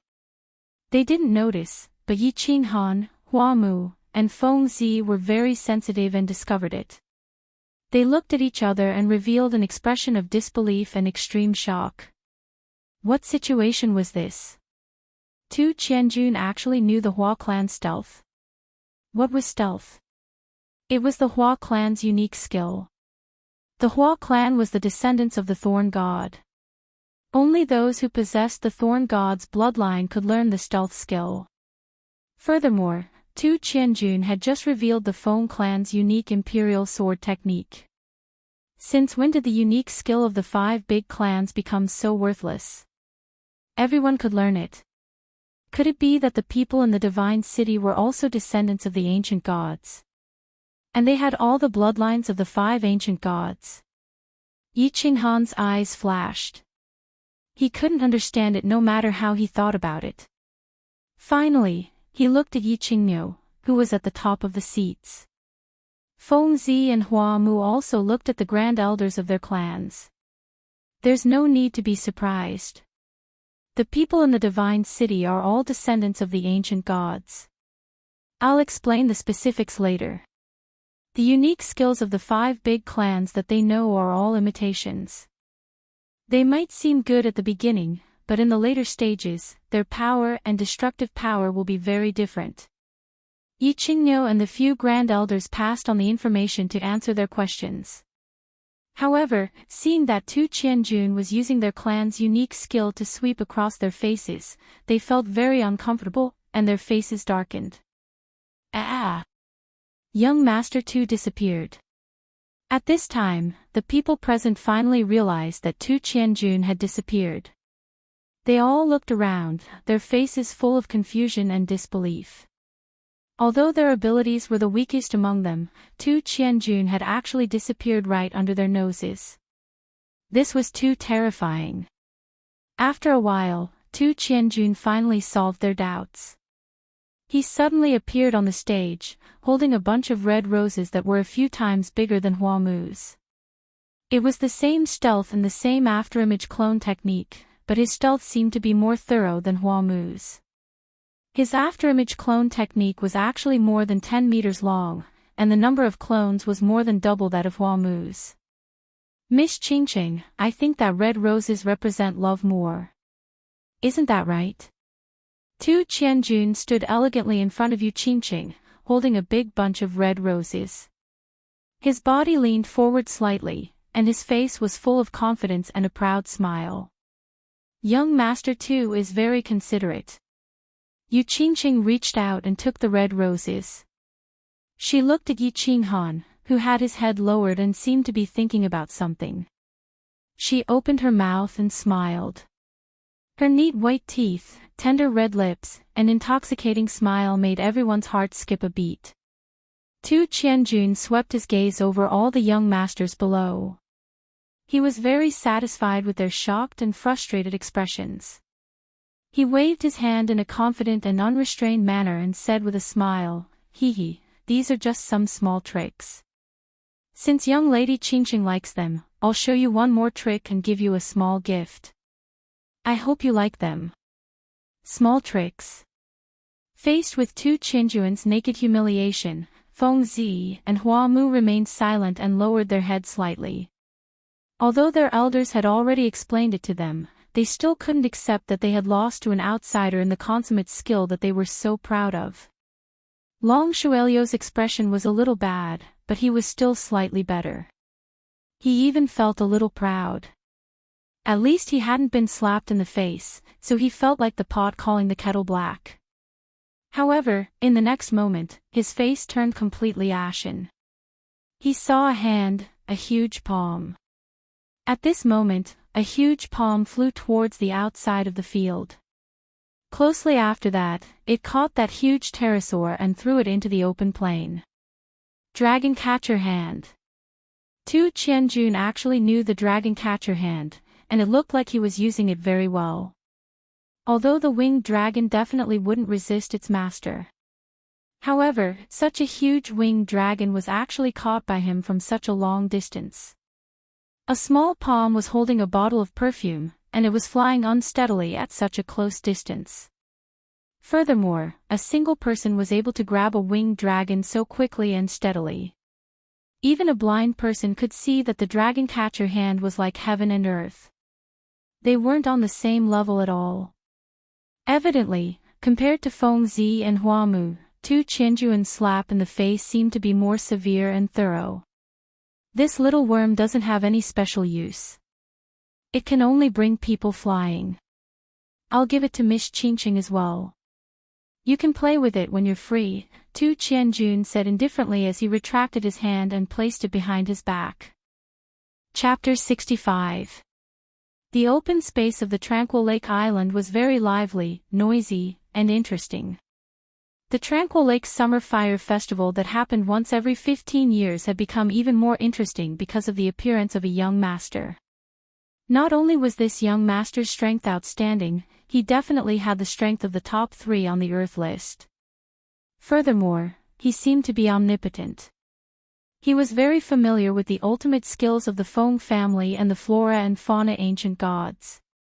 Even the famous ultimate skill of the Divine War Abode's #1 expert, Manor Master Long, seemed to be executed beautifully by him. He was also very generous. He could easily give away a level 7 magical beast, the pterosaur, which was rare even among the 5 families. Most importantly, he came from the Divine City. The Divine City was undeniably the holy land in the eyes of the people of the continent. It had protected the 3 clans of the continent for thousands of years, allowing countless people to live and work in peace and contentment. Countless people didn't need to worry that war would happen to them. The city on the high and mighty Divine Mountain had played the most important role. Today, the young masters from various places in the House of Aries finally had the opportunity to see the elegance of some people from the Divine City. They weren't disappointed. Whether it was in terms of temperament, grace, or strength, he suppressed all the young masters present, and many people were convinced. Didn't you see that the Shui family's young master, who was usually high and mighty, was like a dog in front of him? All the young masters were very excited. They were happy that they could see the peerless elegance of the Divine City's young masters. They were secretly happy that the Divine City's young masters had the ability to suppress the usually high and mighty descendants of the 5 families. They naturally thought that only the Son of God from the Divine City was worthy of the goddess-like fairy up there, and only he could possess her. This was too much. Looking at the big guy in front of her full of ferocity and arrogance, Yu Qingqing knew that she had gone too far. Tu Qianjuan's gift was a bit too much. Yu Qingqing was in a dilemma. A level 7 magical beast, the Divine City's special mount. This was not a small gift. Accepting his gift was equivalent to admitting that she was leaving with Tu Qianjun. Originally, Yu Qingqing saw that Yi Qinghan had been acting like this and didn't care about her at all. She wanted to anger him and provoke him a little. It had always been her unconvinced mentality of a little girl causing mischief. At this moment, he realized that he had gone a little overboard, so he didn't know how to end the situation. Young Master too is considerate. Such a big guy, even if you give it to the Yu clan, the Yu clan won't be able to raise it. Young Master, you should keep it first. If Qingqing chooses you in the end, it won't be too late to give it to her then. In the end, it was Yu Ji who expressed her stance and solved Yu Qingqing's problem. If it was Yu Ji who said this, there would naturally be no problem. If it was Yu Qingqing who said it, there would naturally be a problem. Therefore, Tu Qianju nodded his head and didn't force him too much. He put away the winged dragon and happily chatted with Xue Wuhan. Some people were happy, and some people were unhappy. Feng Zi's face was gloomy. Flowers and grass were silent. Long Shuelio's handsome face seemed to be a little twisted. Yi Qinghan was still eating his fruit silently. His meaning was obvious. It's none of my business. I will definitely not get involved in this matter today. Old Nyo, you have to get back your face today. Although the Grand Elder didn't seem to have any change on the surface, he was secretly transmitting his voice to the Grand Elder. His tone was somewhat displeased and dissatisfied. Old Nyo asked your kid to go show off. Didn't you say that your kid is very awesome? Don't you want this girl, Qingqing? The Grand Elder of Flowers and Grass also transmitted his voice over. Yi Qinghan drank his tea silently. His bulging eyes glared at the two of them, and then coldly swept a glance at Yi Qinghan, who seemed to have fallen asleep at the side. Originally, he was still anxious about why Yi Qinghan wasn't going up to show off. Now, it seemed that this kid was very smart. And now, the Feng clan and the Hua clan's elders were transmitting their voices. It was very obvious that they wanted to drag the Yi family down with them. He wasn't an idiot. Of course, he wouldn't do such a stupid thing. Young Master Han, you have to get back your face. Feng Zi's face was gloomy for a moment, then he came over and said in a low voice. Flowers and Grass ears twitched, and his beautiful eyes quickly turned a few rounds. He also came over and said, That's right, brother. You have a lot of ideas. Help us get back some face. We, the 5 great clans, are of the same branch. Slapping our faces is also slapping yours. Yi Qinghan spat out a melon seed, grabbed another one, and continued to eat. He didn't even look at Feng Zi or Flowers and Grass. Only when the two of them couldn't wait any longer and were about to repeat their request and emphasize their clear intentions did he say indifferently, What does it have to do with me? Isn't Xue Wuhan from the 5 great clans? Ask him to go up. Pfft. This kind of scum, I'm blind. Feng Zi glanced at Xue Wuhan, who was talking and laughing with Tu Qianjun, and revealed an expression of disgust. In the future, there will only be the 4 great clans in our generation. I won't acknowledge that dog, Flowers and Grass said coldly, as if Xue Wuhan's behavior had completely hurt his feelings. Oh.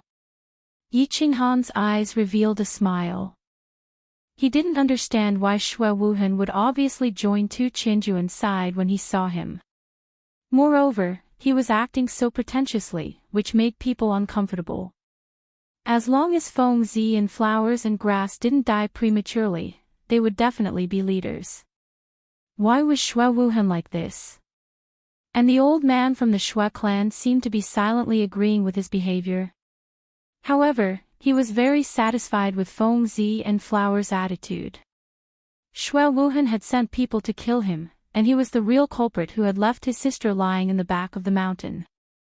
He had to kill this person. Now that he saw Feng Zi and Flowers' attitude, he was even happier. Therefore, he laughed happily, then shook his head and said, I promised the 4 of you that I wouldn't do anything today, and I'm a man of my word. Ha! Feng Zi and Flowers could hear what he meant, and their eyebrows twitched at the same time. This guy was so strange. Did he really have the confidence to help them regain some face? Therefore, the two of them said very seriously, Young Master Han, of course you're a man of your word. We're begging you this time, so we can't take it as you going back on your word. Hee, I promised the 4 of you, and the 4 of you promised me one thing too. Yi Qinghan spread his hands, indicating that he couldn't do anything. He didn't want to be stabbed in the back during the residents' battle just to help them regain some face. The 2 of us definitely agree, and Long Shuailu will obviously agree too. But that traitor, humph. Feng Zi said gruffly. She was in a difficult position. It seemed that Xue Wuhan wouldn't agree. She was in a difficult position. Yu Qingqing was also in a difficult position. Tu Qianjun had the upper hand, but now no one was performing. They seemed to have given up on competing with the young master from the Divine City. Perhaps it was because they were all descendants of the 5 great clans, which made her feel a sense of solidarity against a common enemy. Or perhaps it was because Tu Qianjun's performance today was too strong and arrogant. Therefore, she didn't have much interest in this high and mighty young master from the Divine City. However, if no one else continued to perform, she really didn't know how to end the situation. Therefore, when she inadvertently glanced at the black figure again and saw him spread his hands helplessly, she felt a little angry in her heart. After a moment of silence, her pair of black pearl-like eyes revealed a hint of agility. She coughed lightly and gathered everyone's attention on her. Then she said faintly, "What?" Young Master Han seems to feel that young Master Qinjuan's performance just now wasn't very good. Ha! Yu Qingqing's words successfully shifted everyone's attention to Yi Qinghan. Looking at everyone's interested gazes, as well as Tu Qianjuan's ice-cold glance, Yi Qinghan meaningfully looked at Yu Qingqing. It seemed as if he was blaming Yu Qingqing. It felt as if Tang Seng was looking at the great sage affectionately and saying, "Wukong, you're being mischievous again, young Master Han, of course he doesn't like it. How can young Master Han's talent be guessed by ordinary people? Moreover, he also wants to show off, but he's worried that Xue Wuhan and young Master Xue won't agree." Feng Zi's eyes brightened as soon as Yu Qingqing's words fell. She hurriedly stood up and said with a big grin, "Oh. Wu Hen, what's the matter?" Tu Qianjuan's eyes flashed coldly as he asked Xue Wuhan in a low voice. Xue Wuhan laughed and hurriedly explained in a low voice, as if he didn't care about the disgusted looks from Feng Zi and Hua Hua. "Humph. If that's the case, agree to him. I want to see what tricks he can play." Tu Qianjun snorted coldly and said disdainfully. Yu Qingqing's black pearl-like eyes turned and understood many things. She couldn't help but feel even more furious at the black figure. This also made her even more determined to humiliate Yi Qinghan. Thus, she said in an even more resentful tone, "Why doesn't young Master Xue agree? There's no such thing." After receiving Tu Qianjun's instructions, Xue Wuhan stood up in a heroic manner. He then turned his head to look at Yi Qinghan. Then, he said with a faint smile, "Since young Master Han also wishes to display his incompetence, Wu Hen will wait and see.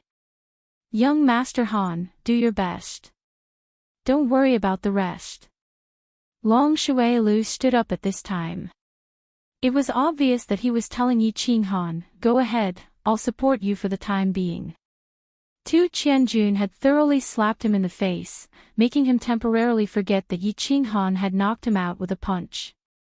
He stubbornly believed that it was a duel, and that his skills were inferior to Yi Qinghan's, so he lost. It wasn't particularly shameful. Moreover, Dragon Fifth had told him that Yi Qinghan had also held back at that time. Otherwise, he would have lost his life. Therefore, when faced with the current situation, he immediately stood up and supported Yi Qinghan. If Yi Qinghan performed well, then it would help him regain some face. If Yi Qinghan didn't perform well, then he could also vent his anger from being knocked out by Yi Qinghan. It would be a win-win situation, so it would be a waste not to do it. "Little Han, if you're confident, then go up and do it. This brat is making me, old ox, very unhappy." Yi Qingyo's voice immediately rang in Yi Qinghan's ears. Yi Qinghan awkwardly rubbed his nose and sighed deeply. He stood up, stretched his body comfortably, and yawned lazily. After attracting enough attention, he leisurely said, "You're right, you're right. I've always believed that the Yu Clan's Summer Fire Festival choosing men through the performances of the young masters is a very wrong way of doing things. It's a bit like a beautiful female monkey asking a group of male monkeys to dance a flirtatious hula dance. Depending on which monkey danced well, it would decide which monkey could sleep on its bed at night. Yi Qinghan's opening sentence caused an uproar among the crowd.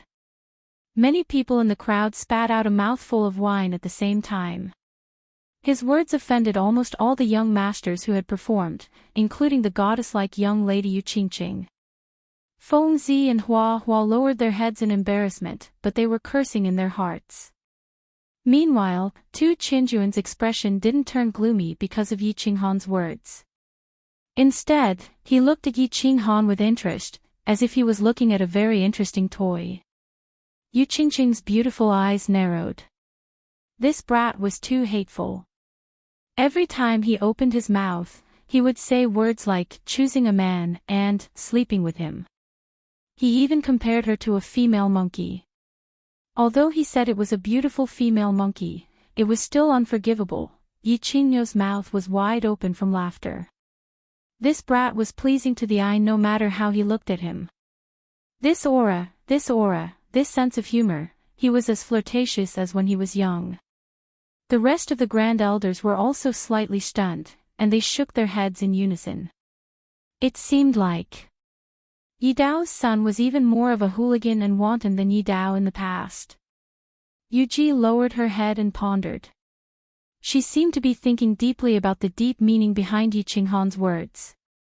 Looking at everyone's unfriendly gazes, looking at Yu Qingqing's angry eyes, looking at Tu Qinjuan's interested expression, and looking at Shui Wuhan's mocking expression, Yi Qinghan laughed mischievously. Without waiting for everyone to fly into a rage, Yi Qinghan leisurely walked out. He rubbed his hands and continued, "Of course, this comparison isn't appropriate. In fact, I think that your performance just now was even uglier than a monkey's dance. Don't deny it first. I think that the way men fight over a woman can actually be divided into two types. The first type is pure martial strength. Everyone fight in the arena, and then fight an elimination match. Isn't that more direct? And I personally think that the things passed down by your clan's ancestors aren't for you to perform, but to kill your enemies on the battlefield, and to save your life in the face of death. The other type is pure artistic performance. Although I don't think there's such a thing as artistic in this world. However, everyone, think about it. The martial strength that you rely on to survive and fight is actually used for performance. The martial strength that you rely on to survive and fight is actually used for performance, and other than showing off your strength and special skills, as well as feeling good about yourself, what else is there in your performance? That's why I feel that your performance is inferior to a monkey's dance. No matter what others are dancing is pure art. It's not like the abstract performance of a monkey's dance that was passed down from your clan's supreme martial strength. I really don't feel comfortable watching it. And I'm a person who likes to be more direct, and say whatever is on my mind. Of course, the young masters here are all elites, and their hearts are as broad as the ocean. I think everyone won't mind. I've already talked big today. If I don't perform a bit, I reckon that you won't let me off. So, I'll just perform a dance to liven things up for everyone. Of course, it's a very pure hula dance. Chapter 66. This guy has a sharp tongue and is quite eloquent. But he's only at the first level of the general realm. An 8th grade beast. His strength is nothing much, it's a pity. Tu Qianjun smiled coldly as he shook his head and said to Shui Wuhan, who was standing beside him. Compared to you, he's obviously worthless. It's just that this brat has some tricks up his sleeves. Wu Han had secretly suffered some losses from him before. Shui Wuhan smiled slightly. His tone and expression were both respectful, without the slightest flaw. He's only a flea that can jump high, it's nothing much. If you can survive this battle, you can go to the Divine City and follow me from now on. Tu Qianjun was very satisfied with Shui Wuhan's attitude. He looked at the fervent look in his eyes and said indifferently. Thank you, young master. Hearing Tu Qianjun's words, Shui Wuhan's eyes emitted a fervent light. He was extremely excited and was about to kneel down to Tu Qianjun to express his respect and gratitude. Unexpectedly, Tu Qianjun waved his hand casually. He could only stand up embarrassedly and stood behind Tu Qianjun even more respectfully. Looking at Yi Qinghan, who was still speaking with fervor and assurance, Shui Wuhan's lips curled into a mocking smile. His body trembled slightly and his fingers turned white from clenching his fists, expressing the excitement in his heart. He met Tu Qianjun by chance 10 years ago when he was traveling outside. At that time, Tu Qianjun was still a 15 or 16-year-old playful child. He often escaped from the Divine City to play. Coincidentally, he discovered Tu Qianjun's identity, so he started to curry favor with Tu Qianjun secretly. He often brought him out to play, fawned on him everywhere, and satisfied all of his requests. Today, he finally received Tu Qianjun's reward. He finally had the chance to enter the tall divine mountain and enter the divine city. Of course, he was extremely excited. Although he entered as a subordinate, or even a servant, he didn't regret it. On the contrary, he was extremely ecstatic. This was because he had accidentally learned a huge secret from Tu Qianjun, a secret that could change his fate. Only by entering the divine city could he reach the heavens in a single bound, change his fate, and obtain a huge opportunity. The monkey is going to dance. Hearing Tu Qianjun's cold words, Shui Wuhan immediately withdrew his thoughts. He looked at Yi Qinghan, who was standing in the middle of the arena. He was extremely curious in his heart. How would Yi Qinghan perform? Could it be that he would bring out his beast and perform a monkey show? It's starting. The young masters stopped their discussions and turned their attention to Yi Qinghan, who was standing in the middle of the field. They wanted to see how this arrogant young man would react.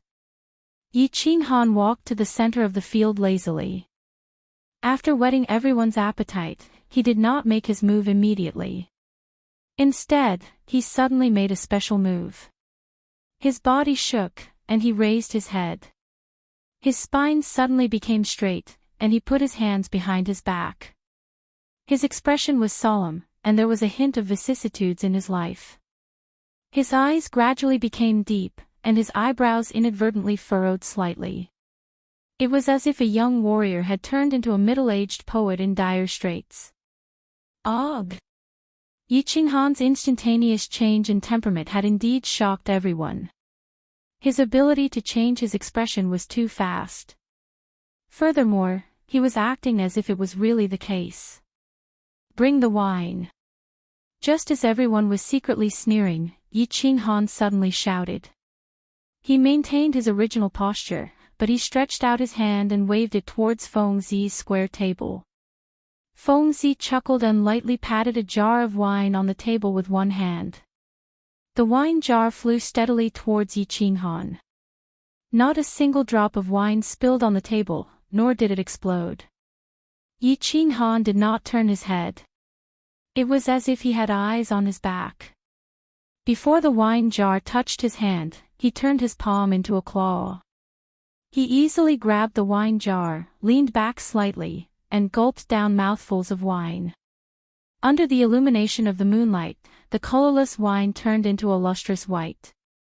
At this moment, the lustrous white wine spilled out from the wine jar and flowed down violently like the Milky Way. It flowed into Yi Qinghan's mouth, onto his face, onto his clothes, and onto the lawn. Instantly, the strong fragrance of the wine filled the entire space. Haha, good wine. Bring me my sword. When the wine jar was almost finished, Yi Qinghan let out a long laugh. With a wave of his hand, he flung the wine jar towards Feng Zi. Then, he pointed at De Gujian, who was behind his square table. De Gujian smiled. He picked up his sword with his left hand and slapped the hilt with his right hand. His silver longsword shot out like a bolt of lightning, heading straight for Yi Qinghan's face. At this moment, Yi Qinghan seemed to be a little drunk. His body swayed slightly, but he continued to look at the sky with narrowed eyes, as if he did not notice the sharp sword shooting straight at him. His body swayed just enough to let the silver sword slip past his face. Then, he reached out with one hand. His movement seemed slow, but he firmly grasped the hilt of the sword. Then, he took a small step forward and raised the sword above his head. He reached out with his other hand and grasped the scabbard, slowly pulling it open. Clang! The gorgeous silver scabbard was pulled out in an instant, revealing the dazzling blade. The sword was 3 feet long and 4 fingers wide. Under the moonlight, the cold blade glowed with a cold light. He casually flung the scabbard into the ground, sinking about 3 inches into the soil. Yi Qinghan reached out with his finger and slowly slid it across the silver blade. His eyes were focused and affectionate, as if he were looking at the woman he loved. Everyone present quieted down. It was as if Yi Qinghan's series of actions had brought them into a strange scene. In the Fire Dragon continent, literature and art had never been valued. Therefore, it had never been developed. This was the first time they had seen such a performance. It was novel, exciting, and also a dreamy feeling. Yi Qinghan paid no attention to everyone's expressions. He only stared intently at the sword that was raised in midair. It was as if the sword was the only thing left in his world. After a while, he suddenly moved. He held the sword in his right hand and stabbed it forward. His body quickly followed, and he quickly flicked the sword a few times. Then, his body suddenly stopped, and he suddenly shouted, watching the sword by the lantern while drunk. After saying that, his body quickly danced again. He danced like a fast sword. His movements were clean and neat, and extremely gorgeous. As he danced, he used a special rhythm to sing, watching the sword by the lantern while drunk. Dreaming of returning to the Horn Camp. 800 miles away, the sound of 50 strings flipping over the walls, the soldiers on the battlefield in autumn, the sword danced faster and faster. Then, it gradually slowed down. However, it was a blur in everyone's eyes. The seemingly slow sword could only be seen flashes of white light. At this moment, there was a sudden change in the scene. The wind started to blow on the tranquil lake island. The whistling summer wind made everyone's robes flutter. However, everyone was immersed in Yi Qinghan's novel and unique sword dance and blood-boiling poem. They didn't notice anything. However, the few old Sage Realm fellows in the seats of honor seemed to have sensed something. They frowned and looked around. The horse moves as fast as lightning. The bow shakes like a thunderbolt. Accomplishing the King of War's affairs, winning fame in life and death. What a pity! With Yi Qinghan's slow and fast recitation and the flashing sword dance, the wind grew stronger. While no one was paying attention, the concentration of the heaven and earth spiritual chi on the tranquil lake island reached a terrifying level. Perhaps after a while, or perhaps after a long time, Yi Qinghan slowly came to a stop. Amidst the crisp sound of the sword, Yi Qinghan held the sword with one hand. He raised his head slightly and closed his eyes as he stood there quietly. Strangely, the sudden gust of wind that blew on the tranquil lake island also disappeared without a trace, as if it had never happened. The entire place was so silent that even the sound of a pin dropping could be heard. Looking at the young man standing alone in the center of the field, that young and inexperienced face filled with vicissitudes of life, and the majestic melody that no one had heard before echoed in their ears, everyone fell into a deep silence. The sudden gust of wind and the inexplicable strange atmosphere in the field made everyone feel as if they had experienced a fantastic and magical journey. It was as if they had arrived at an ancient battlefield. Everyone had transformed into a warrior, wielding their swords and killing without leaving a trace. Unfortunately, in the end, they were defeated, and the entire army was annihilated. They were left standing alone on the battlefield with their hair gradually turning white. Yuji widened her eyes and looked around with a solemn expression. It was as if she was carefully sensing the difference in the surroundings. The few Grand Supreme Elders looked at each other and saw a trace of surprise and shock in each other's eyes. Tu Qianjun stared blankly at the sky. No one knew what he was thinking. Xue Wuhan squinted his eyes slightly. Feng Zi and Hua Hua opened their mouths wide. Long Shui Lu licked his lips. De Gujian and the other four were filled with excitement. The young master's blood was boiling, and their faces were as red as the first tide. Yu Qingqing's eyes were blurry and rippled with extraordinary splendor. Watching the sword by the lamp when drunk, blowing the horn in my dream to link the camp. Everyone felt as if a young man was caressing the sharp sword and falling into a drunken sleep.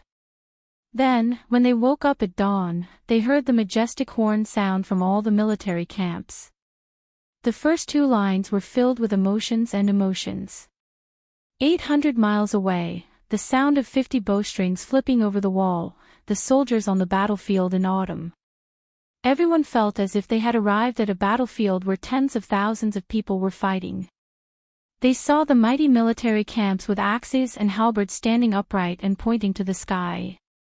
Flags fluttered, and the soldiers' armor shone brightly. Coupled with Yi Qinghan's swift sword that was as fast as the wind, the hot-bloodedness hidden in the depths of everyone's hearts was completely stimulated.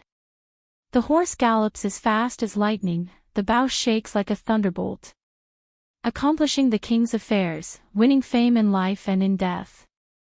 The last part of Yi Qinghan's sword dance was sometimes fast and sometimes slow, and the tune was also sometimes high and sometimes low. It made people reminisce about the soldiers' invincible heroic spirit, which was still fresh in people's minds. Before and after death, they left behind the good name of building an immortal country for the nation. The words were filled with patriotism and passion. These two lines meant that the poet saw that he had achieved success and was proud of himself. Thus, he cheered happily.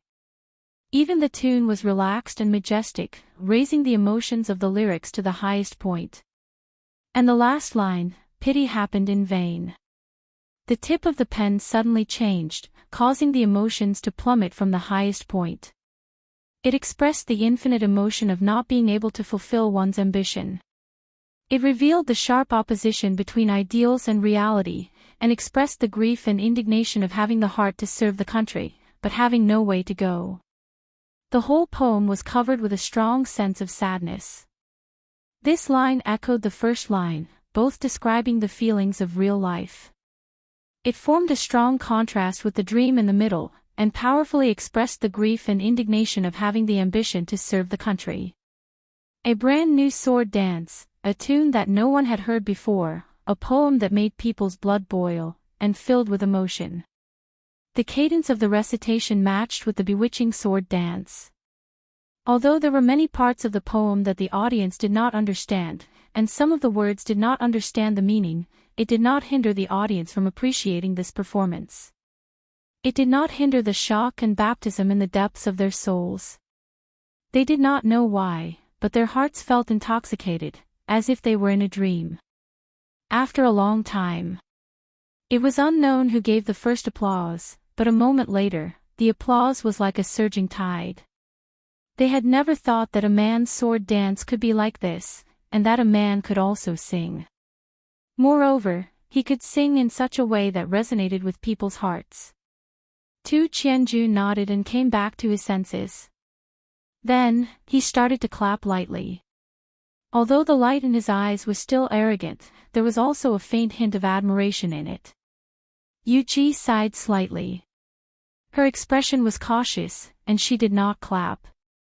Instead, she pondered for a long time. Suddenly, she stood up and walked in front of Yi Qinghan with quick steps. She bowed respectfully and said respectfully, "Young Master Han is very talented. Yu Ji has danced for dozens of years, and has also taught for dozens of years. Only today did I realize that I was a frog at the bottom of a well. This old one is ashamed. Yu Ji is willing to take young Master Han as her teacher, and follow by your side. I hope that young master does not dislike me." Chapter 67. Yi Qinghan was dumbfounded. He stared blankly at the beautiful middle-aged woman in front of him, looking into her sincere and longing eyes. He did not understand what had happened. He had not planned to appear today. Just as he had said, this performance was no different from a monkey dance. However, Tu Qianjuan's powerful performance and his undisguised slap to the 5 great clans made him very displeased. Thus, he casually imitated a famous sword dance from his previous life to break the ice. However, he did not know whether it was because of the beautiful scenery of Tranquil Lake Island, or because he had recalled the events of his previous life and the white-clothed woman at the back mountain of the Yi family, or perhaps because he had drunk a jar of wine that made him slightly tipsy. The more he danced, the more intoxicated he became. The more he sang, the more passionate he became, to the point that he himself sank into it. In the end, after he finished his performance, he was still immersed in his dream. Then, he was awakened by Yu Ji's sincere words. He knew that the beautiful middle-aged woman in front of him was actually old enough to be his grandmother. He also knew that Yu Ji was the Yu family's grand elder and one of the 2 saints of the Yu family. However, he did not know why this expert, who was on equal footing with Yi Qingniu, wanted to take him as her disciple just because he sang a very ordinary song and danced a very ordinary dance. Yi Qingniu and the others were also dumbfounded. They looked in disbelief at Yu Ji's sincere face. After confirming that she was not joking, they all fell silent and sank into deep thought. They thought of the sudden gust of wind just now and seemed to have connected something. Tu Qianjun was also dumbfounded. He looked seriously at Yu Ji for a while and also fell silent. The light in his eyes continued to shine. Although he did not understand what had happened, he had acutely sensed that the spirit qi of heaven and earth above Tranquil Lake Island had become much thicker. Moreover, the gust of wind just now seemed to confirm a certain guess in his heart. He began to narrow his eyes to observe the changes in the scene. Feng Zihua and the other young masters were also dumbfounded. They did not know what had happened. Didn't he just dance and recite a poem? Although they also felt that the dance was not bad and the song was very interesting. Even the grand elder of the Yu family had gone to take him as her disciple, right? Yu Qingqing was stunned as well. She silently looked at elder Yu Ji whom she respected. She actually wanted to acknowledge a junior as her master. Then, she seemed to have thought of something. She thought of that strange gust of wind just now, and a dazzling light burst forth from her eyes. At this moment, a voice transmission suddenly rang in her ears. She listened carefully, and after a moment of silence, she suddenly stood up and said in an unusually determined tone, "Young masters, I hereby announce the end of this summer fire festival. This time, I have chosen only one guardian, and he is." Yi Qinghan, hearing the determination in Yu Qingqing's melodious voice, looking at her peerless face and pearl-like eyes, Yu Qingqing's heart sank. Except for a few old fellows, everyone present was once again collectively dumbfounded. The Yu clan's Tranquil Lake Island Summer Fire Festival was held once every 15 years. They were very cautious and serious every time. Furthermore, the saint would always choose 2 guardians for the Summer Fire Festival and observe them for 3 years before deciding who would be the saint. This rule had been passed down for countless years without exception. It was just that the previous generation saint, Yu Yan, was deeply infatuated with the peerless elegance of the Yi clan's genius, Yi Dao. She actually broke the rule and chose only one person. In the end, Yi Dao didn't become the saint's son-in-law. Instead, he fell in love with Yu Shuwei, a popular artist in the Yu house. He abandoned the Yu clan saint and lifelong guest elder position and returned to the Yi clan with Yu Shuwei. In the end, the saint, Yu Yan, lived in seclusion and passed away quietly. Now, it seemed that Yu Qingqing was going to break this rule again. Not only did she end the Summer Fire Festival early, but she also personally announced the result that the man she chose was Yi Qinghan. Why weren't the young masters stunned? How could they not be shocked? Although Yi Qinghan was a disciple of the Yi clan, his strength was not bad. However, among the young masters present, there were obviously a few whose reputation and strength seemed to be higher than his. Most importantly, Tu Qianjun was a young master of the Divine City. No matter how one looked at it, Tu Qianjun was more outstanding than Yi Qinghan. Now, there was actually a dark horse. Yu Qingqing chose Yi Qinghan and even removed the position of the other protector. This completely severed everyone's hope. There wasn't even a trace of hope left. This poisonous peach blossom had bewitched everyone and made them infatuated. Now, this peach blossom actually bloomed early, and it bloomed because of one person. Was it because that person performed a rather interesting dance? This reason was obviously not sufficient, and it couldn't convince everyone. Therefore, Xue Wuhan obviously expressed his dissatisfaction. He carefully looked at Tu Qianjuan's gloomy face and stood up. He closed the folding fan in his hand and frowned. He cupped his hands and said, "Young lady Qingqing, isn't this decision a little too rash? I think it's better to be cautious with such a decision." Hee. Yu Qingqing, who was wearing a peach blossom and a peach-colored palace dress, knew that there would definitely be people who would oppose and question her decision. However, she didn't expect that the first one to speak was actually Xue Wuhan, who had been low-key for the whole night. Furthermore, his high-profile appearance wasn't for himself, but for Tu Qianjun who was beside him. A trace of disgust flashed through Yu Qingqing's heart. Furthermore, it was displayed on her face without any concealment. She coldly said, "Young Master Xue, are you lecturing me?" Once Yu Qingqing's words left her mouth, Xue Wuhan's complexion changed. Even Xue Fei, who was sitting at the head of the table, looked a little pale. Meanwhile, Yu Ji continued to stand beside Yi Qinghan and pretended not to have heard anything. Xue Wuhan saw that Yu Ji's complexion was the same as before, but Tu Qianjuan's complexion was getting worse. Yu Qingqing's pearl-like eyes were coldly staring at him, waiting for his reply. He could only summon up his courage and awkwardly said, "I don't dare. It's just that I feel that it's better to ask your clan's elders for such an important decision. This decision. I have considered it very carefully." After a moment of silence, Yu Qingqing faintly said, "As for the elders' opinions, I can tell everyone that I have just received a sound transmission. The meaning of this sound transmission is exactly the same as my decision. And the person who sent this sound transmission is our Yu clan's clan leader. I think everyone should be satisfied with this explanation." Yu Qingqing's words were like a bomb that exploded in the field. The Yu clan's clan leader had always been elusive and rarely appeared in front of the common people. However, her peerless beauty and peerless strength, as well as her charming techniques, had been circulating in the House of Aries for a very long time. Today, she actually sent a sound transmission to Yu Qingqing. It seemed that this clan leader valued Yi Qinghan very much. Qingqing is right. The clan leader has also sent a sound transmission to me. Moreover, I also support Qingqing's choice. Everyone, I'm sorry. Yu Ji, who had been silent all this time, suddenly opened her mouth. She looked at Tu Qianjun with an apologetic expression. Her words completely severed the last remnant hope in his heart. Humph. Since it's like this, Qianjun will take his leave.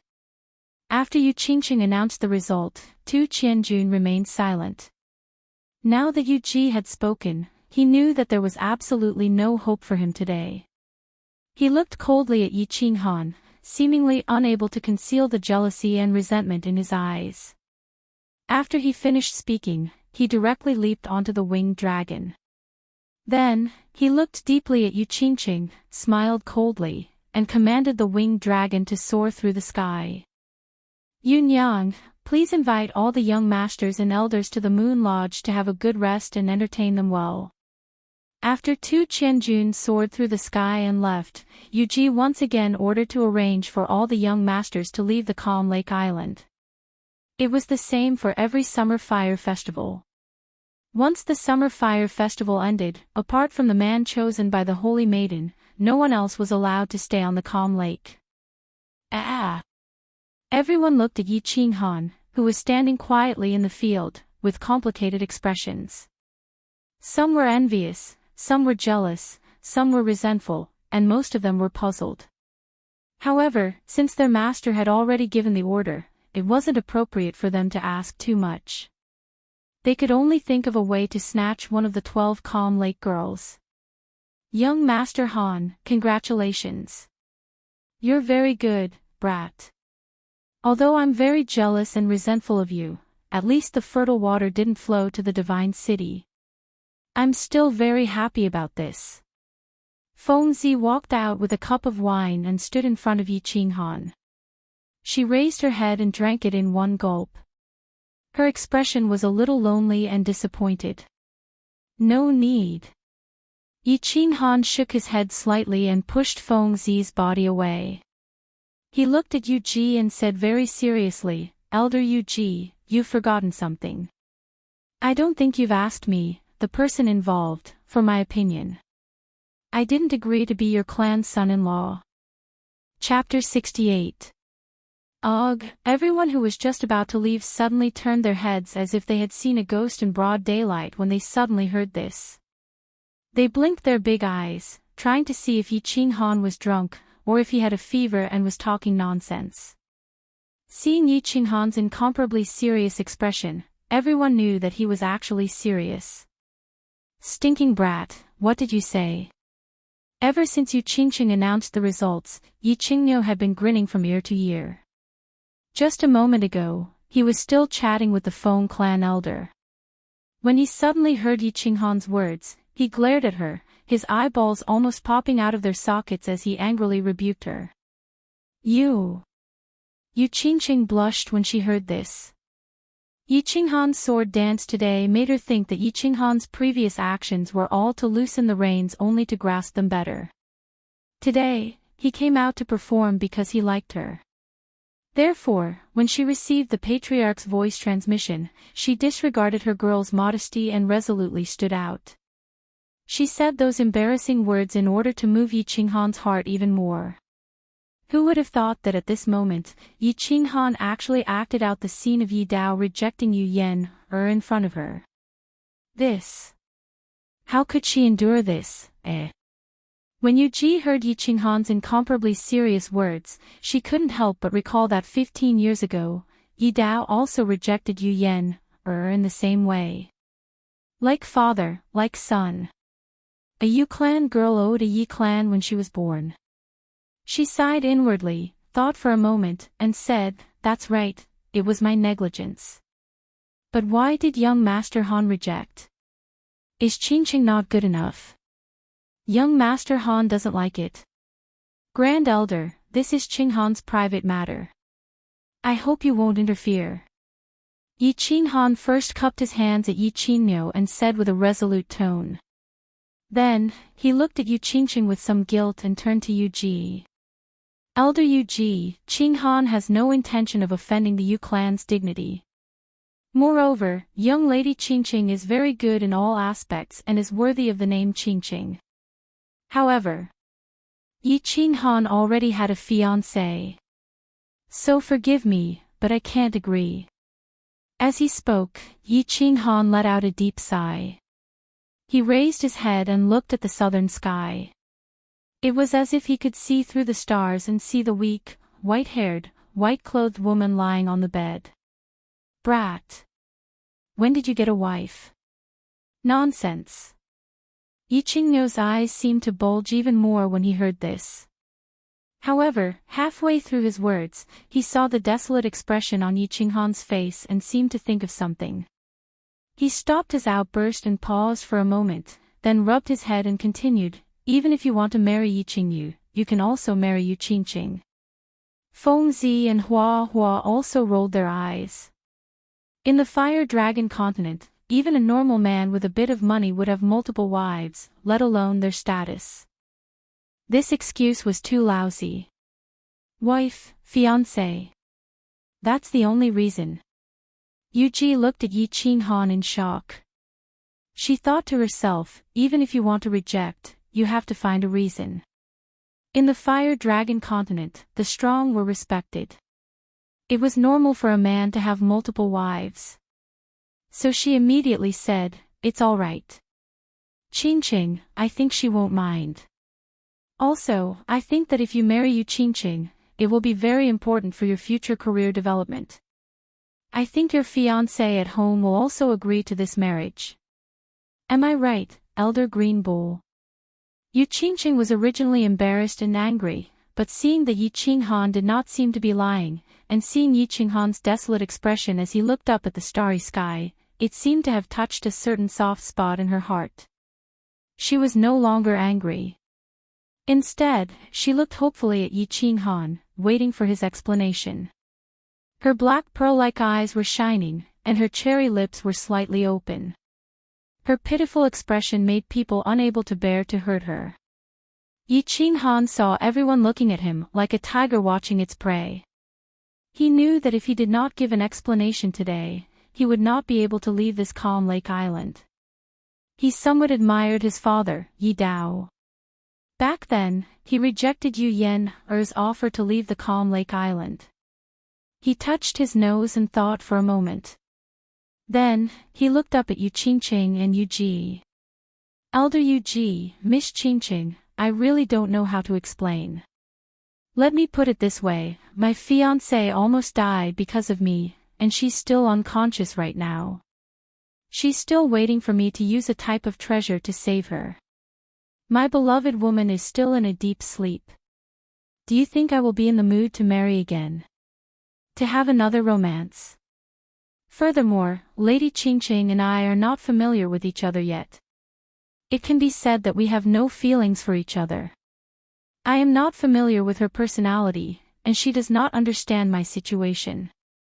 It is unfair for both of us to get together in such a hurry. A marriage without love will never be a happy one." Yi Qinghan's words stunned everyone. They looked at Yi Qinghan's serious expression and Yi Qingyo's lowered head and sighed. In the end, everyone believed that Yi Qinghan really did have a fiancé who was in a coma at home. They also felt admiration for his persistence. However, towards the latter part of Yi Qinghan's words, all the young masters raised their middle fingers in their hearts. Feelings, love.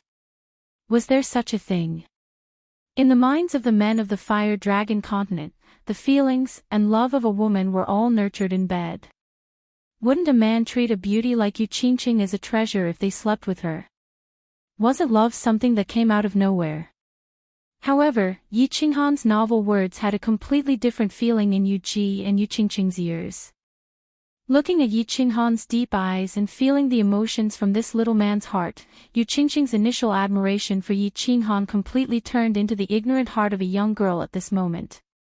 Yu Ji was like a mother-in-law looking at her son-in-law. The more she looked at Yi Qinghan, the more satisfied she was.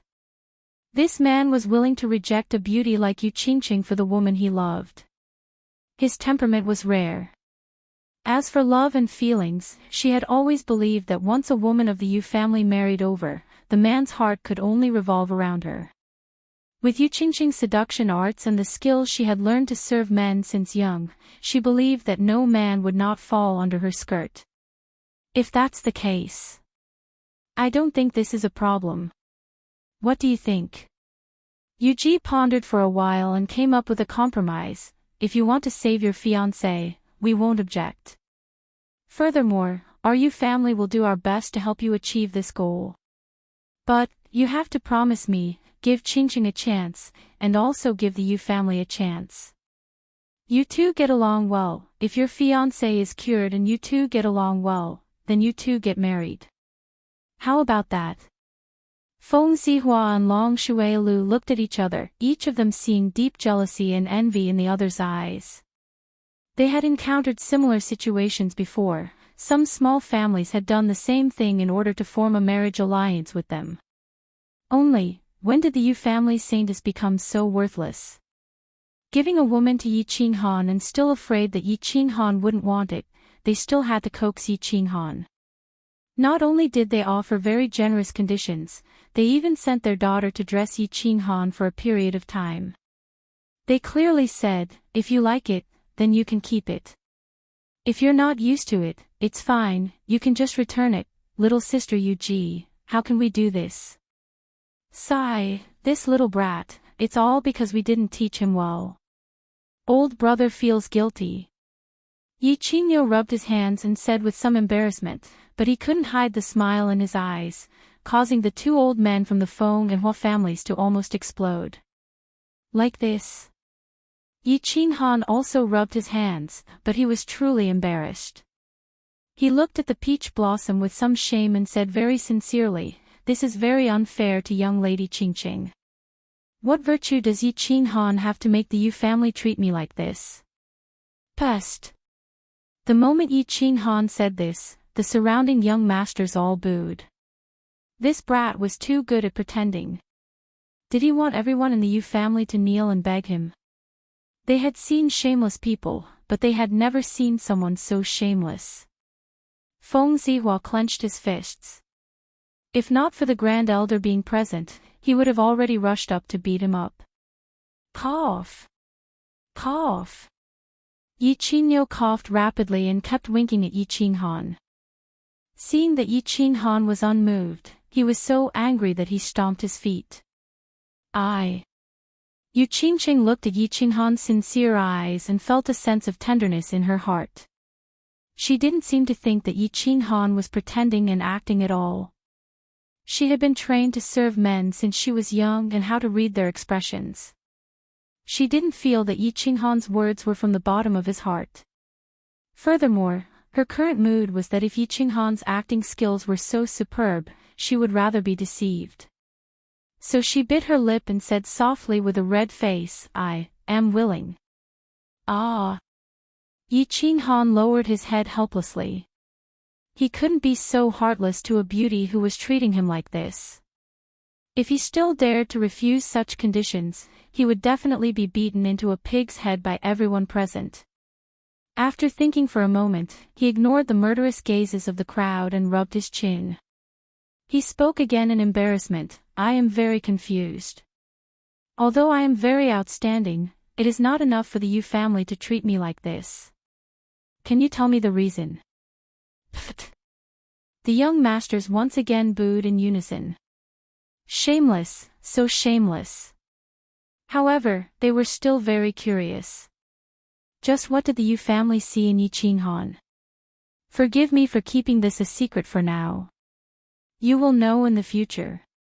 Yu Ji and Yu Qingqing looked at each other and said with a smile. Then, she smiled slightly and looked at Yi Qinghan coquettishly. She said in a soft voice, have you considered the matter of taking me as your master just now? Of course you are extremely important to the Yu family. Yu Qingqing also smiled and said in her heart. Seeing Yu Ji move to Yi Qinghan's side like a child, she smiled even more happily. The peach blossom on her head seemed to bloom even more brightly with her smile. Chapter 69. The silvery moon hung high in the night sky. Although it was already late at night, the entire Ecstasy City was still bustling with noise. This was a city without night. City center, Moon Tower.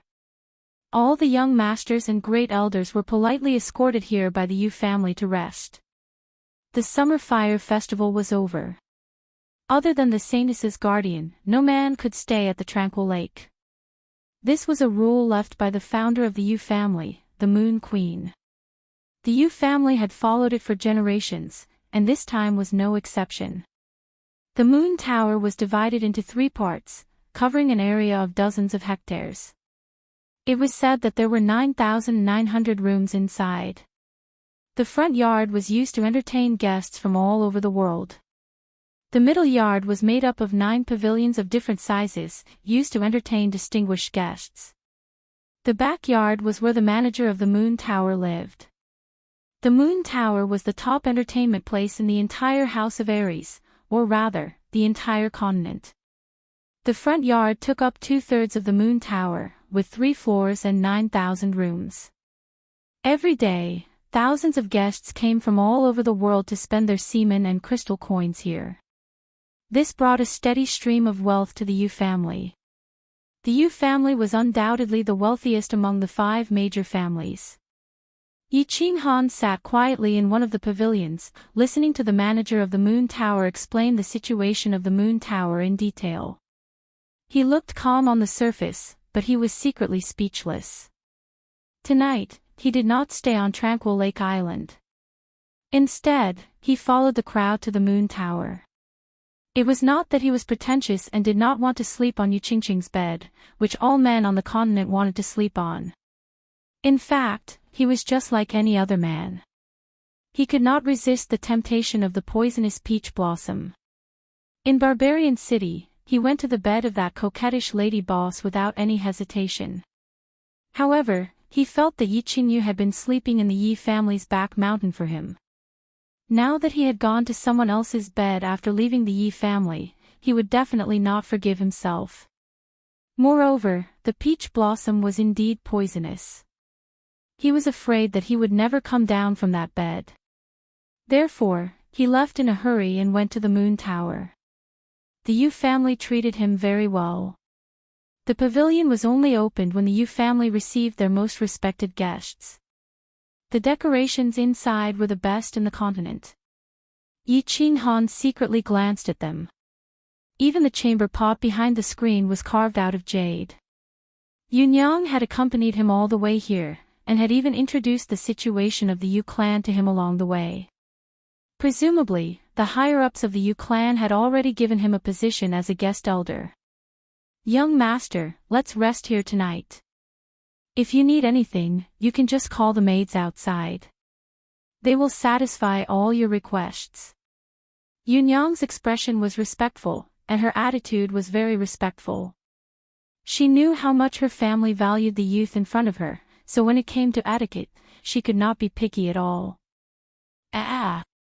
All right, sorry for troubling you, Yunyang. Go and do your work." Yi Qinghan smiled and nodded, indicating that he was satisfied with her service. Yunyang bowed again and retreated. The room returned to silence. Yi Qinghan scratched his head and sat on the tea table. He poured 2 cups of tea and said to the person behind the screen, "Elder Azure Ox, since you're here, come and have a cup of tea." Hee. A tall figure walked out from behind the screen. As he walked over, he constantly complimented the decorations in the room. His mouth made clicking sounds as he sat in front of Yi Qinghan without any trace of politeness. He picked up the cup of tea and took a sip. His face was full of enjoyment as he said, "Good tea, good tea. Only the Yu clan can afford to drink this dragon saliva tea. I, old ox, have only drunk it a few times in my life. I didn't expect the Yu clan to treat you like ordinary tea. You're really lucky, brat. Old man, will you die if you don't brag? With your status, you think you can't even drink this lousy tea?" Yi Qinghan rolled his eyes. He had always held a grudge against the old fogies of the Yi clan. He had originally planned to go to Dragon City to participate in the Elite Academy tournament, but he didn't expect that these old fogies would arrange for him to participate in the Tranquil Lake selection without his consent. Of course, he had some resentment.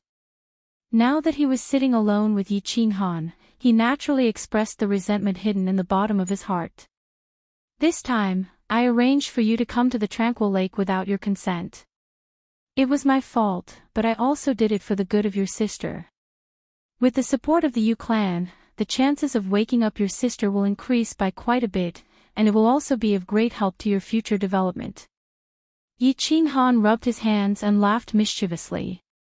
"You're so sure that I'll be chosen?" Yi Qinghan snorted coldly. He lowered his head and drank his tea, glancing sideways at Yi Qinghan. Yi Qinghan laughed mischievously. He was in an extremely good mood, and his wrinkled old face was flushed red. Hee. At first, I thought that you only had a 1/3 chance, but then Tu Qianjun came and I thought that you had no chance at all. But, who would have thought that you, brat, would have such a trick up your sleeve. Not bad, not bad. Little Han, well done.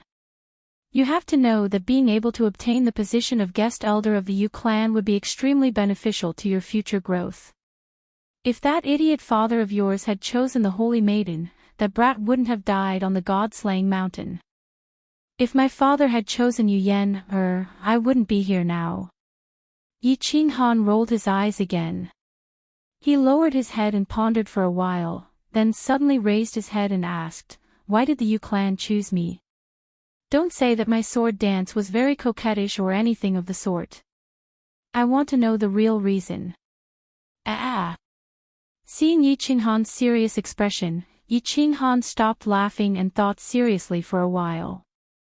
He frowned slightly and said, "I don't know the specific reason, but do you remember that when you were performing that sword dance, you, brat, were actually able to draw upon the spirit chi of heaven and earth? Do you remember that sudden gust of wind?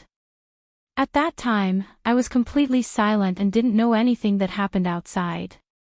I only know that I performed that dance very comfortably. My whole body was very relaxed, and my mind was very calm and serene. It seemed that I was in a very good state." Yi Qinghan also frowned and tried hard to recall what happened at that time. Hee. Yi Qinghu rubbed his round head and became all smiles again. He said, "That's the feeling. I don't know what kind of dog shit luck you have, brat. Did you know that at that time, you entered the state of soul silence that all martial artists dream of? A martial artist's first layer of cultivation is physical cultivation, which includes the tempering of battle chi and the internal body. The second layer is soul cultivation. Of course, with your current strength, your soul is too weak. Basically, your soul can improve along with your battle chi. However, once you enter the Emperor realm, your soul must cultivate alone, and soul cultivation is extremely difficult. When you performed that sword dance on Tranquil Lake Island, your mind was completely silent and drew upon the spirit chi of heaven and earth. This is an extremely rare state. The martial artists of our level call it the state of soul silence. As long as you can enter this state often, your cultivation will definitely advance by leaps and bounds. Furthermore, the most important thing was his soul.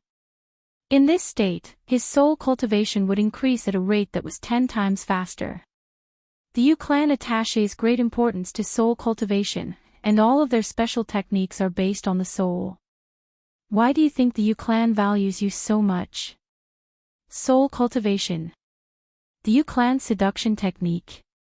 Yi Qinghan was a bit confused and blurted it out subconsciously. *T. The Yu clan's special technique is a spiritual attack, and they are most famous for their illusion attacks. Back in the day, the Moon Queen's illusion could make experts at the peak of the Sage realm directly commit suicide. The Moon Queen was the only martial artist at that time who could enter the state of soul silence.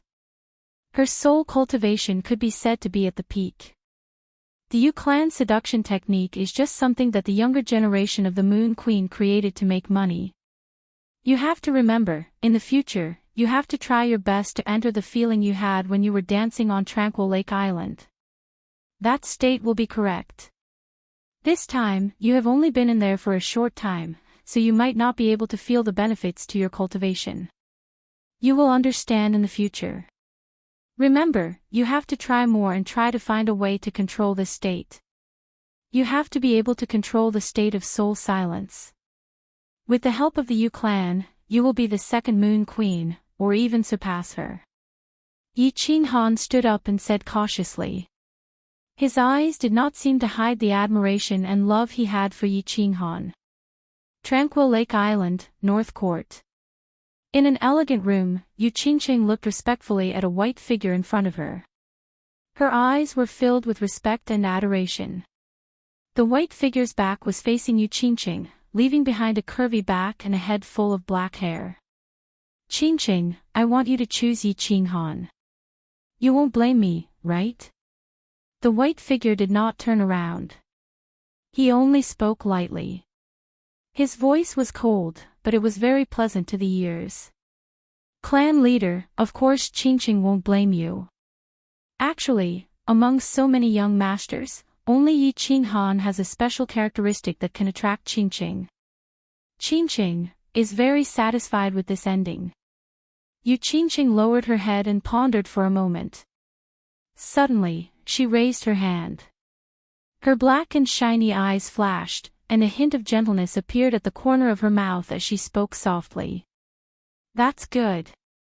I can tell you that in the entire continent's thousands of years, Yi Qinghan is the second person to enter the soul silent state. The Moon Queen said in her last words that she entered this state for the first time in her 30s. And how old is Yi Qinghan now? This child's future is limitless. It is very likely that he will be the first person to walk out of the Fire Dragon continent. Therefore, the Yu clan must seize this opportunity. Since you also like him, and he doesn't hate you, then tomorrow, you should go with him to Dragon City. For the sake of the Yu family and your future, do your best to capture his heart.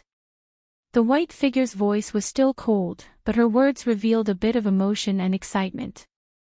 Yes. Yu Qingqing nodded lightly. Her eyes were filled with joy and longing for the future. Her black pearl-like eyes occasionally flashed with light that was as dazzling as the stars in the sky. Moon Tower, Square Pavilion. Xue Fei sat on the bench with a gloomy face. He looked at Xue Wuhan who was standing respectfully in front of him. After a long silence, he sighed deeply and said, "Your thoughts are not wrong. It's just that your actions are too radical. This will cause the Xue clan to be ostracized by the 5 great clans. Forget it. Since things have already reached this point, I can't say whether it's a blessing or a curse. Since you want to walk the path of Tu Qianjun, then keep walking. I hope you're right. Wu Hen is right. To walk out of the well that is the Fire Dragon continent, there is no other way but to borrow the power of the Divine City. As for the 5 great clans, as long as I can reach that step, the 5 great clans can be destroyed at any time.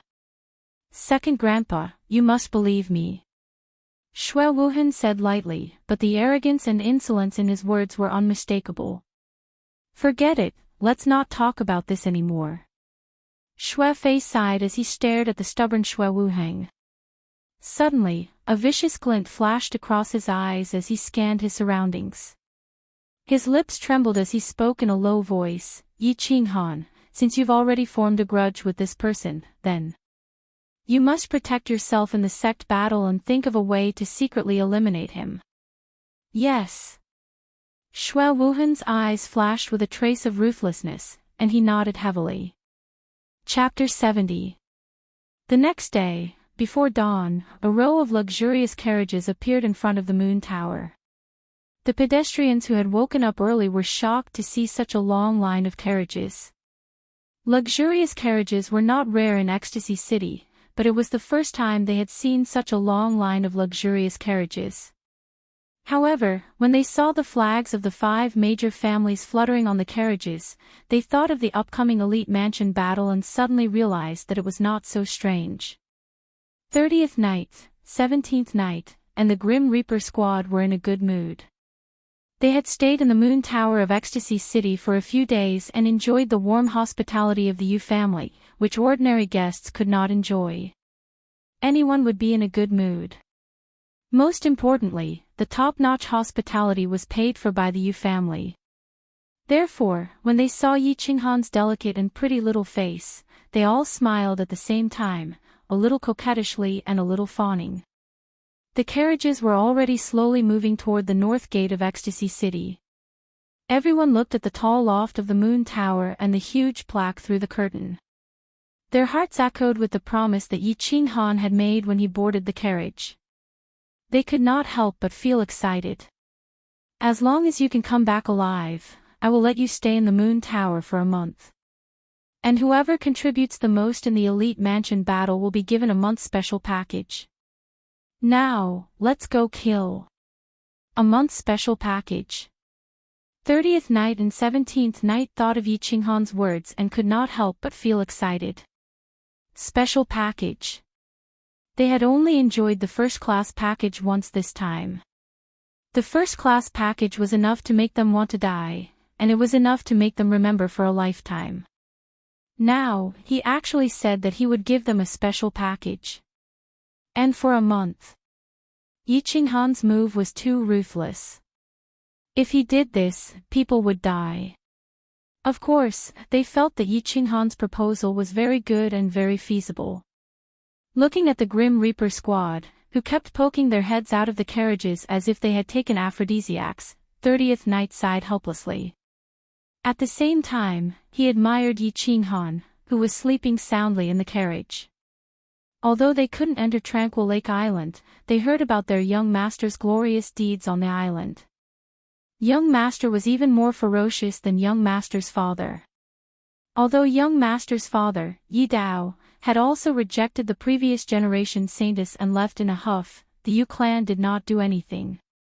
And now, the young master had also rejected the saintess of the modern era. However, the Yu clan was still trying their best to coax him. They were almost crying and grabbing the young master's trousers to ask him to accept this saintess, Yu Qingqing. Why did he say that? Wasn't the 5 Yu family carriages hanging behind the caravan a very good proof?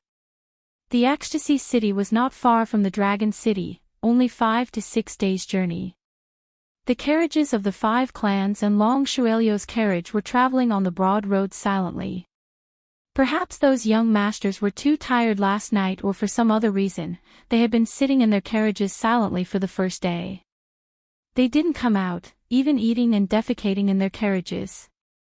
On the second day, the young masters began to come out to get some fresh air while eating. Hua Xia, Feng Zi, and Long Shuailu had rested for a day and a night. It was as if they had completely forgotten the unhappiness of the night of the Summer Fire Festival.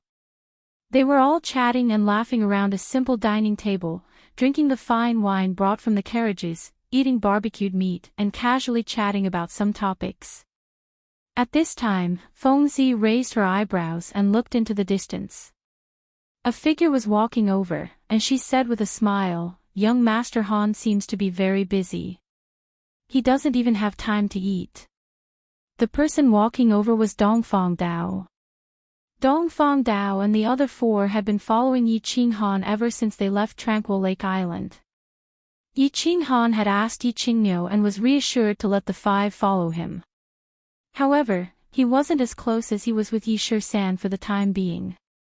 Dongfang Dao and the others didn't mind and just silently sat in the carriage behind Yi Qinghan.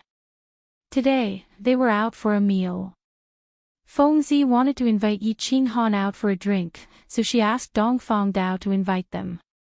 Young Master Feng, Young Master Hua, Young Master Long. My young master said that he's going into seclusion for a few days, so he's very sorry that he can't accompany you for a drink.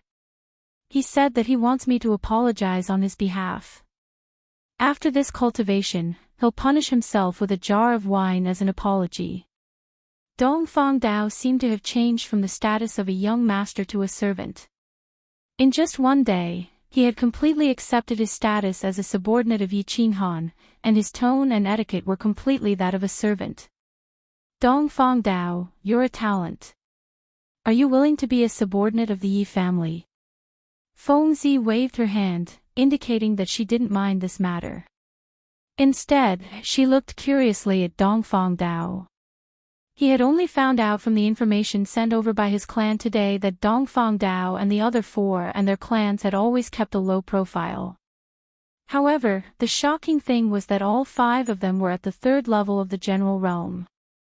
At this age, with this level of strength, they were all characters who could dominate a region. And looking at Dongfang Dao's expression today, it seemed that he was very willing to be Yi Qinghan's servant. That's right. Brother Dongfang, with the strength of the 5 of you, you are all dazzling geniuses no matter where you go. If the 5 of you follow me, I will serve you as an elder brother and a state scholar. Why should I follow Yi Qinghan as a servant? Moreover, it seems like Yi Qinghan doesn't like it. Long Shuailu also said in confusion. He chuckled and tried to poach someone from the wall. Thank you for your favor, young Master Feng, but young Master Long, I don't want to hear such words ever again. The fathers of Dongfang Dao and the other four were all saved by Master Yi Dao, and they have already sworn to serve Master's family for generations. Moreover, even if you want to be a servant, you have to look at whose servant you are, right? And the five of us feel that it is our fortune to be able to be young Master Yi Qinghan servants. Dongfang Dao's expression was still calm, but when he heard the word servant from Long Shuelio's mouth, a blade-like sword light appeared in his eyes. He cupped his hands and left calmly after speaking. He walked to the side and silently ate with Nangong and the others. Ah!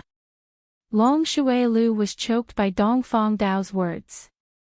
He rubbed his nose embarrassedly and picked up his wine to drink. Brother Shuelu, if it were me, I wouldn't have said what you just said. You probably haven't seen the information on what Yi Qinghan has done in the Yi family. Yi Qinghan is very fierce. The reason why Dongfang Dao and the other four are so loyal to him is probably because of Yi Qinghan's performance. Seeing Long Shuelio's embarrassment, Feng Zi smiled faintly and twisted his neck as he spoke. This kid is indeed fierce. Brother Shuelu, let me give you a piece of advice. You can't befriend him, and it's best not to offend him. Hua Hua hadn't said anything at first, but when he saw Long Shuelio's confused expression, he advised him seriously. Long Shuelu frowned. He was the nephew of House Master Long, but he wasn't like Feng Zi and the others. He didn't have a direct intelligence system, so he was very confused. How fierce. Feng Zi drank a mouthful of wine, looked left and right, then came over and said in a low voice, this kid was still in the elite realm a few months ago. He couldn't even summon a beast and was considered trash by the Yi family. Then, in these few months, his strength increased by leaps and bounds. First, he killed 5 of Shua Wuhan's subordinates with the strength of a level 1 commander in the barbarian city. One of them was a general realm expert. After returning to the Yi family, he killed a few general realm Yi family core disciples and destroyed Yi Qinghuang's Dantian. In the end, he was surrounded by the elders of the Yi family, but they didn't kill him. Instead, he killed an emperor realm Yi Rong, which caused Yi Tianlong and the other 2 elders to come out of their seclusion. However, I don't know why Yi Tianlong didn't punish Yi Qinghan even though he killed so many people. Instead, he imprisoned Yi Jian in the back mountain and chased Yi Qinghuang out of the Yi family's castle. Now, look at Yi Qingmiu. It's obvious that the Yi family treats him like a treasure. Don't you think he's fierce? Pfft. Long Shuelu was slowly drinking wine at first, but when he heard that Yi Qinghan killed an emperor realm Yi Rong, he spat out the wine in his mouth. His face was full of shock and disbelief. After listening to Feng Zi, he shook his head and said, that's impossible. How old is he? A 15 or 16-year-old killing an emperor realm martial artist. This information is obviously fake. Also, you said that he was just an elite realm trash a few months ago. How could he kill an emperor realm martial artist? Impossible. At this time, Hua Xia also came over. Although his eyes were full of doubt, his face was serious as he said, the information is true. Our family received similar information. Although we don't know the details, it is true that Yi Qinghan killed Yi Rong. This caused a huge commotion in the Yi family, and your uncle probably received the news. Our family told you not to offend Yi Qinghan. If you offend him, he won't care about anything and just kill you. According to my family's calculations, he can instantly kill any martial artist below the martial realm. He has a high chance of instantly killing a martial realm martial artist. As for the specific reason, I don't know. Clang. Hearing Hua Xia's confirmation, Long Shuelio's hand shook. The cup fell to the ground and broke into pieces. His palms were sweaty. He recalled how arrogantly he challenged Yi Qinghan to a duel in the Yu building. In the end, Yi Qinghan knocked him out with one punch. He didn't believe Dragon Fifth when he said that Yi Qinghan held back. Now, it seemed like he was back from the Grim Reaper. Also, Yi Qinghan was chosen as a guest elder by the Yu family. It could be said that the two families were one. Long Shui Lu wanted to find a chance to take revenge, but it seemed like it was impossible now.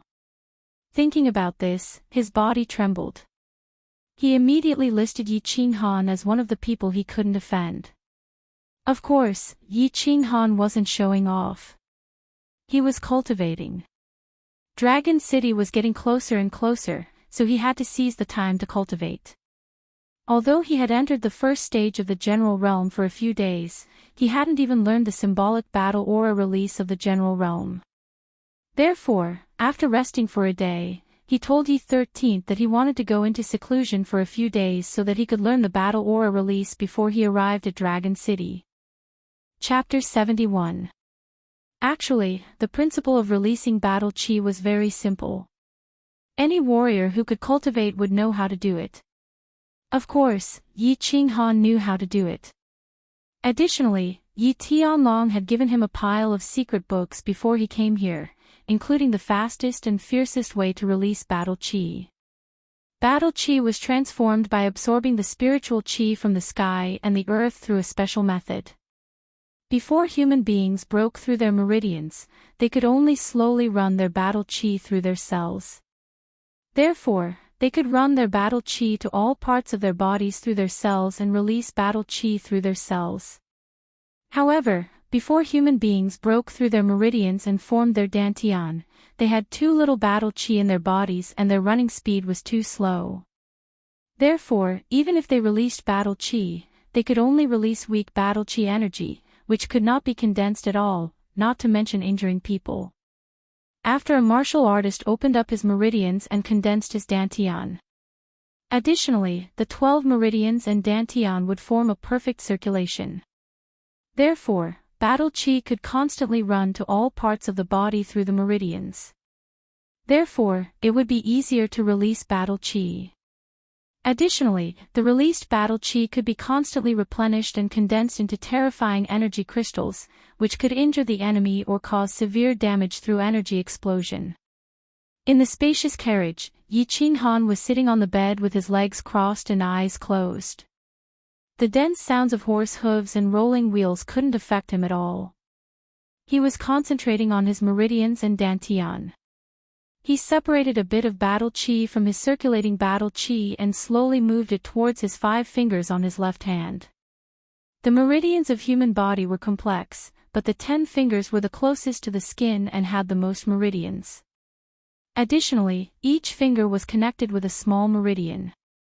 Therefore, most of the fighters on the continent chose to release their battle chi through their 10 fingers. In other words, they chose to release battle chi through their palms.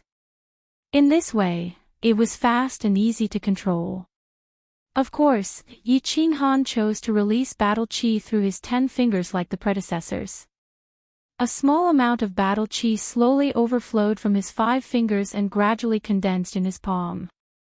Yi Qinghan dared not be careless. He constantly released battle chi through his 5 fingers and maintained the consumption of battle chi in the air. Through his palm and fingers, he constantly condensed and integrated the battle chi in his palm. Buzz! The battle chi in Yi Qinghan's palm was constantly compressed and integrated with the weird gesture of his palm and fingers.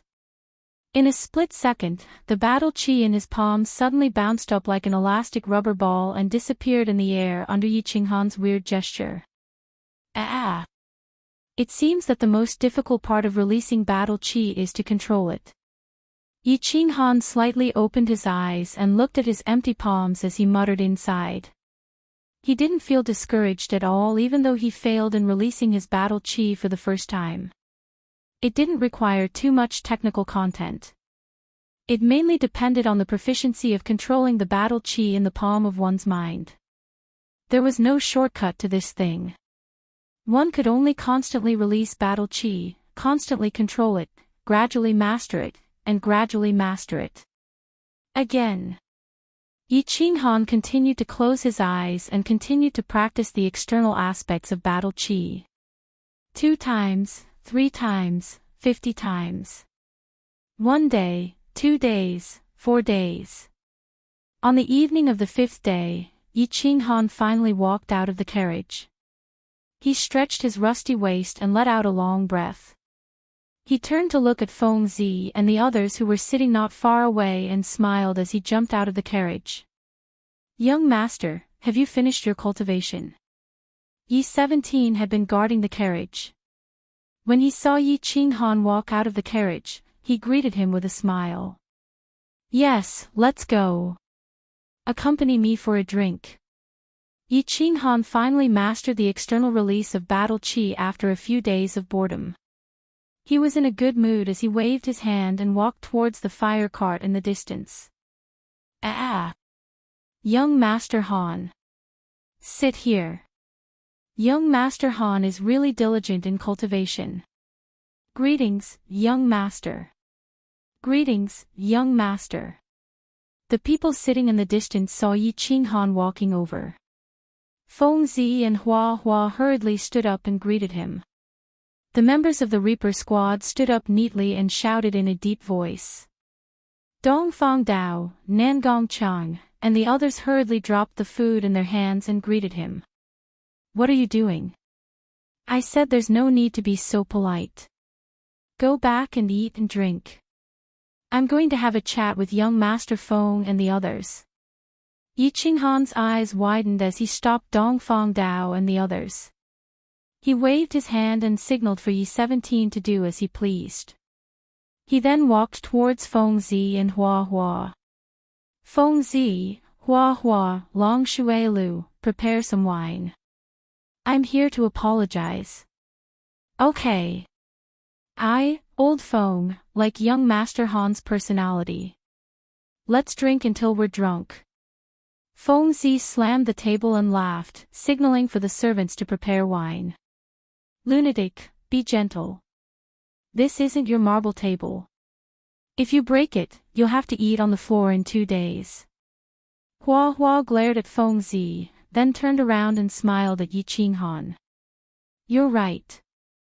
Yes, young Master Feng, you slammed the table when you saw young Master Han. You should punish yourself with a jug." Although Long Shui Lu didn't stand up to greet Yi Qinghan, his tone was slightly ingratiating. "A jug? Who's afraid of who? Do you think I won't flirt with you tonight?" Feng Zi's eyes widened and he wanted to slap the table again. However, he remembered Hua Hua's words and slapped his thigh embarrassedly. "Hee, you all seem to be in high spirits. I wonder if Qingqing will have the honor of drinking with you all."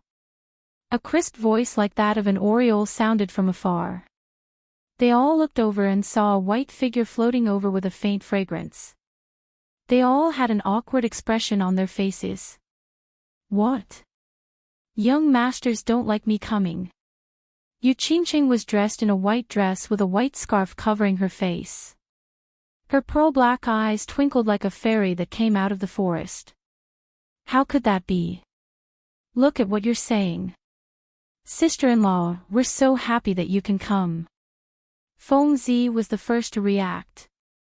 He quickly pulled out a stool from the side and patted it, gesturing for Yu Qingqing to sit down. "Ah!" A row of black lines appeared on Yi Qinghan's face.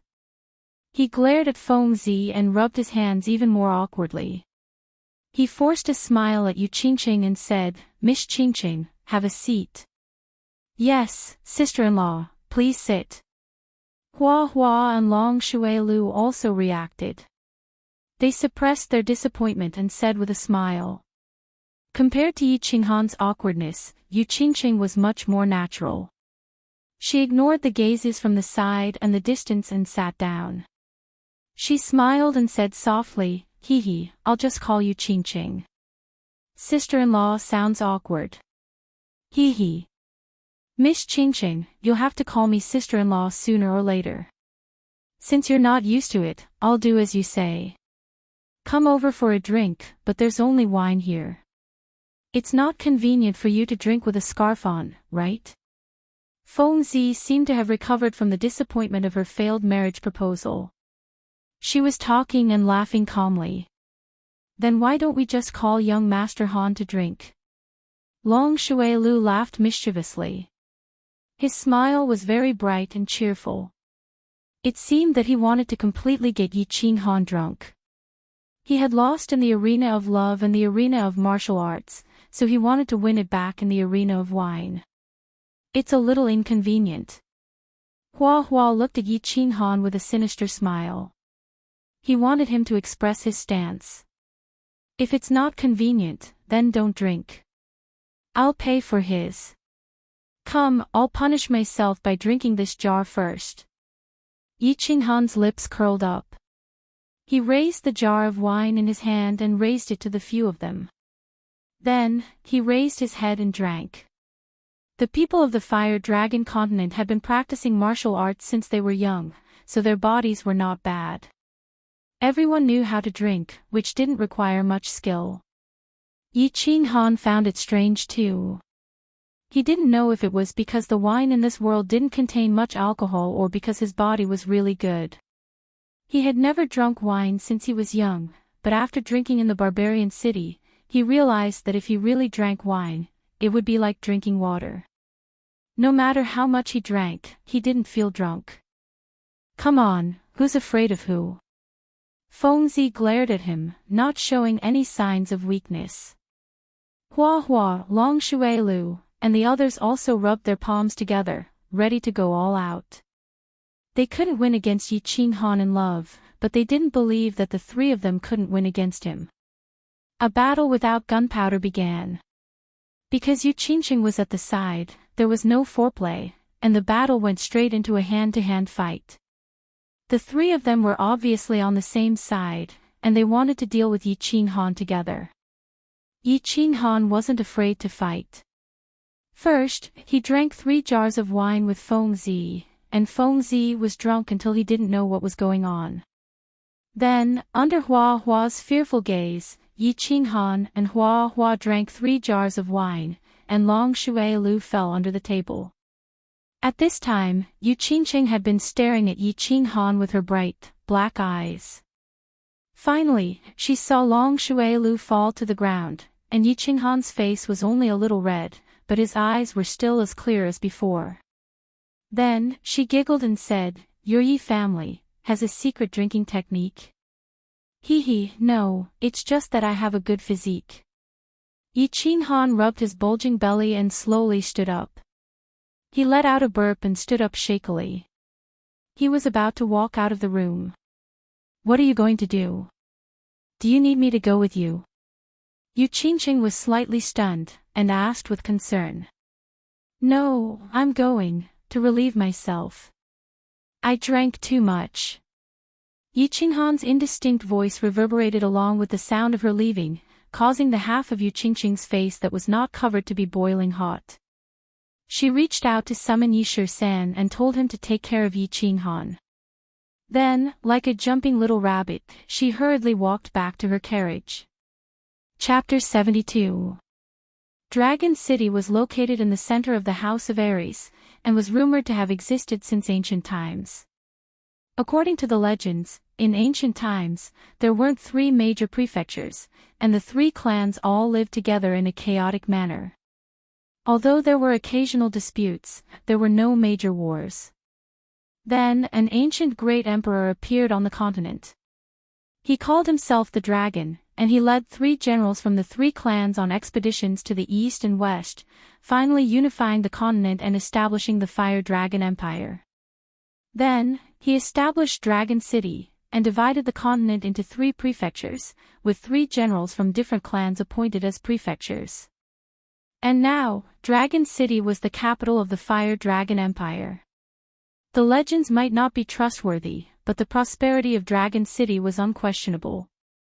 The city walls were more than 20 meters tall and more than 10 meters wide, and wrapped around the entire Dragon City like a dumpling.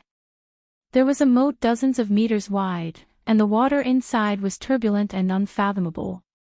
This city wall is too majestic. This was the first time Yi Qing Han had come to Dragon City. Through the curtain of the carriage, he looked at the tall, green, and towering walls.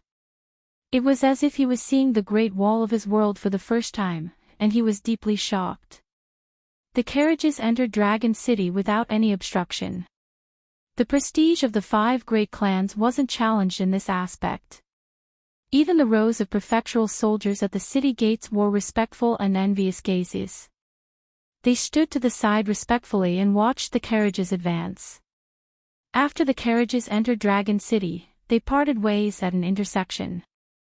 Each clan had a manor in Dragon City. Last night, they had agreed that they would go back and rest for the night, and gather at the city lord's mansion the next morning. The Yi family's manor was in the east of the city. After traveling from the city gates for an hour, the carriages stopped in front of a large bronze gate. There were rows of people standing in front of the gate. They had probably received the news and were waiting here in advance. Greetings, young Master Han. Yi Qinghan alighted from the carriage and saw a group of people kneeling on one knee in front of the gate, and a middle-aged man standing in the middle with a smile. I am Yi Ping. Nephew, you must have had a hard journey. The middle-aged man was about 40 years old. He looked scholarly and had a gentle expression, and he had the demeanor of an elder. Yi Qinghan greets Elder Yi Ping. Yi Qinghan had already obtained information about Yi Ping from Yi Shisan. He knew that Yi Ping was from the same generation as his father, Yi Dao. He was a collateral descendant of the family and had a good relationship with Yi Dao in his early years. He was now at the 2nd level of the Emperor realm and had been guarding the Dragon City all year round. He was one of the elders who held real power in the family. He wasn't at the same level as the city lord like Night Rod. He was one of the true higher-ups in the family. Therefore, when he saw that Yi Ping had expressed enough sincerity and personally came to the entrance of the manor to welcome him, he was too embarrassed to be so cold, so he politely bowed. When Yi Ping saw Yi Qinghan bowing respectfully to him, the smile on his face deepened. Didn't the family report say that this kid didn't have any manners? He even dared to scold the patriarch? Look, aren't you being very polite to me? Yi Ping's mood became even better when he thought of this. He held Yi Qinghan's hand affectionately and said, Come, let's talk inside. I thought you had prepared a banquet to welcome you. Elder is too polite. Yi Qinghan nodded indifferently and nodded at Yi Shisan, Dongfang Dao, and the others behind him. Then, they walked into the manor. After eating and drinking to their heart's content, the meal was very enjoyable under Yi Ping's deliberate persuasion. After the meal, Yi Qinghan sat leisurely by the tea table and drank tea. He sat quietly and waited for Yi Ping to speak. He knew that the elders of the Yi family definitely had something to tell him about the residence battle. Since they didn't tell him anything, he would be entering the residence battle zone in 2 days. Only Yi Ping could tell him something. Tomorrow, you will go to the city lord residence to receive your badge. The day after tomorrow, you will be directly transported from the city lord residence to the residence battle island. Before that, the family sent me a message asking me to explain to you the situation of the residence battle and the things you need to pay attention to. Yi Ping saw that Yi Qinghan was sitting quietly, so he didn't beat around the bush and went straight to the point. He had only participated in the residence battle once, and it was a chaotic residence battle where warriors of all levels could enter. However, the number of people who had participated in the residence battle was very high. Therefore, the information in this area was relatively complete. After receiving the message from the family, he specially went to the city lord residence and looked through a lot of information about the residence battle. At this moment, seeing that Yi Qinghan was very interested in listening, he was also gratified. He paused and continued to speak. First of all, let me introduce the venue to you. The residence battle island is actually made up of 4 islands. There is a big island in the center and 3 small islands on 3 sides of the big island. You will be transported to the small island belonging to the House of Ares. This place is absolutely safe. It is where the camp of the House of Ares is located. As for the island in the center, we call it Netherworld Island. Netherworld Island is very large, about 1/10 the size of the House of Ares. The terrain inside is intricate. I will give you a detailed map later. Netherworld Island is the battlefield of the Residence Battle. You can kill wantonly here. Except for the children of the Yi family, you can't trust anyone here, including people from other families. Historically, people from the House of Ares often plotted against people from the House of Ares. As long as the deed is done secretly, the family can't do anything if there is no evidence. The Residence Battle is held once a year, and each prefecture has 100,000 people. The House of Ares has 50 elite teams like the one you are leading, and a total of 10,000 people. The rest of the 90,000 people are low-level warriors and ordinary soldiers, and the elites of the other two prefectures are also about 10,000 people. In the past, the rules of the Residence Battle have been that the elite teams will fight and hunt each other at the beginning. The final battle of all the legions will be held in the last month. The final battle is the most chaotic, so the family recommends that you don't participate. Therefore, your mission is to enter Netherworld Island in the first 11 months, hunt the elites of the other two prefectures, collect badges, and earn points. I understand. How are the points calculated? Yi Qinghan blinked his eyes, nodded seriously, and asked. To explain the points, I first have to tell you about the difference in strength between the monster clan and the barbarian clan. Like the human race, the two clans are divided into 9 ranks: Monster Soldier, Great Monster Soldier, Monster Warrior, Great Monster Warrior, Monster General, Monster Commander, Monster Emperor, Monster Saint. There are also Barbarian Soldier, Great Monster Soldier, Great Monster Warrior, Barbarian General, Barbarian Commander, Barbarian Emperor, Barbarian Saint, and Barbarian Emperor. Of course, there will be no Monster Emperor or Barbarian Emperor in the 3 clans below the age of 30. At least on the surface, according to the family's information, there are no such geniuses in the 2 prefectures. After all, your father, Yi Dao, reached the Emperor realm at the age of 28. There is only one in the entire Fire Dragon continent every few hundred years, so you don't have to worry about this. The family's request for you is that you try not to participate in battles in the first half of the year and focus on training. When your strength reaches the martial realm and you can protect yourself from the Barbarian Emperor and Monster Emperor, you can participate in battles in large numbers. Yi 13th and Yi 17th will tell you the details. The points are easy to calculate. Using the Monster Clan as an example, Monster Soldiers and Great Monster Soldiers are considered ordinary soldiers. They only have 1 point, Monster Warrior is 2 points, Great Monster Warrior is 5 points, Monster General is 10 points, Monster Commander is 30 points, and Monster Emperor is 100 points. Ah! After listening to Yi Ping's explanation, Yi Qinghan lowered his head and calculated silently. After a long time, he suddenly raised his head and said with a serious expression, "According to you, I have to kill at least 100 Monster Emperors, 300 Monster Commanders, or 1,000 Monster Generals to get 10,000 points to exchange for spirit pills." Theoretically, yes. Yi Ping nodded and sighed. However, the elite teams from the 3 prefectures that enter Nether Island are basically led by Marquises or Monster Emperors or Barbarian Emperors. The Marquises and Monster Emperors and Barbarian Emperors are basically there to restrain them. If a Marquis wants to kill a martial artist of a lower realm than him, the opponent's powerhouse will definitely restrain him and then summon their companions. Therefore, it is usually the martial artists of the same realm in the team who attack each other. On the surface, you are a general realm martial artist, but your strength is probably enough to kill a level 1 martial realm martial artist, right? Therefore, you have a great advantage in the prefecture battle. This is why the family sent you to participate in the prefecture battle. You don't understand the specifics, and it's hard to explain the situation. I'm just giving you a suggestion. Try to listen to Yi 13th and Yi 17th's opinions in the prefecture battle. The task was difficult. Yi Qinghan sighed deeply. The number one treasure of the prefecture battle, the spirit pills, was indeed not so easy to exchange for. Although the monster god and barbarian god prefectures had 200,000 elites, the points added up would probably be more than 1,000,000. However, in a chaotic battle like the prefecture battle, it would be quite difficult to obtain 10,000 points while preserving one's life. At least, Yi Qinghan felt that the difficulty was as high as the mountain in the divine city, seemingly insurmountable.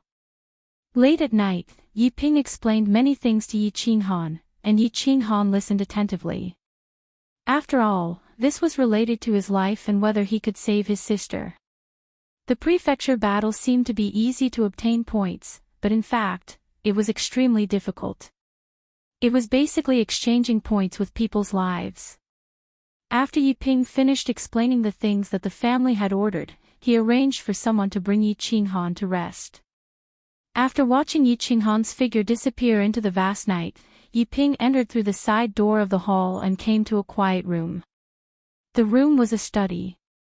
A green figure was sitting quietly inside, drinking tea and reading a book. "Greetings, Grand Supreme Elder." Yi Ping bowed respectfully. "Ah." The green figure raised his head and looked over with a pair of bulging eyes. "Are you done explaining?" "I've explained everything according to Grand Supreme Elder's instructions," Yi Ping said softly. After a while, he asked with a puzzled expression, "Grand Supreme Elder, there are some questions that Yi Ping doesn't understand. Why did you send Yi Qinghan to the prefecture battle? You have to know that it's impossible for him to obtain so many points. Moreover, the prefecture battle is so dangerous. If anything happens, the family can't afford to lose." "Ah." Yi Qingyo heard Yi Ping's question and revealed an expression that he knew he would ask. After a moment of silence, he sighed and said, "Both the patriarch and I know this. In fact, we don't expect him to obtain 10,000 points. The family has also arranged a few secret teams and experts to secretly obtain points. Moreover, this kid has been chosen by the Yu family scientists. After a discussion with Yu Ji, the Yu family has also sent 3 super elite teams to help him obtain the spirit pills. As for why we sent Yi Qinghan to the prefecture battle, I get angry just thinking about it. Isn't it all because of that idiot Yi Jian? If he hadn't caused so much trouble, would the situation be so troublesome now? You don't know how much Yi Qinghan resisted the family after that incident. It could even be said that he completely disliked the family. The patriarch and I had no choice but to use him to save his sister to slowly ease the gap between him and the family. As for the danger, the patriarch said that martial artists who don't experience life and death battles will never become strong. Moreover, 13, 17, and the Death God team will follow him. As long as they don't act rashly, it shouldn't be a big problem. Moreover, the family has other arrangements, so you don't have to worry too much. Since Grand Supreme Elder and the family have arrangements, Yi Ping is naturally assured. I hope that this kid will have a smooth journey in the prefecture battle. I hope so. Later, let 13 and 17 come in. I'll explain to them. 2 deep sighs resounded in the room. It added a bit of melancholy to the summer night.